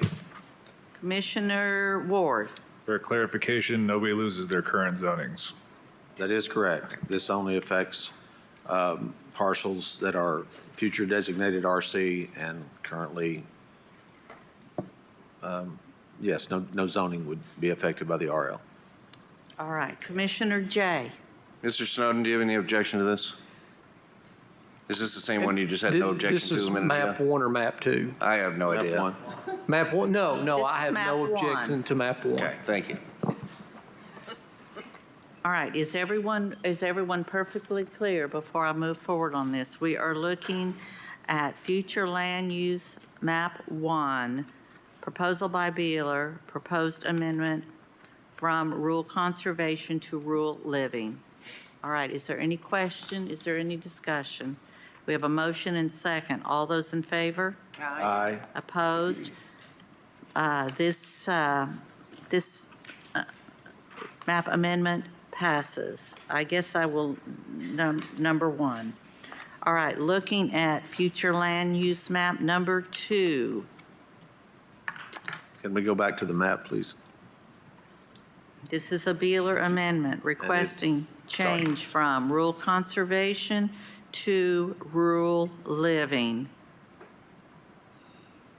Commissioner Beeler, would you like to address that? I'll make a motion to approve the change of this smaller area that you see north of the Three Ridges Golf Course property. It affects fewer parcels, but a bunch of small ones, from rural conservation to rural living. There will certainly not be any rural conservation subdivisions in this area. Second. We have a motion on the floor by Beeler, a second by Daly. Is there any discussion on this item? Commissioner J. Director Snowden, do you have any objection to this? We do not. We have met with Commissioner Beeler and find this change to be acceptable and appropriate.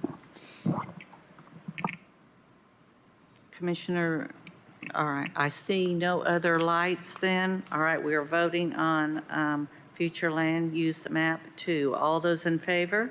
Aye. Opposed? Motion carries.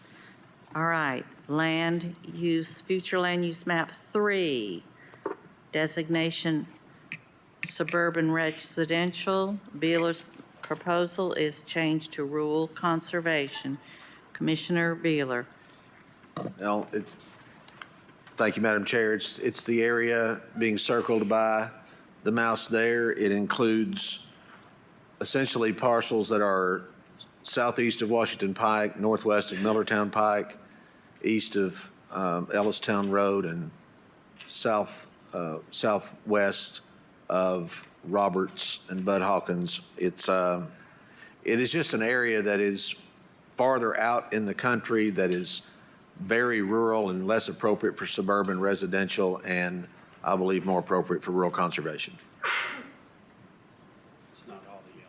It's not all the yellow, it's just a part. If you can kind of, Mandy, there, yeah. Yeah, if you can pull the roads in just a little bit closer.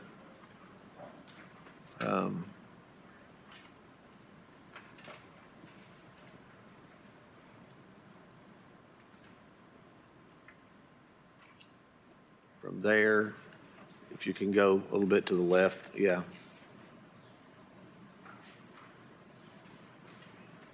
I can't see very well. What is that road? That's Bud McMillan where the mouse is right now. Okay. Does it go to Ellistown? Ellistown's right here. Okay, yes, okay. It's just a small portion. I can There- zoom out and circle it again. There are various size parcels there, but just because of the rural area and the infrastructure, I would like to offer an amendment that it be rural conservation as opposed to suburban residential. I'm fine with the suburban residential southwest of there, but from Bud McMillan and Ellistown northeast to Roberts. Second. That's my motion. All right, we have a motion on the floor by Beeler, a second by Daley. Is there discussion? Commissioner Ward. Staff's opinion. Commissioner Ward, we concur. We met with Commissioner Beeler about this, and we feel like that this area is a little bit further off the main corridor of Washington Pike and gets out into the area where some of the infrastructure isn't as adequate. All right, any other discussion? Seeing none, all those in favor? Aye. Opposed? Motion carries. Map 3's change is approved. All right, looking at future land use map number 4, a Beeler amendment. Currently rural crossroads commercial, amendment to rural living. Commissioner Beeler? Thank you, Madam Chair. This has to do with the area around the Midway Business Park, and this really has to do with making sure we honor commitments that were made to that community in years past. We have found what I believe to be a outstanding tenant for the park, but we want to make sure that we honor our commitments to the community, and it essentially says all the area in purple that is east of Midway Road. If you wouldn't mind putting the cursor on Midway Road for us right there.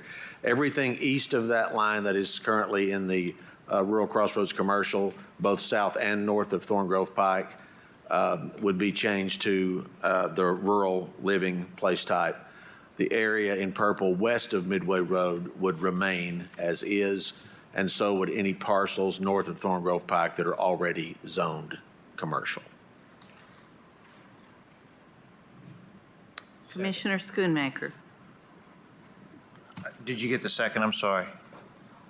Are you No, want me- are you, that's my are motion. you, No, he we was don't gonna actually second. have a motion. That is my motion, Madam Chair. Motion by Thank you. Beeler, second by Daley. Fine, it's fine. I just had a quick question. Commissioner Schoonmaker. Thank you, Madam Chair. For the online version, will the document be changed where it says Beeler proposed amendment to red ink that says rural living? Because right now, you've made all the changes in red except for this. Well, these are map changes. Yeah, but it's on the typeface for the document that was emailed to us. I can change it, Commissioner Schoonmaker. Oh, there you are. Okay, great, thank you. Just for the folks at home that are following along and looking, thank you. Commissioner Ward. I'm going to push back a little bit on this one because demand in that area is going to go through the roof, especially with adding at least 400 jobs, if not 2,000 jobs over the next 5-10 years.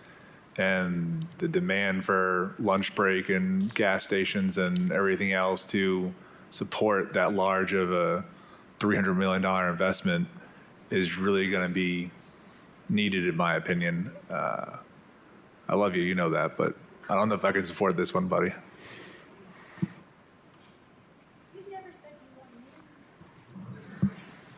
Very different. If I may respond, Madam Chair. Certainly, please. Love you too, buddy. So, no, I understand exactly where you're coming from. We feel like that the areas east of Midway Road and the areas directly adjacent to Interstate 40, which are just below that map, will be sufficient to handle those needs, but certainly free to disagree. Commissioner Daly? Daly? Thank you, Madam Chair. Commissioner Baylor, is that where the crypto was going to go in?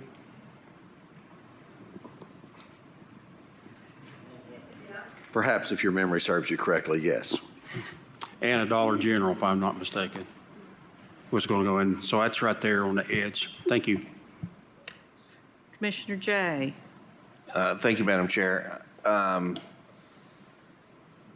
going to agree with, I'm going to vote against this one just because I think that what will happen is if we don't have opportunities, it's going to, if you remember, the city, if you go down on the map just a little bit, the city of Knoxville has annexed all the way out to Midway Road and everything right around the actual interstate. And if we push everything else, if we don't have any other option, then we're going to lose a lot of tax revenue potentially down the road for commercial businesses. And we have to, this area will need commercial housing, et cetera, to support this amazing opportunity we have for a lot of really high-paying jobs. And I would like to, I think we need the flexibility to adapt as things develop out there instead of sort of locking things in. So I'm also going to vote no, respectively. Commissioner Ward?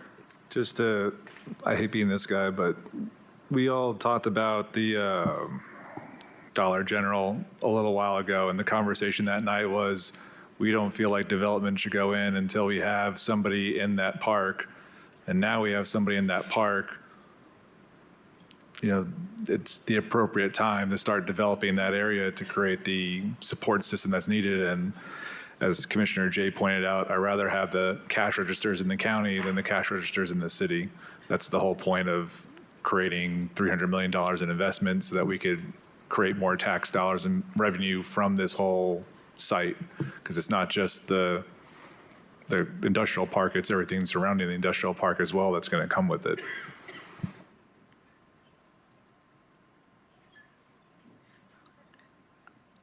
And I would like staff's comments on this, please.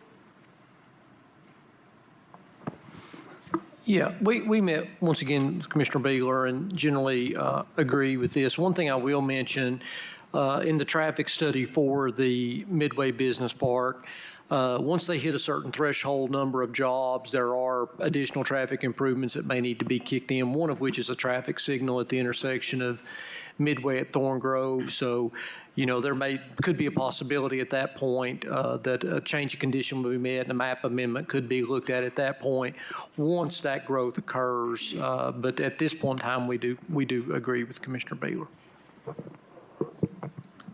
All right. I see no other lights. We have a motion on map 4 to approve by Beeler, second by Daly. All those in favor? Aye. Opposed? Jay and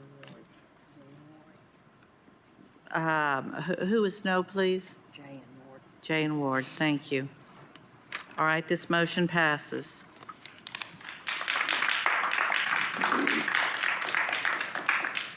We're looking at future land use map 5. This is a proposal brought by Hill.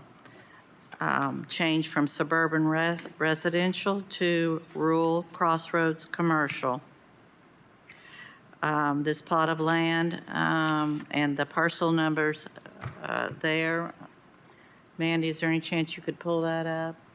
I will tell you it's It is a 3-acre lot. There's probably not more than 1 acre that is even developable, is right on a 3-way corner. It's virtually landlocked by Beaver Creek. Right now, it is used as nothing as a cut-through and dumping ground half of the time. It would be a perfect location for a convenience store, small gas station, something to that effect. So that is the reason for my motion on that Can you clarify the motion, please? parcel.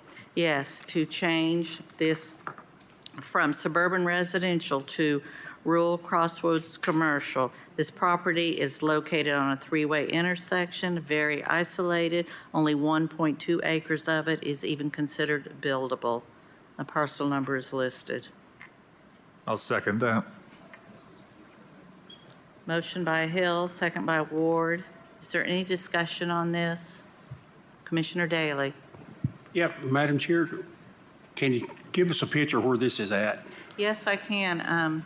We have 2 state roads, Byington Beaver Ridge, that runs into Emery Road in the Carnes community.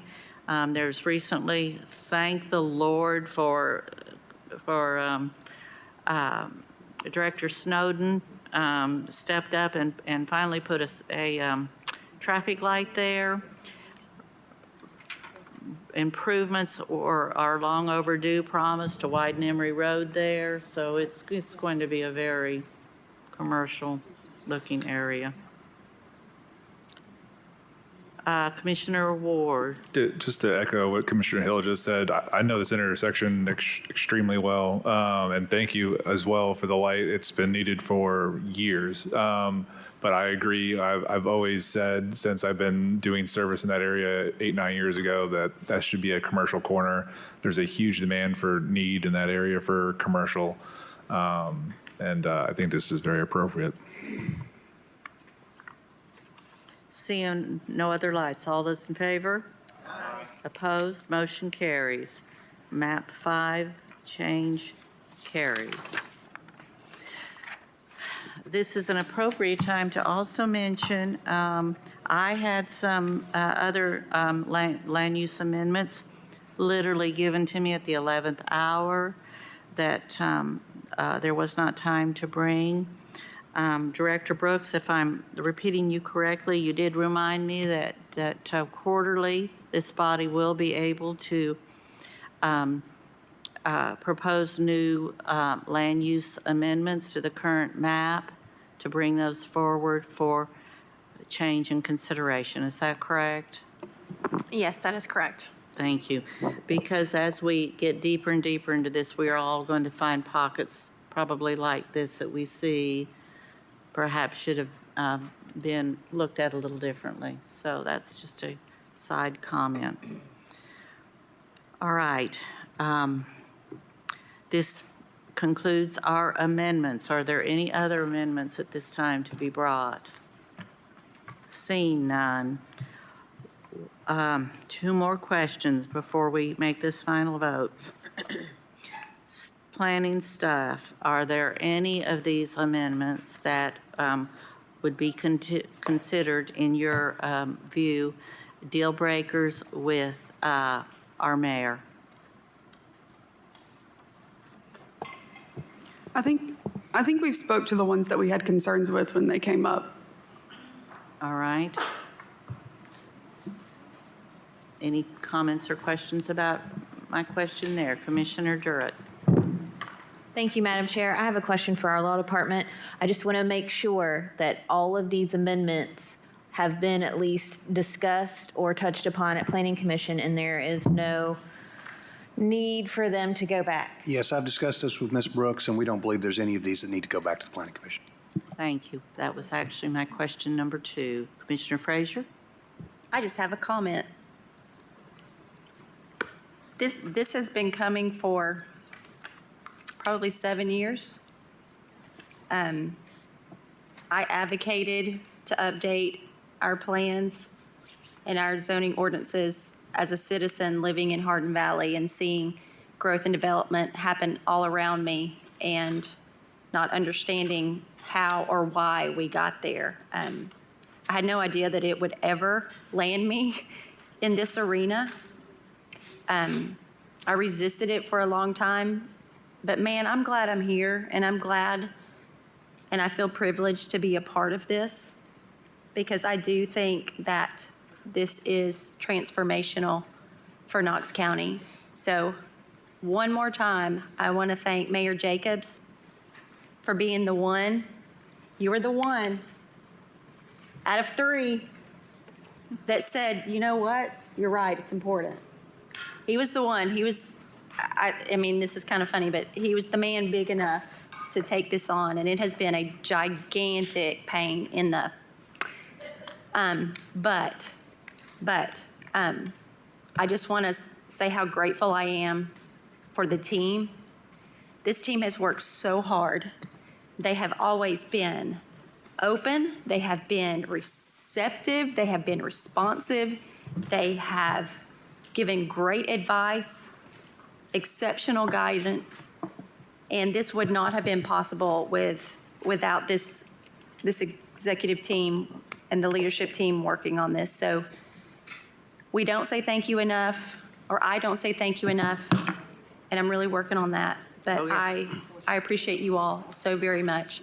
I also want to say thank you to everyone who took part in Advance Knox and were a part of advisory groups, stakeholder groups, citizen participants, people just here tonight. You know, I sometimes get a bad rap. That's okay. That's okay. We all kind of get a bad rap every now and then. I do want to see Knox County grow. I really do. And I think this is the way to do it. And this is a great start. We've still got a lot of work to do. A lot of work to do. If you think this was hard, wait till we get into this UDO. But to say all of that, I'm really excited to be here in this moment. So I'm just going to enjoy it for a second. I said the other day, I'm all out of tears and I'm all out of apologies, but I'm really looking forward to getting this done. So thank you for all of you for hanging in there, for having the hard conversations, for letting me be the thorn in your side, for actually listening. Thank you for listening. I really do feel like we're doing a much better job of that. So here we go. All right. Thank you. I see Commissioner Daly's light. Y'all, we haven't voted on this yet. So, all right, Commissioner Daly. Thank you, Madam Chair. Just a question, if I can state it correctly, to Director Brooks. I understand Commissioner Beeler's a lot of land going and changing, but if we start going to change single parcels, is that not circumventing the process of the property owner coming to planning, say, hey, let's look at changing from RC to RL? You see, you understand? Well, that we are signing. Okay, that answers that question. I just want to make sure that we're not circumventing planning that review process or whatever. So, thank you. All right. All right, I am bringing before you the, would you, Commissioner, or Clerk, would you please read this again? Item number 35.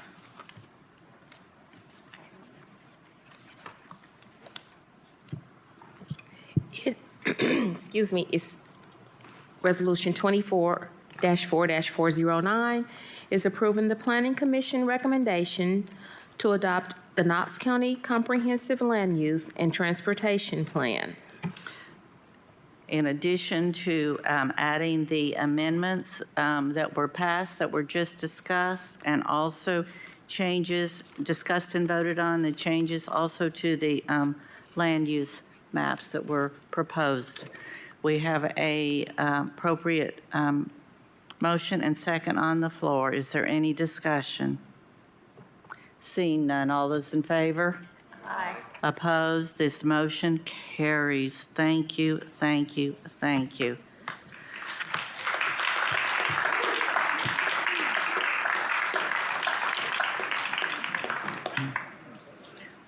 right, having said that, we have no ordinances. Hold on, you guys, we have covered public forum. Is there any other business to be discussed? Yes, Madam Chair. I would like to wish Drew a happy birthday for tomorrow.